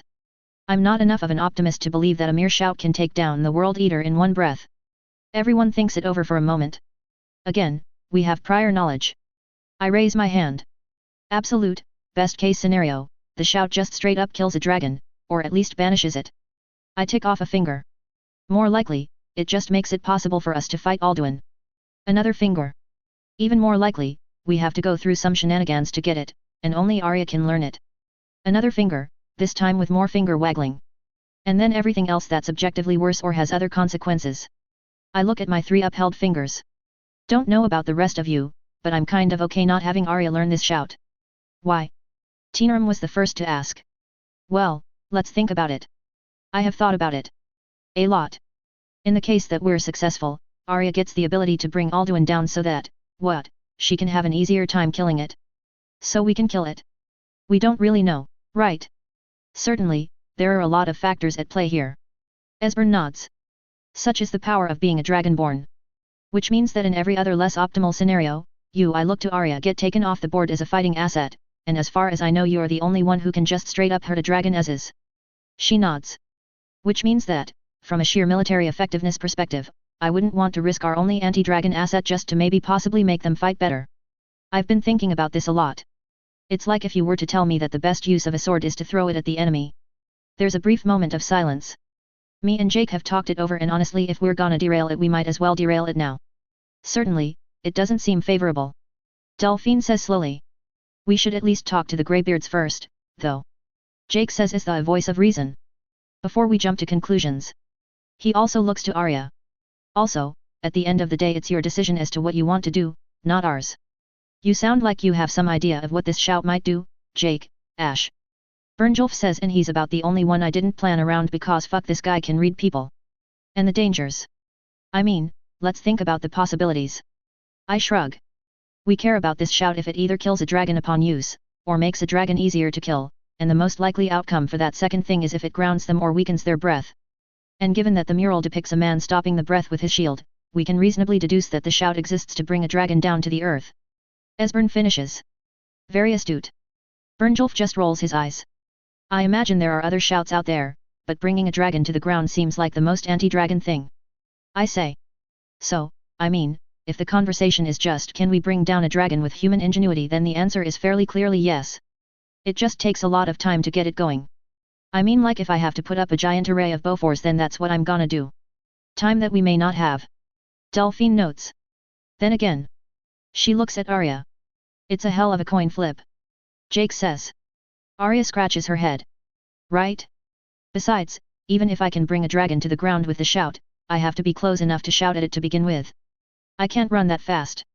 I feel kinda dumb that I didn't lead with that argument, to be honest. Then again, maybe the shout does more than just bringing a dragon to the ground? Let's not get too ahead of ourselves. Jake says hurriedly. First we talk with the Greybeards, then we figure out what to do from there. Fair. We all nod. Ash. Arya says before we adjourn for what's left of the night. What's up? Would you be able to give me the ability to fight a dragon on even footing? We all stop at that, because I mean, with the time and resources, yet. It'll be dependent on how your dragonbornness interacts with weapons and stuff, though. I know she did good back in Whiterun, but without knowing the specifics. Interesting. She puts a finger to her chin and adopts an air of innocence. You said earlier that you'd recommend me against learning the shout from a military perspective. What are your thoughts from a personal perspective? I can feel the daggers on my back and I don't like it. She's such a goddamn tease when you least expect it. Also, I would like to know who's staring daggers at me, please. Yeah, what are your thoughts personally, Ash? Jake says with a big goofy grin, and I swear to God. This is mostly because we're very reserved when it comes to interpersonal relationships. You know what? I'm a fan of collateral damage. From a personal perspective. I would rather that you don't because I care for you. Pause for effect. As a friend. Jake goes oh shit and chuckles. Arya bops him on the shin. Tinaram is very divided in her thoughts. Nobody else really cares. And with that, we're going to get our ducks in order and then set off for that little village again. Woo. =+=+====. Author notes. Hahaha, what is chapter length management?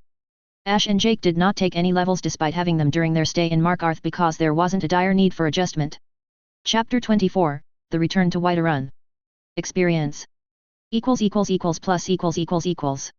With the wall visited and our next course of action decided, we hold for like another month until the reach stops being a snow and mud travel hazard. During the month, our sale of the shop becomes public news and we spend just as much time planning as we do training the replacement crew for the Bell.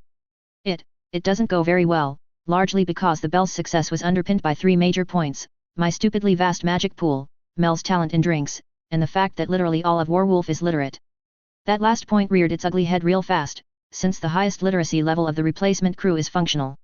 To be fair, it's not as if they can't do the work, but certainly they're not nearly as good as adapting as we would be. Like, because we can read and write, and do so quickly, we can quickly draft up plans for things that happen outside the initial parameters of the inn and make sure everyone gets up to speed without needing to constantly get everyone together. For example, the Rose Bell did not start taking and bartering dungeon loot and spare equipment, but as soon as we became able to, we had to make rules and guidelines for what to take, for how much, how to determine their worth, so on. We use the neighboring stores to sell refurbished equipment, and the Bell's prices are basically the market price for about 5 blocks of the neighborhood. All these rules had to be written down, refactored, streamlined. It's time-consuming for people not used to it. The Bell's current means of income, that the new folk need to be trained for food and drinks, internal rooms, external rooms, the poor rent area, local shop relations, equipment offload, loot barter, local judiciary. Our staffing started weird, but I think it's fair to say that we had 6 full-time positions that needed to be filled, and we rotate freely between them because we can all write and read notes as needed. The new Bell's crew is easily over 20, with some of the jobs that the Bell used to do, like arbitration, stopped due to a lack of someone with the gravitas and standing of a person of honor, in Tiana's words. AKA nobody can replace either Jake or ourselves by sheer track record. From a physical standpoint, the water tank has also been redesigned to use a wheeled hand pump, where the up-down lever action is hooked onto a turn wheel, rather than just relying on my magical skills. The replacement crew has also been advised to boil water before using it, since it's not going to be nearly as clean as magic.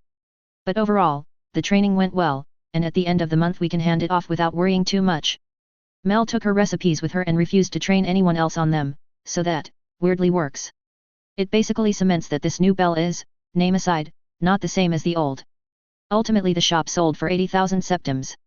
For reference I bought it for like 6,000, and it was considered cheap for the area. It was also a rundown hellhole at the time, so, anyways, our plans. The news around the street was that the Empire, come spring, will launch a major offensive. The news is less clear on where exactly the attacks will hit, but the biggest pointers are either Whiterun via Falkreath, Windhelm via Riften, or both via both. Thus, going by these rumors, we'll be heading to the Greybeards via Whiterun. The reasoning being that if we were to get caught in an ongoing battle, we would be able to separate and disengage a lot easier, militarily or otherwise, than if we were caught in Falkreath. By caught I mean being forced to participate in the conflict. If Falkreath is preparing, and we know it was from last year, then being caught there means having to wait around for the troops to be gathered, and if it's taken them this long to attack despite having men ready, then I don't trust their timetables that much. We could also just refuse, but that could result in problematic outcomes, up to and including being blacklisted by the Empire, so, yeah, better options. Our crew sizes is thus. The core, Arya, Jake, me, the sisters, Alma, Adra, the T-sisters, T-Mare, T-Ma, Tiana, Teenram, the Eric, the girl everyone likes, Mel, the why is he still here, Bernjulf, and friends, Sapphire, Rune, the X-Blades, Delphine, Esbern, the Richard's Lions, Richard the Imperial, Sheila the Altmer, Maider the Argonian, and the Cook girls, Hyla the Breton, Tor the Nord, and the final shots, Imperial dudes Reese, Holly, and Stell. Richard's group threw their hat in with Warwolf as a subsidiary shortly after they showed up at the Bell, and they've been on our payroll afterwards. Anything they found in the dungeon was therefore Warwolf property and the right of distribution went to me. It worked out for them, since I was more recognizable and thus could sell stuff for hire. The final shots were friends of Richard's, and worked as a ranged element for Richard's pretty melee-focused group, so we took them on board too. Profits-wise they were a money sink, but the occasional find evened things out, so it's all good. Incidentally, Warwolf had to restructure after absorbing those two groups. We have, under the Warwolf banner, the Iron Raven, led by Jake, the Iron Claws, T-Mare, Lionheart, Richard, and Final Shot, I forget. This is so that we have a clearer plan of distribution of loot, wages, benefits, etc. Which means that, from a non-bureaucratic standpoint, literally nothing changed. Good times. Don't remember if I mentioned this, but the GRO Callus left to do their own thing sometime while we were in Markarth. Warwolf wishes them well on their future endeavors. The fact that we don't even remember when it happened speaks volumes to how often they mattered to us. To Whiterun. We leave to a little bit of fanfare. Those who know us and like us gather to wish us well, and those who know us but hate our guts are happy we are gone. With 3 wagons and 6 horses, we're a pretty big deal now. Like our entrance, our departure is also shadowed by the local freedom fighters, which is still kinda worrying, but they're not going to attack, so we're fine. Per our plans, Arya and Jake will go on ahead and visit High Hrothgar, and then we'll all reconvene in Whiterun due to its geographic location. The purpose of picking Whiterun is also pretty blatant. It's close, well stocked with options, probably, and when things get going we can declare our non-partisan goals by pointing to how we're basing in a Stormcloak-controlled city while also working with a mostly Empire-leaning force. Reason why Jake's going and not me is that, though we're both one-man armies by this point, I scale dramatically harder with multiple bodies between me and the enemy. Also I want them to get together kinda sorta, so I may be pushing that. When we're done with this meeting I'm probably gonna have a talk with Jake and expire the bro code on not getting together with Arya. Anyways, in the event that the Greybeards tell us nothing, or nothing useful, the next course of action would be to visit the College of Winterhold. While I do believe that I can make a set of anti-aircraft gun large enough to kill the son of a god, it still stands to reason that Alduin will have some kind of fucking bullshit trademark that will require more research to fully understand. Of course, this is all contingent on the solution being fully contained within Skyrim, which, you know, may not be the case since there's no need to limit the world to what can be loaded by a computer in a reasonable amount of time. Neither of us remember the finer details of the endgame missions, so all we know is that the Elder Scroll must be found before it can be used. Given that we already have a history where a quest-sensitive item was moved by someone else, it follows that, in the X amount of years since the Elder Scroll was stowed where it was, someone would have gotten their grubby little mitts on it. I mean, even in Markarth somebody managed to get an extremely valuable item through incredible amounts of luck. I think they found him dead in a ditch somewhere with a crushed head. Guards called it suicide. Don't remember. Wasn't important. Anyways. The trip out of the Reach took about 10 days, what with spring in the Reach being rainy as all hell. Nobody bothered us, so that was good. We only had to be aware of the local Forsworn tracking our every move. Leaving the Reach via the main road the one to Solitude we join up with a mishmash of troops and civilian convoys bound for Rurikstead. While in the convoy, we do a little trading, nothing major. Jake and Arya, leaving alone, reach High Hrothgar in 5 days with no significant slowdown.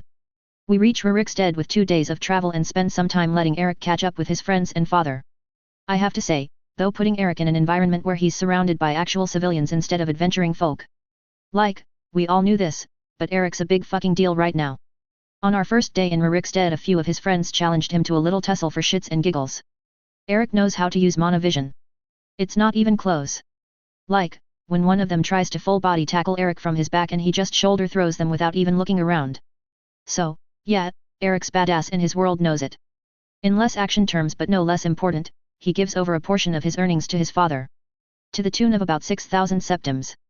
It's a lot of money at once, but this constitutes a portion of his wages from the time we got kicked out of Whiterun, which is, about half a year, give or take. From a sheer monetary standpoint, I think we're underpaying, if I'm doing my math right for someone of Eric's station. The average wage for a worker is like 100 septims a week, yet, we're kinda underpaying him by half, since Eric does a lot of management work. That said, he doesn't have to pay for living expenses and new equipment and training, so I guess it evens out. Average wage for someone of Eric's caliber at this point would come out to a little over 10,000 septims per month. Not including living expenses. Regardless, his dad's happy that he's doing well and not dead, and is hinting that maybe he should start looking for a wife. Notably, he makes absolutely no indication that the T-sisters are valid targets. I can guess why, racism, and for the moment it's not my problem. Also I had him talk with some of the girls of the town with his bell barman charm and I'm pretty sure he could have gotten laid on 3 separate occasions. He's too much of a good boy to go through with it, though. I need to make him a tux. More to the point of our current goal, though, Rurikstead is so weird, from a higher level strategic standpoint. Okay, backing up. Whiterun, like it or not, was going to have problems as soon as it threw its hat into the ring and stopped being neutral. When neutral, neither Stormcloaks or Imperials bothered to send proper armies into the territory, because it might piss off the other rulers in the why aren't they respecting established rules kind of way. Now, since Whiterun is under the control of the Stormcloaks, the necessary borders to guard are basically Rurikstead and Riverwood/Falkreath. The Riverwood entrance is basically a forest, which would make it easy to guard for a largely irregular army if not for the fact that life detection and fireballs exist as options for an army. The Rurikstead front is basically just a big flat plain, and the area between the forest and the city is just a small flat plain. Thus, the Stormcloaks have gone all out with a cavalry-based raiding defense, because, again, fireballs are still fireballs when fired from horseback.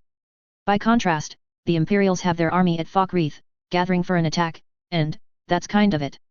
No poking, no contesting for space, no trying to limit the Stormcloaks' lines. It's worth noting because Rurikstead is very much so ambivalent to the Stormcloaks' administration, and likewise the Stormcloaks seem to have made no effort to bring the town to heel. Which is why it's weird that the Imperial army set their camp on the hills behind Rurikstead, putting the town between them and Whiterun, as opposed to, taking over the town and making full use of its infrastructure and ability to support the army in a meaningful way. According to rumors, it's because the commander of the local army is a dumbass putz who's utterly terrible at his job.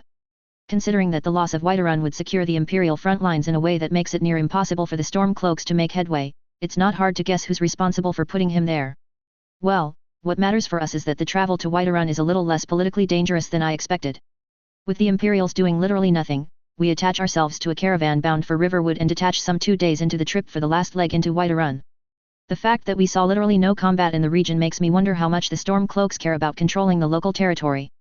Third-person camera. In the interest of speed, and because having the entire caravan move to the foot of the 1,000 steps would be a time-consuming hassle, Jake and Arya were sent forward to meet the Greybeards early. Currently, the two are traveling through the forested region between Whiterun's plains and the mountain ranges to its north. They're sharing a wolf to conserve mana. If it's gonna be like this, why did we even bother leaving Markarth? Arya complains. Did you really want to stay there? Jake asks. Not really. Too much soot for my liking. Arya shrugs. I'd prefer somewhere like Falkreath, to be honest. Jake nods. That was where they'd agreed to set up next if the situation allowed. Alright, hold up a second, let me check our heading. They stop. Jake flies into the air, gauges where they're heading, and then comes back down. I literally had to learn the words of a dragon to do the same thing. Arya says, slightly indignant. What in the hells is the deal with the two of you? Oh, if only we knew. Jake laughs. We go that way. He points with his sword. The two were keeping themselves on track by dropping mage lights every 30 seconds, so that way they can tell if they've been keeping themselves straight in the otherwise roadless forest. Between this and the occasional checking via aerial recon, they skirt beyond Whiterun, fly over the river, and arrive at the throat of the world's western foothills by dusk. With a solid night's sleep, the two wake up the next morning, summon individual wolves, and begin climbing the rugged mountainside. Because the two are literally gods unto themselves, they arrive at the peak in 20 minutes. Fuck yeah, I win. Jake calls out as he goes over the edge first. Holy shit. Arya follows a half-foot behind, and both of them arrive at High Hrothgar to find it significantly more crumbled than it was before. Phew, this ain't good. Jake mutters and heads towards the building. Hello? Anyone home? High Hrothgar, being a somewhat larger version of its in-game self, has seen better days. The center of the main structure has collapsed inwards, as if something heavy landed upon it. Black, soot ice suggests flames, and certain areas of rock are glass smooth. Jake in particular sees massive claw marks on the mountainsides overlooking the temple. I guess this means Alduin got to this place first. Arya mutters. But when? Jake, for his part, is having a slight panic attack. Must have been pretty recent, otherwise it would be the talk of literally everyone. He runs to the path leading down the mountain. Oh. The path leading up to High Hrothgar was snowed in and collapsed, likely as a result of an avalanche. Well, that simplifies things. He vaguely remembers some talk of the winter being worse than usual while still in Markarth, but couldn't remember when he heard it. Hopefully it wasn't recent. Arya notes of the avalanche. With how high Hrothgar is, that's probably not clearing for a while. She thinks a little. We could probably clear it with fire, but... Jake shakes his head. I'd rather not mess with that, considering everything that's around us.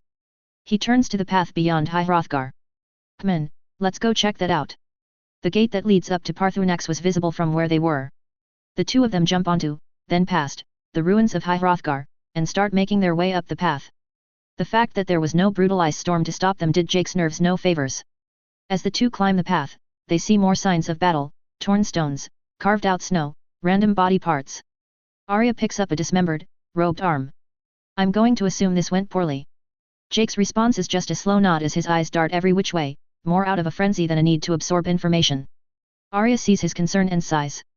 I hope you're not thinking along the lines of being responsible for something like this. She cites another corpse. Honestly, I'm just amazed it took Alduin this long to hit this place. Jake nods again, then shakes his head to focus as the two arrive at the peak of High Hrothgar. This feels like a dragon's den for some reason. Arya mutters. My nerves hurt. She looks around. She sees a wall of draconic language, the bones of a dead mammoth, and littered stone wall-like structures, but little else. If something was up here, it left. Jake observes. So, what, did Parthunax leave? He looks around for signs of damage, and finds none. The hell? Arya could read Jake's suddenly relaxed body language. Feel like cluing me in on something, Jake? Did you know that something was going to happen here? Jake shakes his head. Fuck no. If I did we wouldn't have been chilling in Markarth. He catches Arya's glare. What? I know you and Ash tend to hide a few things. Arya says. And the whole perk tree thing, too. How much did you know about High Hrothgar? Was there a dragon here? Jake scowls, then sighs. Honestly, we weren't sure. The assumption we were making was yes, on the basis that the Greybeards had to be learning their shouts from someone, but... He looks around. Whoever bombed the shit out of the temple, I would have at least expected some kind of action up here, too. He sighs again. If it makes my case a little stronger, just know that we're less withholding information and more avoiding bias. Like, there's shit we have good guesses on and shit we know absolutely nothing about, and pretending like we can somehow use our guesses to make up for what we don't know is dumb. Arya stares at him, more inquisitive than anything else. So who was up here? If there wasn't an attack, I mean. A dragon called Parthunax. Jake replies. Not that it's around to confirm or deny anything right now. Right. Arya's never heard of the dragon before and thus has no additional comment. So what do you think happened? I can tell that this was beyond your expectations. Jake grumbles. Fuck me running, I don't know. He kicks a clump of snow. The plan was to make sure we could get a good idea as to what to do next. So what do we do next? Arya asks. Well, we look for the Elder Scroll. Jake says. Now where the fuck it is? He gestures to the area around him, to say that's what we came to find out. Arya nods. Fuck. First person camera. Fuck. Who fuck. Alright. Recap. We are currently in Rorikstead. Jake and Arya were the advance party. They went out to High Hrothgar and came back looking like hell. Long story short, High Hrothgar is no more. Currently, the rest of Warwolf is quartered on the outskirts of Whiterun because we can't get into the city. Something the war something. More to the point. High Hrothgar is fucked 7 ways to Sunday. The two of them arrived to the temple completely destroyed. From what they could tell, a dragon did it. They couldn't dig too deep into the ruins because, stone ruins and sub-zero environment, but it's fair to say that the Greybeards, what's left of them, what's left of any intact, would not be in any capability to actually help us in a meaningful way. The dragon at the top, Parthunax, was also not present, and there was no sign on the ground that a large-scale battle was present, which could mean that, at best, Perthy and Alduin had an aerial dogfight, or else Perthy ditched at the first possibility of trouble, but that would imply that Alduin looked at the Greybeards and the dragon literally capable of matching him, and then picked the weaker party to ambush and left the stronger to hit his rear. Which is silly. Because the path up to High Hrothgar is frozen over and there lacks any meaningful worry about the situation, it's reasonable to assume that the destruction of the temple will not cause some kind of meaningful response until at least late summer, unless someone speeds things up, and by all rights we should.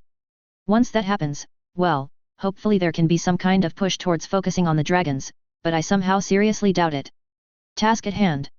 We came here to find out about the shout, and the one person that can possibly teach the shout is gone.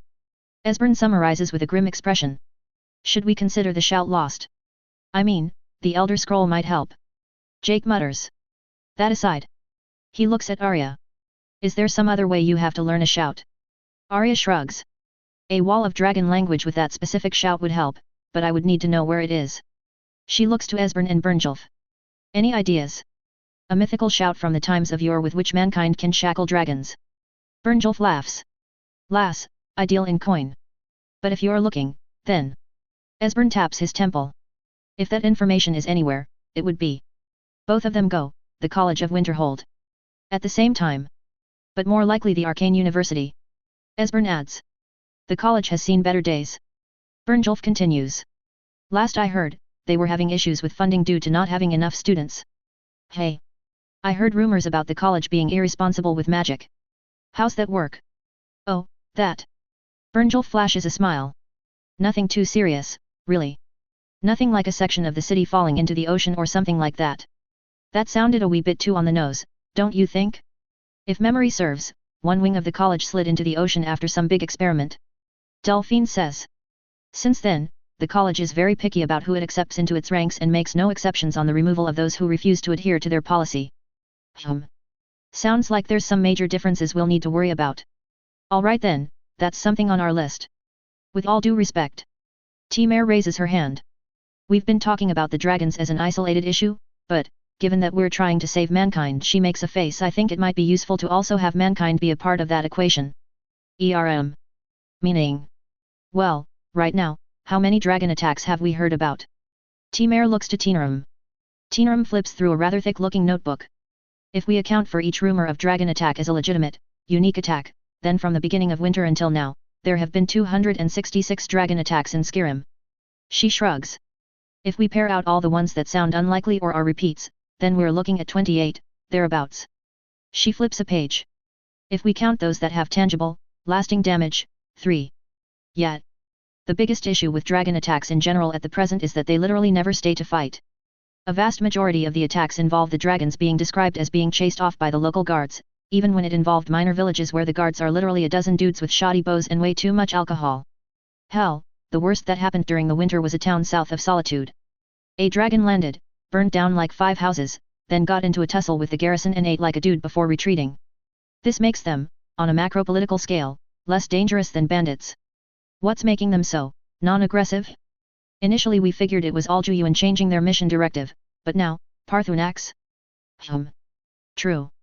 Due to the current behavior of the dragons, measures to upgrade and fortify the holds against their attacks have stalled out due to a lack of interest. Delphine says. Unless you're looking to do everything by yourself. She shoots a look at me. Fair point, really. Yet, we need a home base with good plausible deniability. I sigh. Can't really deploy anything huge when we're in the middle of a city. And I, need the space to experiment on things. Good point, thank you. A sassy smirk plays on her face. Damn straight. That said, how do we actually do that? Fuck me running. The war. Everybody says /sigh/ somewhere in between in unison. Falkreath in particular has always had a shortage of landed nobles and entirely far too much unmanaged land. Bernjulf notes. One of the many reasons why the Whiterun recapture army is based there. So, in other words, retake Whiterun, make big name, become lord, have land. I sum up. Yet. Pretty much. Bernjulf grins. And not die in the process, I reckon. He glances at Delphine and Esbern. They both pick up on the look, and Esbern speaks up. I'm sorry to say that we have little to offer but our own skills in the matter. He bows slightly. Were it a different time, the situation might have been more advantageous. Which I take to be a fairly roundabout and polite way of saying fuck me, we're blades and we're useless. For sheer numbers, that shouldn't be a problem. Eric looks around at the camp we have. If we only look at numbers, we're easily capable of being a fully fledged combat unit. Of course, once skill gets involved there's no comparison. He nods at Jake. Welp. So much for not getting involved in the war. It sucks how we don't have the convenience of being a protagonist where the plot only ever advances when we're around. Alright, then. I nod. In that case, Arya, you're going to Winterhold. If we're gonna do this seriously, then let's do this seriously. Arya nods. Fine by me. How do you plan to get in? Bernjulf asks her. Without strings attached, I mean. Hey. Good point. The existence of a dragonborn, a true one, is still a mystery, so at the moment there are a ton of dragonborns roaming around. Hell, there's a dragonborn in Winterhold right now who has demonstrated the ability of shout, so Arya can't even reveal herself without being doubted. People are clever assholes sometimes. What's necessary to get into the school? Money. I ask. You did say they're short on cash. I look to Bernjulf. Yes, but it's not something they'd admit. Bernjulf says. They're more of the helpful donation type. Entrance to the school is, in itself, not difficult. A simple practical showing fine control over 2 to 4 spells is enough. He raises a finger. It depends on who's proctoring the test, and I should point out, Mr. Ash, that learning 2 spells to the point of being refined is the purview of only those with the means to hire a dedicated tutor. He nods slightly to Atra and Alma. We're weird, yeah. If that's the bar then you shouldn't have a problem. I look at Arya, who gives a it's just 2 spell shrug. So. I look to Bernjulf again. Bernjulf chuckles, darkly. In a word, Thalmor. The College of Winterhold is kept alive materially via solitude, and much of that material come at a bargain from the Aldmeri Dominion, in exchange, of course, for the rights to have the campus be politically neutral. He rubs his chin. If the last takes the exam, there could be technicalities and complications that come up due to being a part of the student body. He smiles apologetically. If you want her to move without attracting undue suspicion, someone else will have to enter the college. In other words, someone applies to enter with Arya being a hanger-on? And they let people in like that. Esbern's turn. For the purposes of looking at the library, yes. The actions of a student's followers affect the status of the student themselves, so as to draw a fine middle line between the needs of the noble students and the needs of the college. Makes sense. So who's going instead? I can go, but if we're trying to get big political points then I'm a poor choice. Eric is, probably good enough to go, but he's kind of needed as a second in command, so he's surprisingly unexpendable. Teenerum, I guess? Atra raises her hand. With your permission, sir, I can go. We have that invitation from the Imperial Arcane University. No. Immediate reflexive thought. Which is not the same place. Bernjulf points out. But, yeah, that could work. He smiles slightly. The letter would act as a guarantee of sorts and make it more complex for the Aldmiri to move, at least until we're well and far off campus and done with our task. He starts mulling it over. My initial reaction has come and gone, but I'm not necessarily on board with this. This would be dangerous. I note. And this would be very directly harmful, if things start going wrong. I stare at her and my god, she's cute. My daughters are amazing and I'd rather not let them go outside my healing range. She hesitates, then nods. I want to help. As if to make her point, she creates a small mage light within her palm. I can help. Well. I'm going to. Alma jumps to her feet. I'll keep my sister safe. She puffs out her chest. Weirdly, if they're both going, I'm less worried. The two are very good at complementing each other in terms of healing, so it works out. I guess. I hope. Please. Boy, I got my work cut out for me. Arya laughs. Don't worry, Ash, I'll defend them with my life if need be. She pats their head. So the girls can't die or I'll go insane, and Arya can't die or the world will end. This is like a Fire Emblem campaign. Jesus. I'd be more reassured if it wasn't just you three. I start looking around for volunteers. Most do not. A hand. What the hell? Teenerum shrugs. I'm in. I can keep the girls safe in a scrap so Arya can do her thing of brutally murdering the opposition. She grins. It's a match made in heaven. She's also their favorite since they hang out so often. Arya pouts. I object to it being called murder. We all wait for 3 seconds for a follow-up. There isn't one. But not the brutal part, apparently. Bernjulf looks around. Safi. He calls out. Sapphire hears it and stands. Escort mission with Arya here. He says with a tilt of his head to Arya. Sapphire nods in agreement. Lithe, scary-looking Nord woman, not gonna lie. Also, pretty sure she's only going to help keep a line of communication between herself and Bernjulf. I can work with that. But, either way, the party of Arya, Teenerum, Atra, Alma, and Sapphire will head off to Winterhold to research on the possible locations of dragon shouts, and the shout, in Skyrim, good fucking luck, while the rest of us will change course and head to Falkreath and join up with the army. We've avoided mentioning the name of the shout in the event that searching for the shout via name rather than effect causes false positives due to differences in naming between the game and real life. Alright. Not happy about the very sudden turn of events, but, hey, play what we're dealt. First order of business, I get Atra and Alma and refresh them on the play-fair method of encoding messages and make it very clear that they are not to reveal it to anyone who isn't Arya. I know the two have been practicing with it, so they're insanely good at encoding and decoding short messages. The keywords we're going to be using are Galm and Garuda. I wanted keywords that were easy enough to remember but also locally rare enough to avoid being randomly guessed. Galm is a little suspect though. Second, I take the rest of the night to make everyone on the away team silver trinkets, each one imbued with the wish that the wearer will not die. Rather understandably, the one Sapphire will be using will be of a significantly lower quality. Nothing against her, I just know nothing about her. Third, once we finish our preparations and break camp and separate into the two groups, I detach from the Falkreath group to head over to High Hrothgar. I want to take a closer look. Unlike how Jake and Arya traveled via Wolf, we create a skin/ward mix in front of us to block air effects, so we go significantly faster. Running in the 90s. Pretty sure I'm faster than the 90s. Oh my god, I can't turn or drift, this is a stupid idea. The Wolf's maneuverability is sorely lacking, but we hit the base of the throat of the world about an hour after leaving the camp at Rarikstead. Jump. I regret everything about this.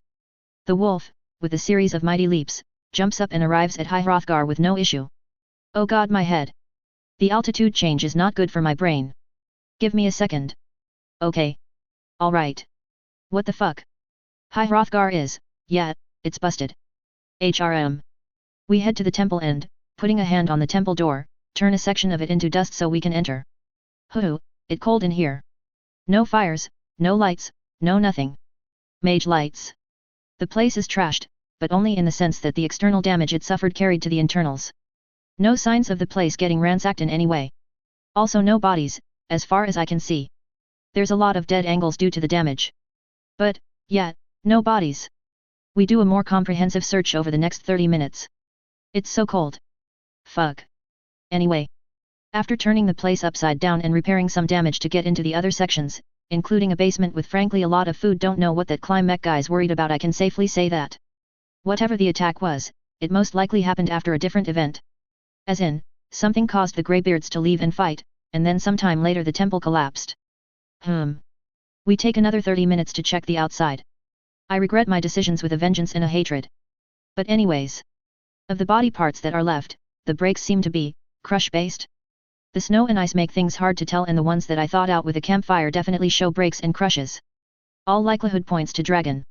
The biggest question mark is that, I don't know how many Greybeards are in the temple to begin with, so I have no idea how much damage was actually done. Finally, Parthunax's lair. Another 10 minutes. Nothing going on here. There's a lot of ambient magic, but I can't source it. Between this and how long the body parts have been frozen, I guess they've been dead for a while. The best I can say for this situation is that, at the very fucking least, if Parthunax went down, he didn't go down here. So why did he leave? What caused him to leave? I'm pretty sure that, whatever happened, the chain of events is like this: something attacks High Hrothgar, and it draws away the Greybeards and Parthunax. Sometime later, seconds, the temple structure is hit by the attacker, which is most likely a dragon. Or maybe Prithee, or Alduin, or unnamed random dragon gets thrown into the temple. Way too many factors, way too few data. Point of note, there's so much mana swirling around the air up here, and it blinds the mana vision. I don't know what that means. But, either way, we've investigated this place and have learned to our satisfaction that the arguably easiest path to solving this Alduin problem has been cut off. Unless Prithee shows himself somewhere else, and the odds of that is fuck all, we're on our own. I know I talked shit about being able to build Bofors and take down Alduin with superior American firepower, but I didn't think that would wind up being our only plan. Now I'm worried. Aren't Bofors British?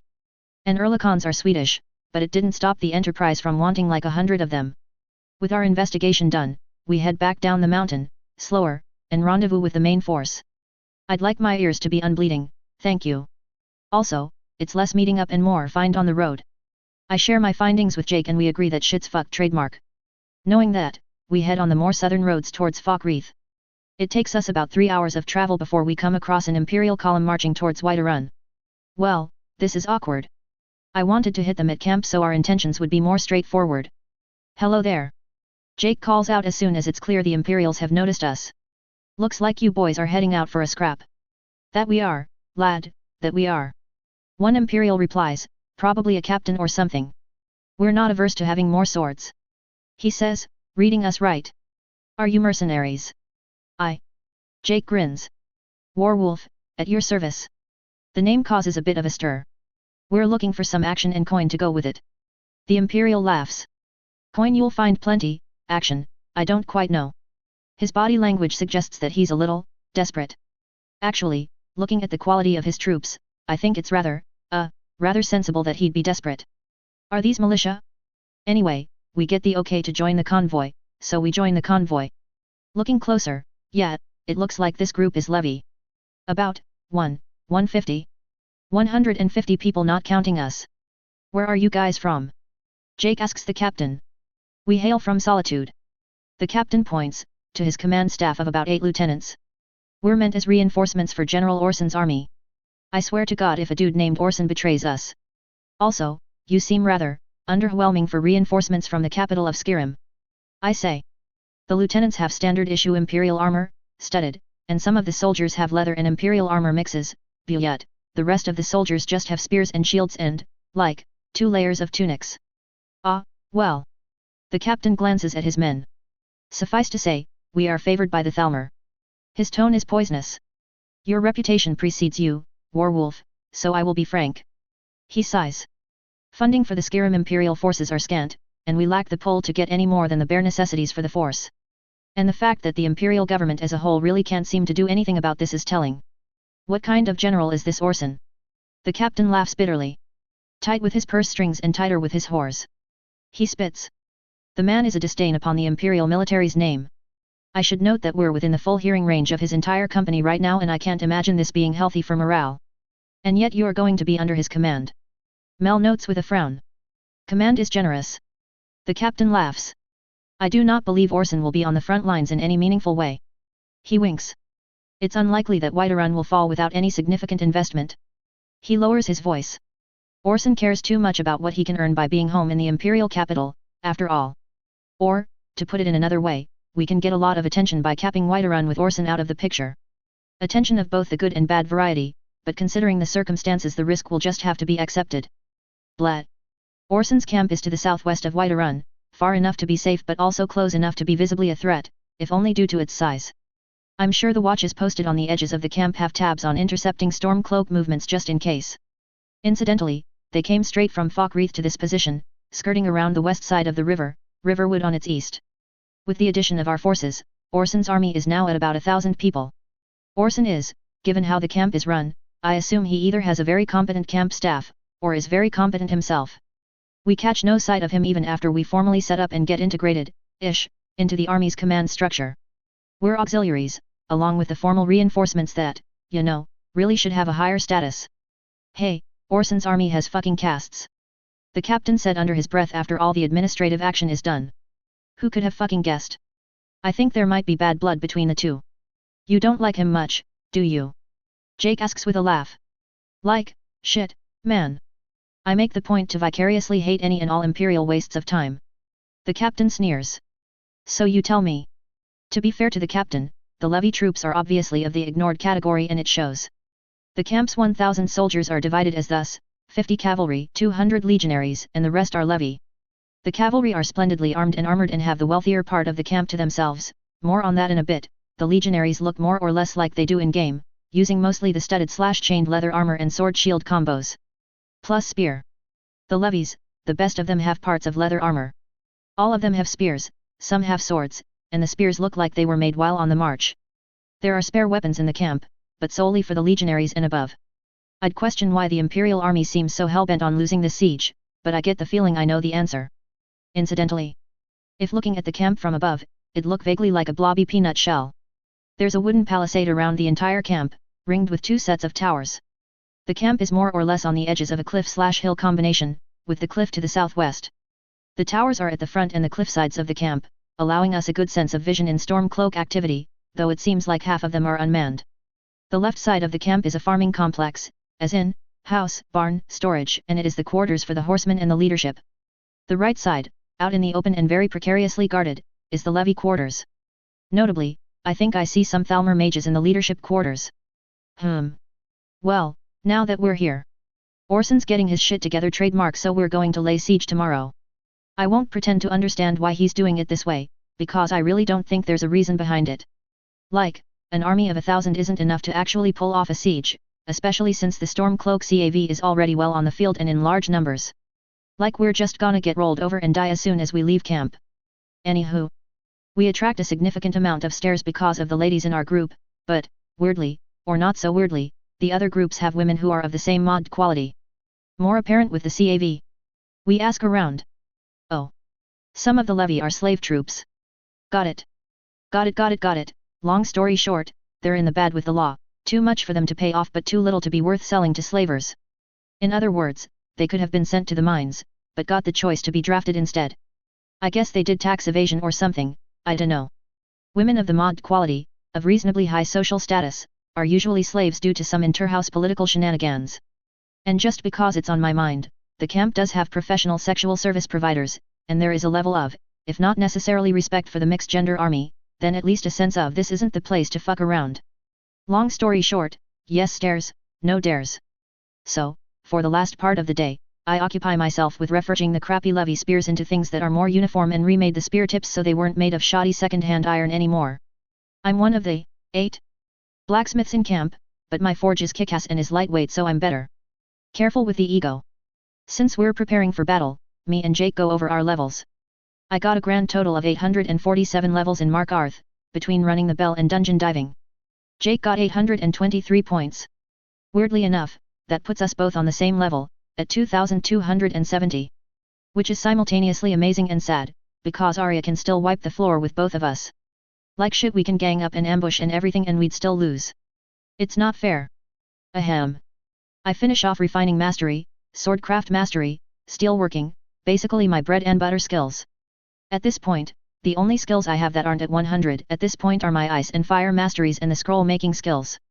Likewise, I take 100 in spear making because it's relevant, and then spend the rest on missile awareness because oh boy I'm gonna need it. I also take great/ER/EST ranks of Thunder Master, Fire Master, and Ice Master, because I can. I also take 20 ranks of Expert Coin Duplicator, because I have no shame and I can imagine a future in which I shall need to have even less shame. After this point, it seemed like something had triggered, and me and Jake, gained the Limit Breaker perk, which opens up even more options that opened up in this giant mess of a perk chart. Fortunately we can also search for traits based on a very excellent search option. Don't remember if it was there before but thank you God. But, either way, now that we've gained the ability to cheese the fuck out of reality even harder. I take great/ER/EST ranks of Magic Dampening, which reduces the magic damage taken, to help me not instantly shrivel to a fireball. Great/ER/EST Magic Absorption, so the damage I do take can turn into more mana. Great/ER/EST Impact Dampening, which reduces physical damage taken, and 2 levels of Magic Overcast and Mana Canister each, because I need a win button, that I never press. And as for my finishing effects, oh. Well, shit. Limit Breaker removed all of our pre-existing finishing effects. Fuck trademark. Instead, now we get to assign perks of both normal and greater varieties to get finishing effects. Each perk can't be used more than once. Fuck trademark X2. At least the level checkpoints, 500, 1000, 1500, 2000, that gives an extra point of luck are still there. Ugh, well, we'll experiment with this, since it seems to be pretty fluid of a system. Jake's perks. He maxes out poison resistance, nutritious cooking, battle offense/cadence/rhythm/defense, so basically all the ones that he didn't have at 100 yet. Otherwise, he takes 100 points of oversized weapons mastery, better at using things like trees for weapons, heavy armor mastery, heavier armor is better, critical eye, better crits, close quarters fighting, better melee damage, and 70 points of evasive instinct, better dodges against unseen attacks.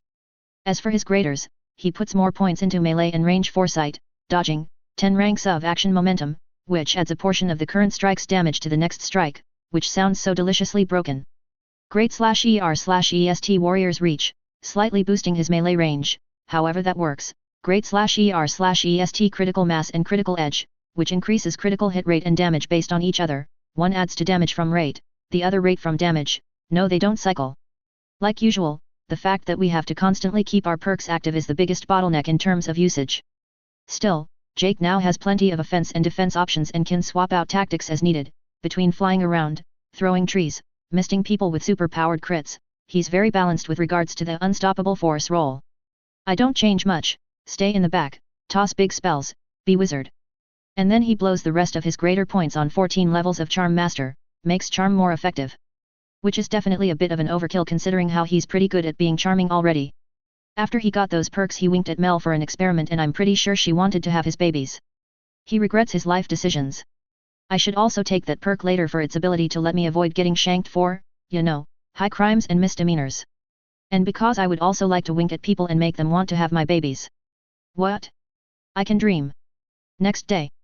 We're woken up by the sounds of a drum being beaten with tremendous gusto and somebody yelling attack. Attack. Which I take to mean that we're under attack. Oh wait shit we're under attack. We crawl out of our tent.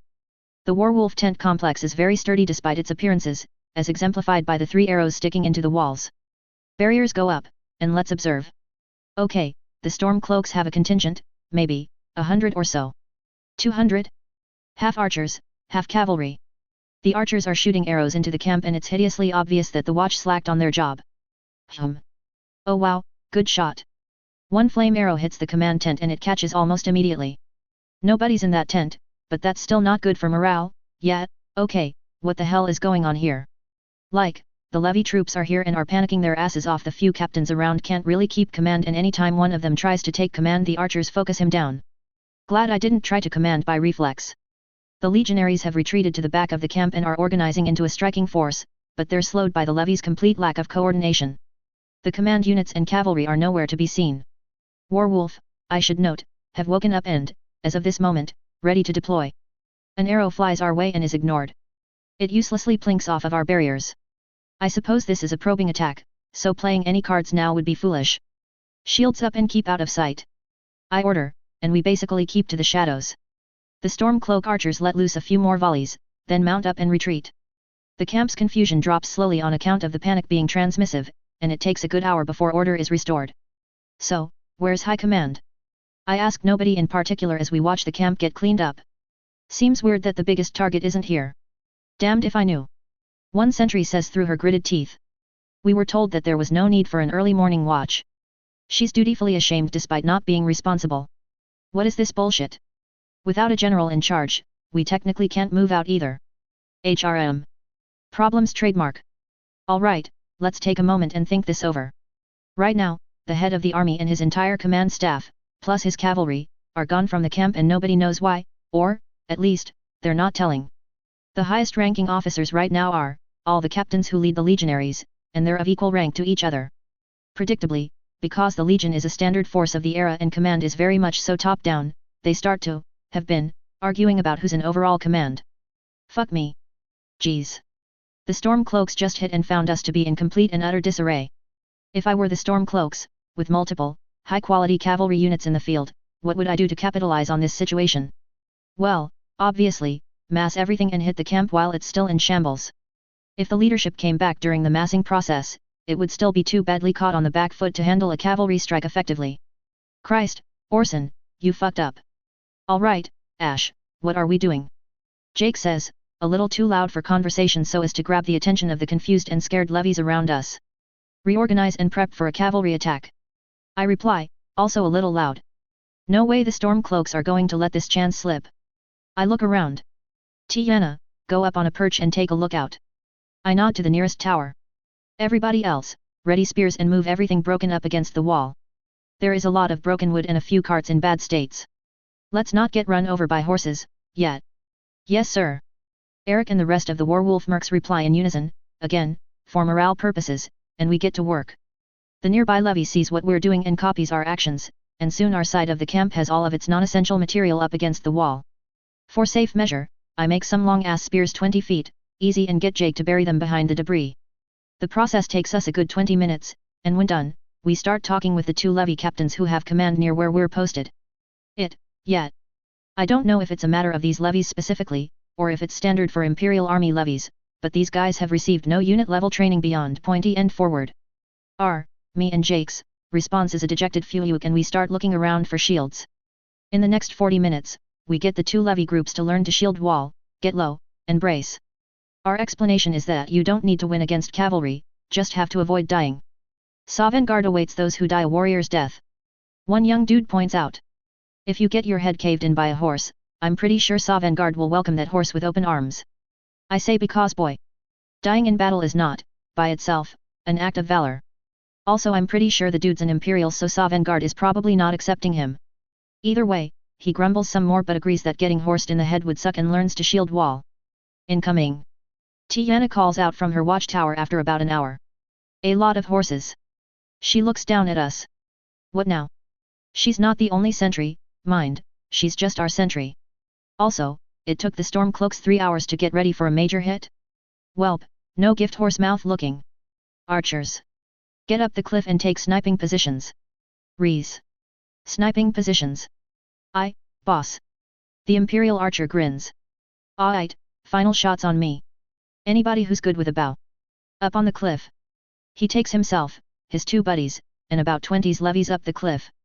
More archers do follow, but some are kept attached to their units since, again, no central chain of command. True to Yan's ears, the Stormcloaks come in with their cavalry at speed. The rumbling is scary, not gonna lie, our vision of the incoming field is shrunk somewhat due to the position of the camp, so with the field of vision that we have, it looks as if there is nothing but cavalry everywhere we see. Welp. Steady. Third-person camera. The Stormcloak cavalry charge comprises most of the cavalry operation in this region, numbering about 300. Their standing orders were to disrupt and harass the Imperial armies as they approached the city as needed. Due to the lucky windfall of the closest army's head of command not being present, they now had a chance of straight-up wiping an army off the map. As such, the 6 captains grouped as one and rode for the camp as hard as they could. Stick to the plan. The ad hoc leader, the commander, calls out. Let victory guide you. They pick up speed and ready javelins. As they approach the camp, the commander notes the suddenly reinforced wall. As expected of the Imperial Legion. He notes Riley. Pack. The cavalry split into 2 groups, with the faster group going into a full gallop and tightening towards the left side of the camp's walls. As they get even closer, the commander shouts turn, and pulls on his reins. His horse, along with the others in the lead group, make a turn to run parallel to the wall and ready their javelins. Lose. His lead group throw their javelins, still in a full gallop, and break off from the camp, his unit following suit behind him. The second group, arrayed against the camp's walls, start their charge with javelins and spears. The walls of the camp were never a sturdy structure to begin with, and the prior raid certainly did it no favors. As soon as the first group cleared the way, the second group charges through the half-burnt wall and the ramshackle barricade behind it. The captain in charge had a split second to decide where to direct the force of his charge. In that second, he had to pick the enemies on his left, who had maintained formation, versus the enemies on his right, who had not. He went right. The Imperial Army's levy wasn't organized in time, and the Stormcloak cavalry rode into them with vicious efficiency. The Imperial legionaries were more organized but were under-equipped for fighting cavalry, so the horses rode through them too. The Stormcloaks ran through the flimsy lines and came out on the other side of the camp and the relatively wide and open spaces meant to house the Imperial Army's cavalry. There, they wheeled and reformed ranks to charge again. At the same time, the first group reorganized outside the camp and readied their charge against the scattered Imperials, laser-focused as they were against the second group that just hit them. The group begins to gallop, and the captain sees, with satisfaction, utter chaos in the Imperial line as they struggle to decide on who to defend against.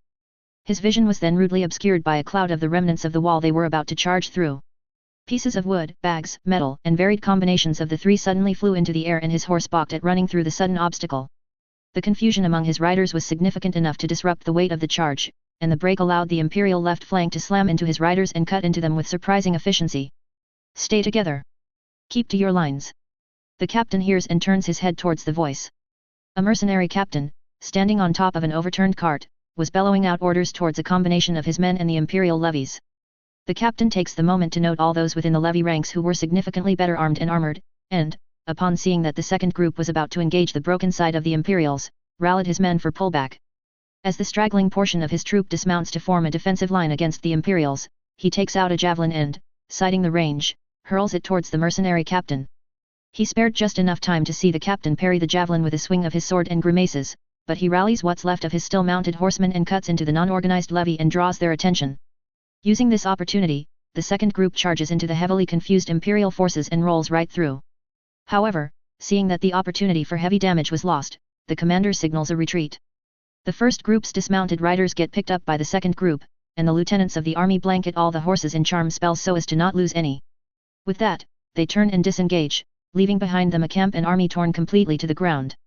First-person camera. Fuck trademark. Were those Stormcloaks elites? They sure as hell fought like elites. Or maybe we were just awful. Anyways, I'd say that, at this point, about half of the camp is dead, and the other half are casualties in some way. Like a goddamn whirlwind. Jake spat. As amazing as he is, the fact that he needs to be aware of what he's doing to use his perks meant that he couldn't just jump into the ranks and kick ass, 'cause he'd die, so we were all underwhelming. Such is the price of being underprepared. I sigh. Is there no leadership left? Seems not. What's the call, boss? The captain from earlier says with fake lightness. Get the wounded and seriously wounded up there. I call out, pointing to the top of the cliff. Archers, take watch positions. Reese, organize a picket defense. Reese replies affirmative. Who died and made you king? Some Imperial legionnaire grumbles as the rest of the levies start, more or less, to do as I ordered. Shortly afterwards, the rest of the soldiers also follow suit. Did the Stormcloaks kill all the officers here, too, or is everyone just too shell-shocked to talk? Given that they were in the middle of getting the shit murdered out of them, I somehow don't blame them. It takes us an hour to put the camp back into some semblance of a working state. During that time, we tallied that, yes, out of all of the officers in the Legionnaire group and the Levy group that got hit, only 5 officer-grade soldiers survived, and they were all lieutenants rather than full captains. My group is fine, more or less we lost an officer and a lieutenant. Overall losses came to about 30% of the soldiers and 40% of the levy, not counting those that said fuck this I'm out after the fight and deserted. An additional 40% of the soldiers are casualties, along with 30% of the levy. Hey, they match. But yet, we're down to a third of the legionnaires being capable and a third of the levies, and all the levies are ours. Also, Orson came back with his CAV, along with a second group. This is the first time I've seen Orson. Actually, dude is very handsome, probably pushing the edge on the 20 to 35 age group. Imperial, obviously takes care of his appearance, and has an air of knowing what he's doing. The second group's leader is older, easily hitting 60, also well-groomed and has very well-decorated armor. Both are surrounded by a heavy cavalry bodyguard. As soon as the second leader saw the state of the camp, he scowled. The two groups, along with their cavalry, make their way to the somewhat destroyed cavalry barracks and, a short while later, a group summon is given to everyone with command abilities. So we assemble, and, yeah, it ain't pretty. The second leader's brows furrow further as he sees the 4 captains and 8 lieutenants, not counting us mercenary leaders, of which there were several. As he sees this, he sighs deeply, and gets Orson to go front and center. Yeep, Orson fucked up. Long and short of it, this is the dude's first campaign where he is the commanding officer. Usually, he's subordinate to somebody else. The dude that dressed him down is his uncle, by the way. So, basically, Orson is the type of person who's very good at what he does, but very rarely strays outside the boundaries of what he's supposed to do. AKA, model middle management material. Since he's usually not the tippy top of command, he therefore did what he had always done when needing to communicate in person with other members in the field, take all of his staff with him. He didn't even bother delegating an adjutant to help run things, he just took everybody with him under the assumption that somebody else would have already handled those things. Yeah, no. Now, granted, it would have worked had the Stormcloaks not shown amazing initiative, but I feel like that's to be expected given their mobility and our complete lack of it. Now, credit where it's due, Orson did send scouts to begin with, but they kept on getting intercepted and taken down due to the Stormcloaks' superior horsemanship, so he picked a site that would be a bitch to attack with cavalry, and it would have worked, had he given any kind of standing order or leadership. As it is, the army's basically dead in the water. But we have to do our job anyway. Also, and, thankfully, Orson's army is one of 3, of about similar size. He leads the smallest, his uncle leads the largest, and another person leads the third. All 3 are stationed around Whiterun to make supply issues more manageable, but yeah, then this happened, so we're effectively at 2.1 armies right now.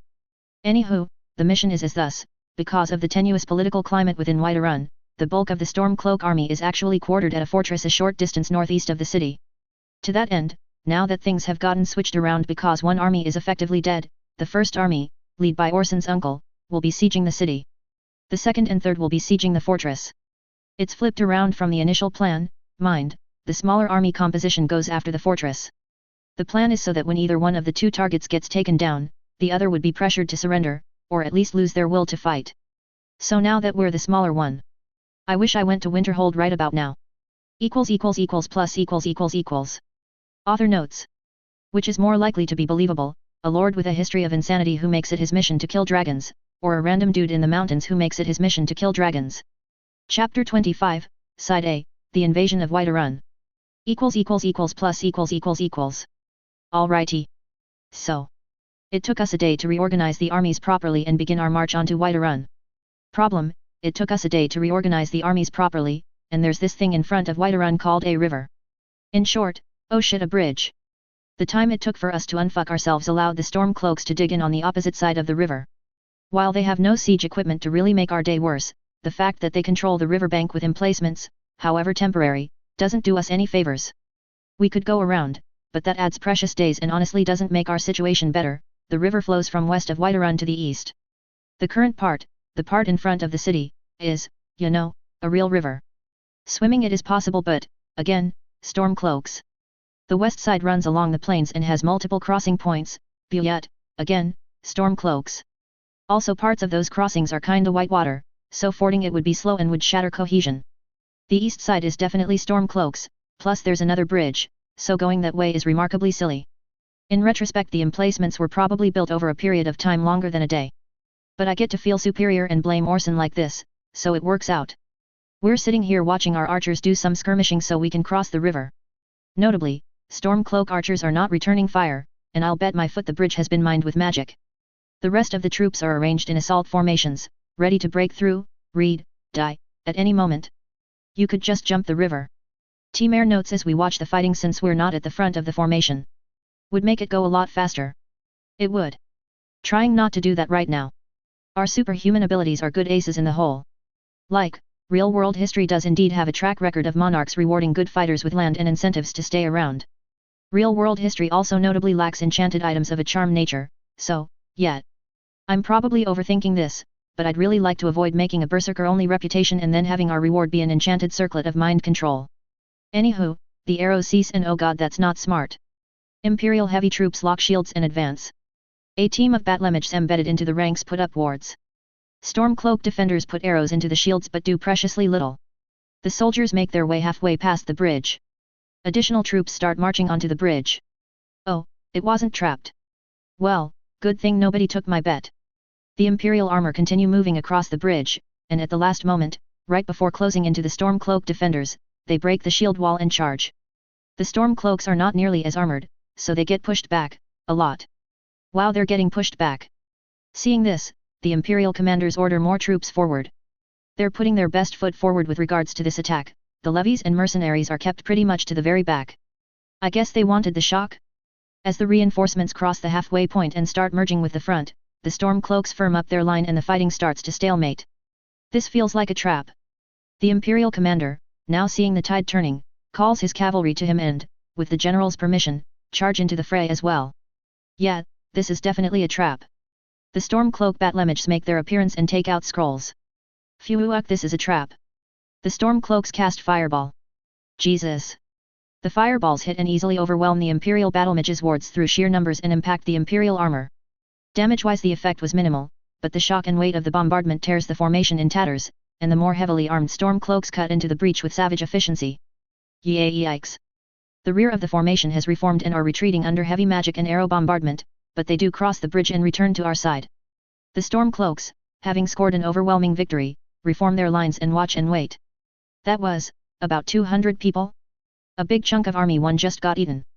Notably, Orson's uncle doesn't seem phased, just annoyed, so I guess that means he expected this? Still, a sizable loss for no real gain. 2 hours later, round 2. Orson's taking command, and he has his personal CAV, a line of Imperial armor, and us mercs behind him. For some rather obvious reasons, most mercs are not happy with the arrangement. I've only tasked myself and Jake for this, the rest of Warwolf are to stand by as needed. Rip and tear. Jake asks with a grin. Rip and tear. The Imperial armor advance forward, and we, the two of us, follow very closely behind. Orson's in command and he's not really giving commands, so, nobody seems to mind. Seriously, I think the uncle's trying to get him killed.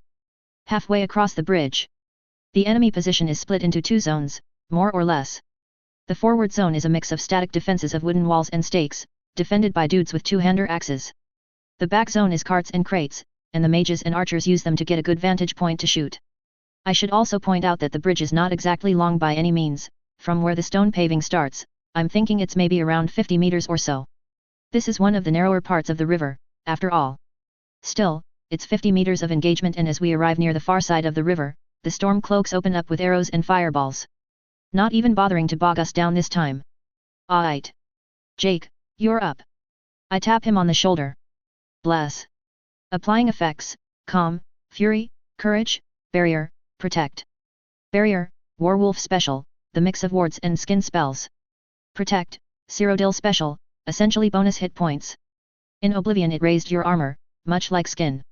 Ready whenever. He levels his greatsword. Break in on the left. I say and start focusing mana. 3, 2, 1, go. We are in no way being subtle about this, by the way. Third-person camera. Upon hearing the signal, Jake suddenly charges past the line of Imperial armor off to his left, striding onto the low stone barriers the bridge has for railings. He pushes off and sails clear past the 10 feet or so of open space between the bridge and the shore. Flanking him are 2 massive and scary-looking pillars of ice. The ice pillars, faster than Jake, slam into 2 pieces of wooden walls and explode with tremendous force, snapping the walls at the base. Jake, taking the opportunity, charge into the breach with his great sword and start running and cutting. Understandably, pandemonium reigns in the Stormcloak lines. Jake, knowing full well that his perks are less than ideal in an environment where he has to fend off multiple targets, keeps himself on the move.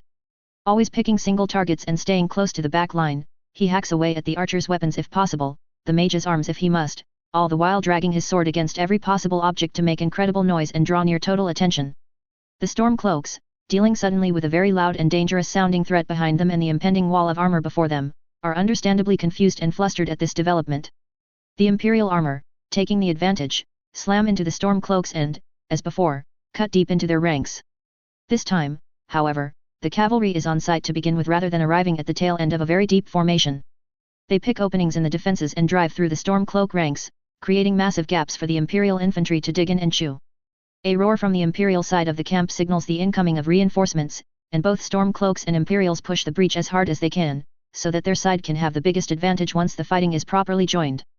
Jake, for his part, found a Stormcloak captain squarely in his sights and, making himself the biggest target possible, beeline for the man.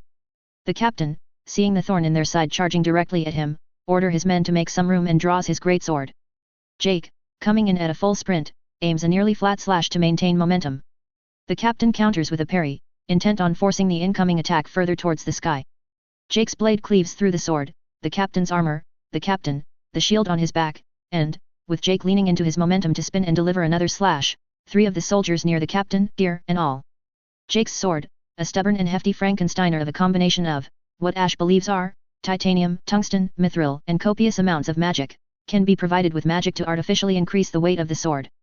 This bullshit capability allowed it to keep an edge and speed of a lighter weapon while having the force equivalent of a concrete telephone pole. The increased weight also makes recovering from swings something only Jake can do.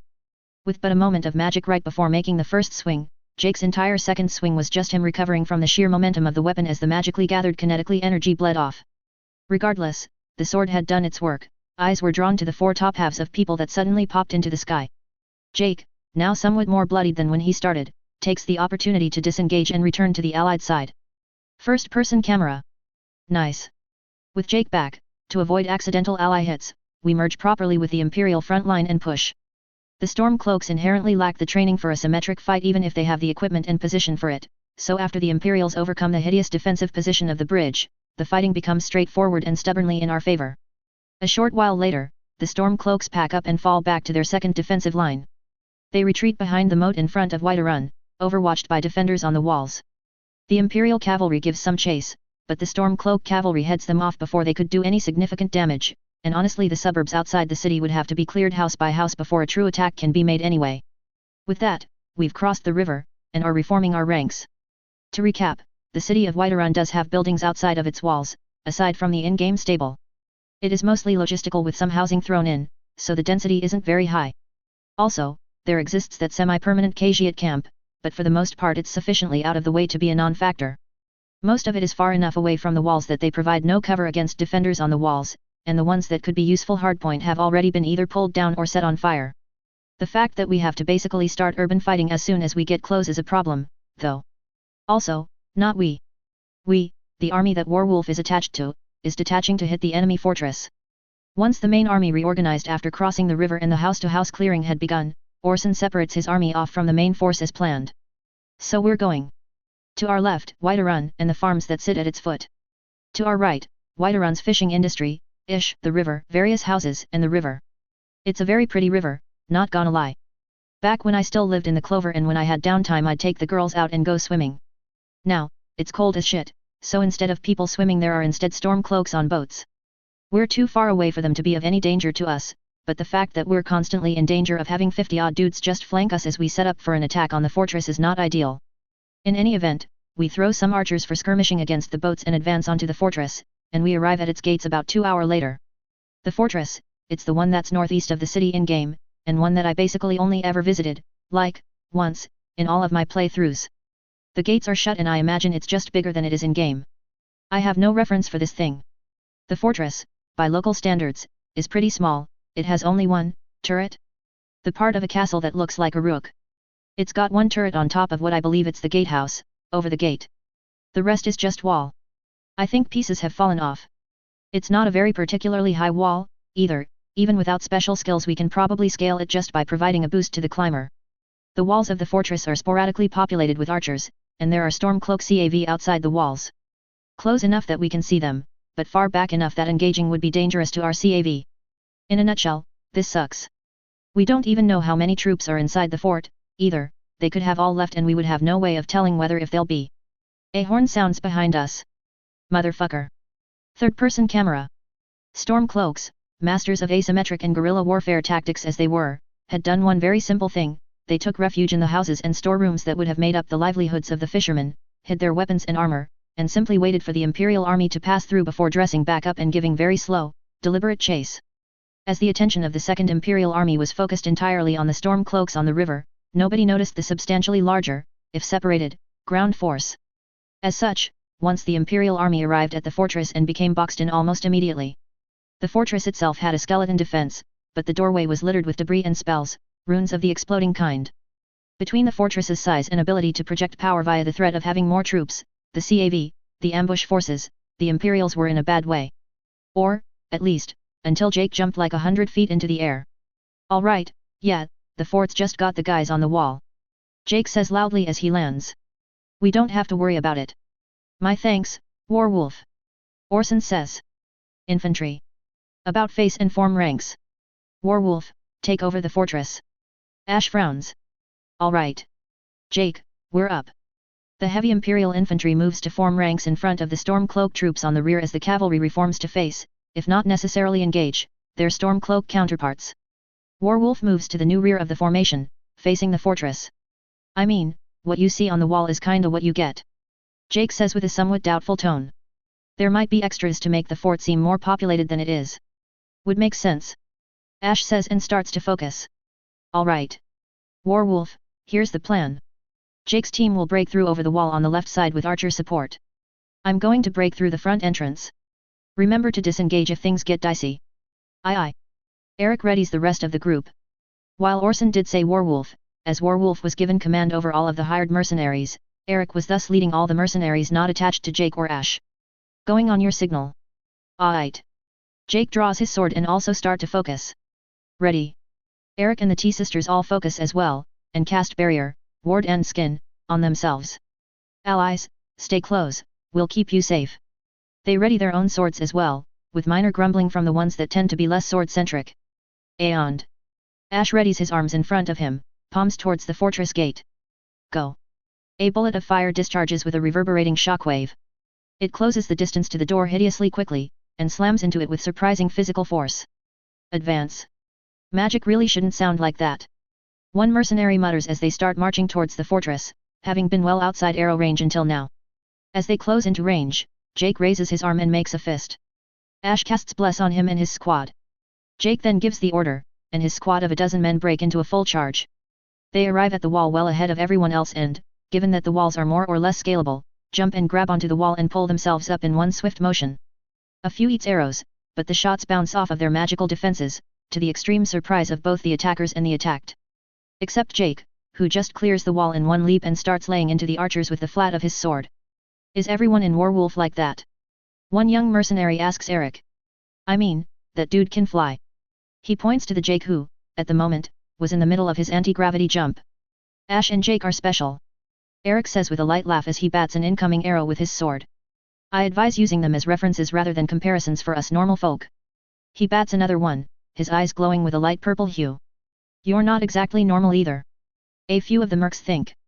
Their advancement is slower, more measured, and thus subsequently drawing more fire. No magic, though, all of the Stormcloak's available magic assets were reserved for defending the city. Well, that makes things easier. Ash says, a bit disappointed at the lack of incoming fire damage. While Jake's team wreaks havoc on the walls, he and the ground team arrive at the gate. Yeah, that's trapped.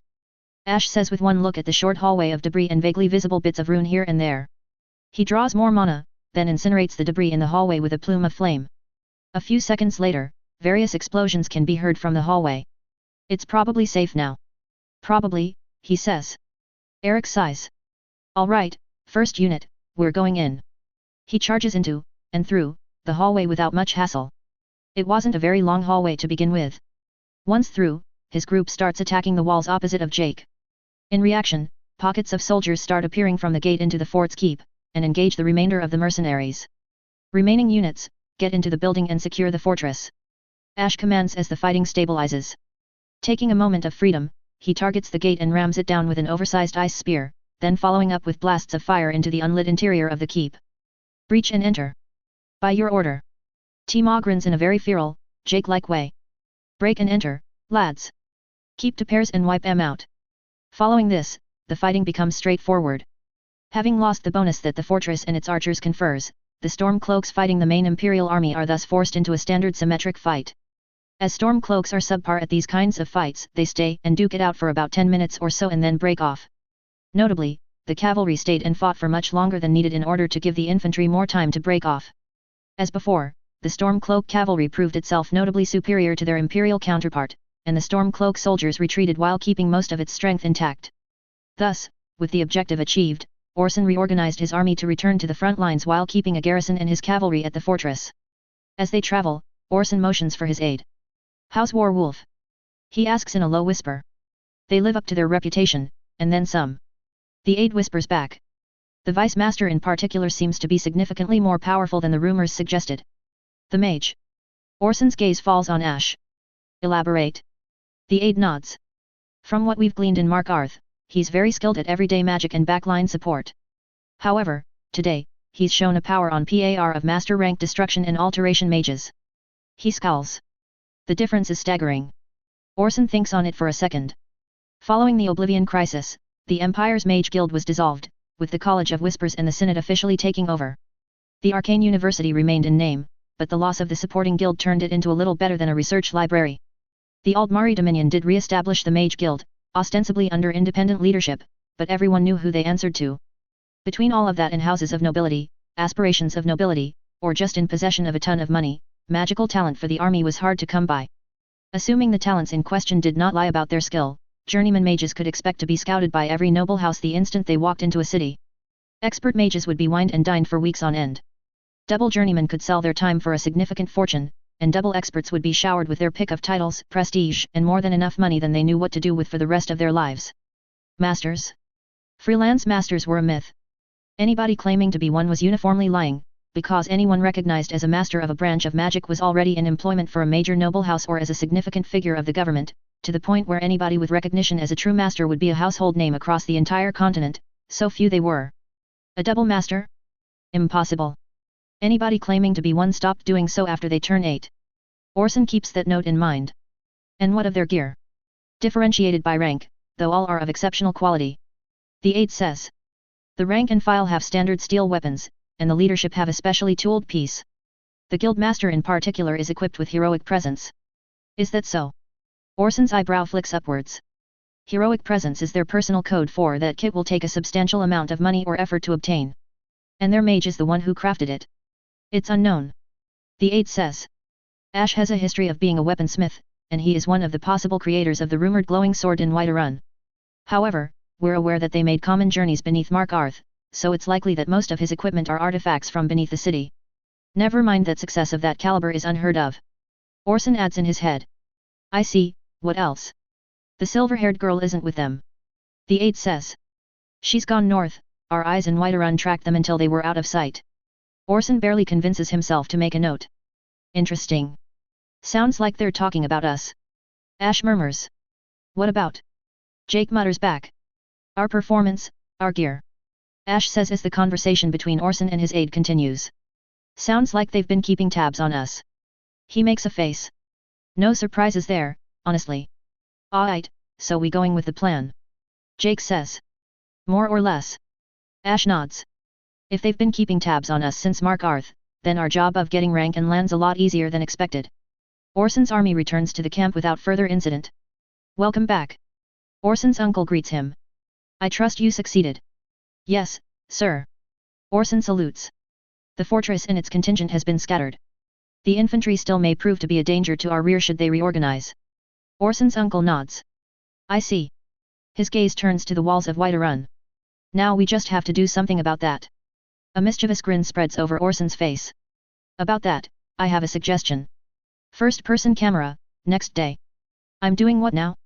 We've been called to the commander's tent, along with all of the other battlemages or mages of any training in the army. There's about 100 of us, with roughly 40 being of mercenary affiliations. We're currently all standing at parade rest outside the tent. In front of us is a table with little wooden blocks and flags to denote Whiterun's defenses and our forces. Arrayed before us is Orson's uncle, his entourage, and Orson. As I noted, we're on a short schedule. Orson says. As such, we're going to bombard the gatehouse of Whiterun with all of our magic and then make an assault with infantry and climbing gear. He smiles. To that end, high-end destruction magic would be preferred. His smile turns a little sinister. There will be a reward for those who do well. Pretty sure he's meeting my gaze. HRM. One mage raises his hand. What are we expected to do, sir? Orson rolls his eyes. LOL. Do what you do best and clear the gatehouse. He snaps. That should be obvious. Oh, I shouldn't laugh. Dude's got an ego for being a fuckhead. I raise my hand. What's the reward? I can tell he's expecting me to do something. It depends on what you can achieve. Orson's smile turns dark again. Should you do something to clear the way of entry and force the Stormcloak surrender, we're willing to entertain some rather lavish rewards. A little muttering from that. Like, say, land and title. I ask next. That we can do. Orson's uncle's friend? I don't think he's an aide. Says. I, specifically, can guarantee a reward from Falkreath. And who the fuck are you? I am Viker, the eldest son of the Jarl of Falkreath. He grins.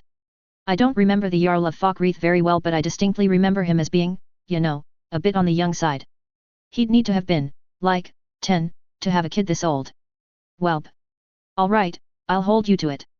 We'll hold you to it. All we can possibly have is his word. So, with that, we're all dismissed and take the slightly sidestep necessary to get eyes at the Whiterun gatehouse, I guess. Use magic, he says. One veteran Batlemage mutters as he returns to his unit. Do miracles, he says. He shoots me a pitying look as he passes. The camp itself is far enough to be untouchable by incoming fire, but also close enough to be useful. The Stormcloaks don't have any siege equipment to mess us up, so we effectively have free rein to hit with magic as we feel the need. Assuming we can hit, obviously. Well, hey, a title and land sounds good. Another Batlemage notes. He rallies a few of his shieldsman friends and try to get within his magic range, shorter than arrow range, and pulls back after a few seconds. Trying this is dumb, though. Over the next few minutes, we see the other Batlemages do some planning, but mostly just eye-rolling, as we get back to the Warwolf camp and share our new mission. I take it you have a plan for this? T-Mare asks. Because this seems like the thing you were planning for. Our camp is sitting on one of the higher points of the terrain, because it makes the camp drier and easier to sleep. We have a great vantage point, plus a nice big cushion and wooden box for me to sit on. That said. No plan. I shrug. This is a good opportunity, so let's see what happens. I sit, cross-legged, on the cushion. Help me out. Yab. T-Mare and her other two sisters take semi-defensive positions around me, so that if I were to be shot with arrows, they would be able to respond and shield me after I take like 2 or 3 shots. Am I not paying them enough? Anyways, since I'm now sitting and comfy, I take out my pocket notebook, flip to the page denoting charm, cast it on myself, then close my eyes and begin to knead my mana. Over a period of 2 hours, our magic starts to take hold. With all of my time in Markarth, I've had plenty of time to brush up on my magic. I don't remember when it happened, but at some point my fundamental understanding of magic shifted to regard magic as an alternate power that leads to a physical reaction. Fire. Magic into physics. Ice. Physics. Lightning. Definitely physics. Calm. Fury. Courage. Biology, but physics. To that end, the most common usage of magic in a combat setting is to simply use it to generate energy. Thus it follows that magic which affects the molecules and atoms that make up the world would be the most efficient. There's no need to create a secondary effect, just energy. Unfortunately, there's a fundamental difference between having an academic understanding of the world as a world of molecules and atoms, and actually perceiving it that way. Thus, I basically have to charm myself into a trance in order to do magic on this level and not have the cost be astronomical. But, once all of the preconditions have been cleared. Third-person camera. As the 2 hours pass and Ash sits stock still, Jake, with one glance at the sky, starts chuckling. Holy shit. Everyone sees what he saw, the clouds have started to swirl over Whiterun. Rolling, billowing clouds, seemingly being pulled from the edges of the world. All the clouds of sky, being drawn over Whiterun, spiraling and darkening ominously. T-Mare snaps around to stare at Ash. Ash, his eyes still closed, was now emitting magicka from every pore of his body, in concentrations so dense that the blue wisps of power were faintly visible. Okay, what the fuck? She says in a low tone to Jake, completely abandoning her semi-defensive position. Has he always been able to do that? Jake, having had a significant hand in writing the documentation on the magic in question, winks at T-Mare. It's not done until it hits. An hour later, and the dense clouds start to coalesce, and even the most unassuming observer could see that they were starting to swirl faster and become even more dense. The ones close to Warwolf could tell based on how much they were concentrating upon Ash that he was the cause, and their eyes keep flitting between Ash and the sky. So, Eric laughs nervously. Is he gonna be okay? 'Cause that looks like bad news. At this point, the magicka discharge from Ash almost looks like a flame, and he, now with his eyes open, had a rather pained expression on his face. As the onlookers watch, he raises his arm in front of him, palm open towards the swirling sky, and the discharge lessens slightly. So, what's going on over there? Orson asks his advisor about Ash, the fact that he seems to be on fire, and the apparent end of the world above their head. The advisor, a little bit lightheaded, takes a moment to compose himself. That mage is using an impossible amount of magicka. To the point where it's negatively affecting his control. I guess he's in charge of the sky. I assume from your tone that this is wildly abnormal. Orson says. He's never seen magic on this scale before, but his experience would say that a force that can move the clouds to that level would cause high winds for anyone who can see the formation, yet, the camp was perfectly fine. Should we be taking cover? I have no idea. The advisor says flatly. But I assume caution would be warranted, yes. All right, see to it. Orson says. As the advisor leaves, he takes a moment to muse on the scope of the spell. Well, if things go well, I think we can all afford 2 hours before sunlight in a siege. As the camp comes to life and begin to secure itself against a possible magical effect, Ash was starting to lose control. He had, at this point, gathered far more power than he was capable of managing. I guess this is it. He say through clenched teeth, and then closes his hand into a fist, and drags it down to Whiterun. The swirling, massive rolls of dark clouds circling over Whiterun suddenly plunge downwards in a rolling column, as if the gods were intent on digging into the earth with determined fury. With a earth-shattering roar, it crashes into the gatehouse's killing zone and digs like a vengeful tornado into the ramparts. The force of the tornado causes the gatehouse to degrade, then break down entirely. The wooden gate securing the walls rips from its hinges and sails into the sky upon the wind, to be seen a good hour later as they land and explode inside the skyforge. The defenders on the city walls, cowering against the wind, could feel the stones underneath their feet shift and detach uncomfortably, but hold fast. Some of the soldiers, not having taken cover in time, is thrown into the air and land, at great personal injury, some distance away. The ones manning the outer walls of the gatehouse are not so lucky. The force of the spell, concentrated as it were in the killing zone, tear down the walls, the stakes, the gatehouse, drawbridge, everything. The effect of the spell lasts a good 5 minutes, until it finally dissipates with an explosive finality that clears the sky into a crisp, crystal clear blue. Were it not for the fact that the entrance to Whiterun was now a mess of stone, wood, bodies and water slowly rolling into a 20 feet deep hole, it would be positively delightful. The Imperial camp, much like the Stormcloak one, stare aghast at the sheer scope of damage. The ones in the know slowly shift their gaze between the starkly different appearance of Whiterun and Ash, breathing out slowly to pace himself. Shit. Jake mutters to himself. Fucking wind caller. Orson's uncle was the first one to get his bearings again. The 8 above, that's utterly absurd. He says, still a little shaky. Form up. Form up. Assault formations. First-person camera. Assault formations isn't happening for a while. By the time the troops have been roused and reformed into something that can pass as a formation, the Stormcloaks have reformed their defensive lines too. Warwolf is stationed at the back, behind a line of Imperial elite infantry. Looks like we're MVPs for the day. Jake muses. Nice going. The walls still have archers though. We can probably still do something about that. Incidentally, the spell cost me about all of my stored mana, which leaves me with a full tank. With my full tank, I charm myself and start blasting out wind over the walls. Predictably, the strong winds cause the Stormcloak soldiers on guard to panic and, if not necessarily evacuate their defensive positions, then at least they take cover rather than shooting. The moat to the gatehouse and the gatehouse itself have been filled partially with the rubble of the gatehouse, but is functionally unwalkable. Well, shit. Nicely done, wind caller. Orson says from the front of the line, loud enough for me, I assume, to hear. We can't go forward from here. Alright, plan B. Honestly, really should have just done this from the beginning. Jake, plan B. We veer off the path and approach a section of the wall. Yab. Jake jumps up onto the wall, because, you know, we're basically gods. Guys. He say to the Stormcloaks up on the wall, numbers unknown from our vantage point down here. Can you move over, like, that way? I'm gonna bring down this part of the wall. The Stormcloaks, understandably confused, does as they're told. They snap out of it fast enough and return to engage, but at the point Jake had already descended down to the floor again. At some point we stopped questioning just how insane this is, hey. Timar remarks. Jake squares up to the wall. Alright, Ash, give it to me. Okie dokie. Assault combat action, landing in 3, 2. Cast. It's the effect on Jake's sword. Jake puts on a pair of gauntlets and begins to punch the wall. With each fist, the wall reverberates until, 10 blows later, a section of it collapses. Jake gets out of the way as the rubble turns into a reasonably navigable slope. Orson's uncle and Viker gets together and is like, we're definitely giving them land at this point. From that point, the fight is more or less over.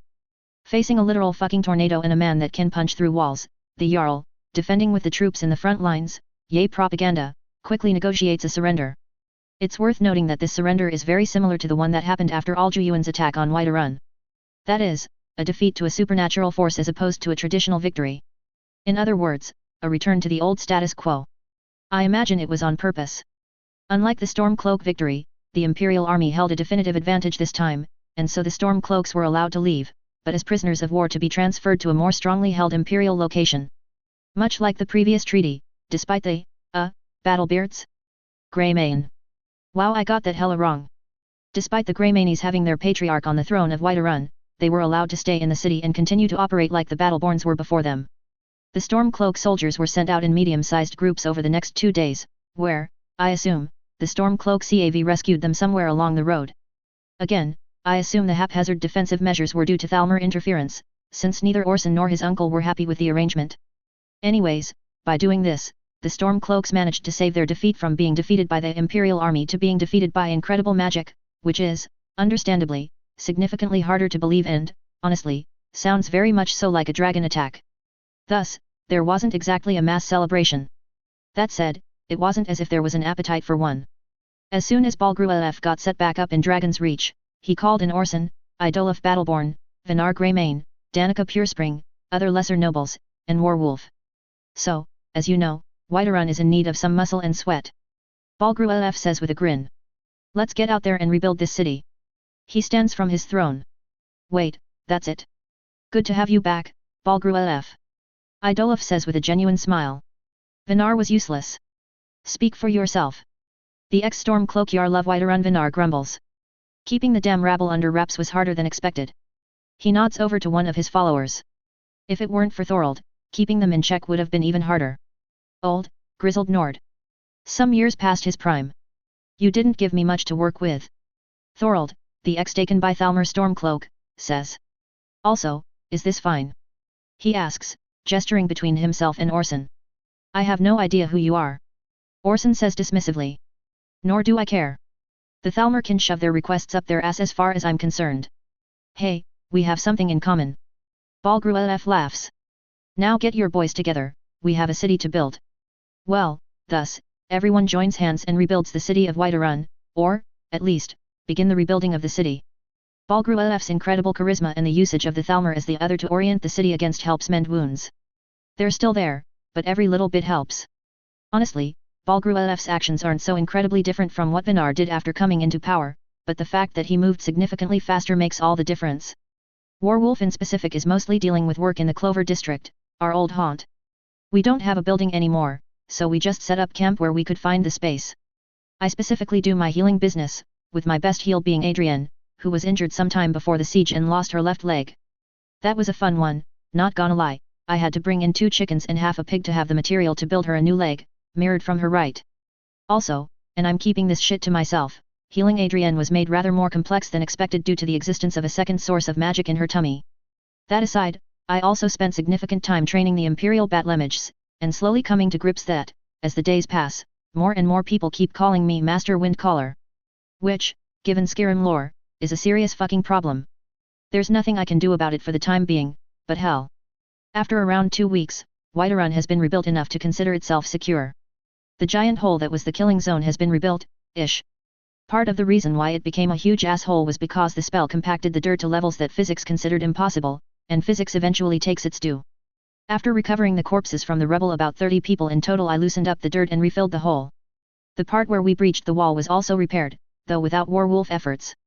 With all that work either essentially done or recognized as long-term projects, the rewards for the battle could take place at Dragon's Reach. Notably, Orson's uncle gets top credit for being the commanding officer for winning the battle, capturing Whiterun and defeating 2 Stormcloak armies in the process. Warwolf gets credit for assisting in great effort on those 3 previous points, and Orson gets credit for defeating a Stormcloak army, more or less. The ceremony itself is held with everyone relevant in attendance dressed as well as they could per their station. Orson's uncle, for example, is in his imperial armor but with an extra layer of flamboyance on top. Orson's in upper class but otherwise civilian clothing, Other captains are in just their armor but cleaned up some, so on, so forth. Me and Jake are in modern parade uniforms, full black with gold shoulder pads and tassels, along with werewolf livery. It really helps that modern male formal clothing is basically military derived, so apart from the neatness it fits in reasonably well with the surrounding environment. Small, over one shoulder capes always helps give that noble air. Anyways, as the rewards are announced, the person in question goes up to the small step in front of the Jarl's throne, and then get their reward from the assembled Imperial Army officials.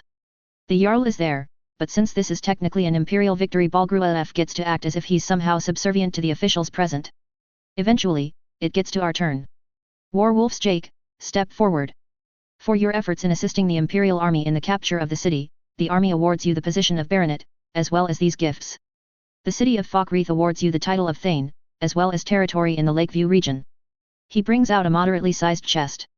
Jake salutes, receives the representative reward, an ornamental dagger, and backs down. The material reward has already been distributed to the Warwolf camp. Also, Baronet. That's a weirdly medieval term for an army that gave you the very Latin rank of quester in the game. Warwolf's Ash, step forward. The official says next, and I step forward. For your efforts in assisting the Imperial Army in the capture of the city, the army awards you the position of Baronet, as well as these gifts. Also a moderately sized chest, plus, scrolls. The city of Falkreath awards you the title of Thane, as well as territory in the Lakeview region. No differences there. I salute and take the ornamental dagger. In addition, he brings forward the silver plate with some scrolls laid on top of it. In recognition for your arcane prowess, the Arcane University grants you the title of Honorary Instructor, and the Imperial Mages Guild grants you the title of Honorary Warlock. So they're split, huh? Weird. Also, he keeps going. You are also hereby granted the title of Honorary Warlock by the College of Whispers, the Synod, and the Aldmari University of Arcana. How high is Warlock? Also, never heard of any of them. Finally, the Emperor Titus Mede II gives you his personal thanks for demonstration the advancement and power of the Imperial military's might and magic. A hero of might and magic, even. Lastly, Warwolf's Jake, come forward. Jake does, a little confused. Per your elevations into nobility and in recognition of your efforts, the Imperial Family Registry shall grant you both the family name of Windcaller. Accept it with our compliments. Fuck. We accept it and back off because that's what we're supposed to do, but, I knew the spell would draw attention given, you know, tornado, but the fact that the information would not only leave the province, but also get back results within just 2 weeks was very surprising.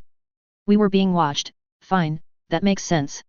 That we're now officially being called Windcallers is significantly beyond my expectations. In retrospect, the fact that I didn't see this being a possibility was definitely a sign of my innocence with regards to factional politics. This puts us inside the crosshairs of Skyrim politics, because, as a reminder, the Windcaller name has significant historical weight in Skyrim.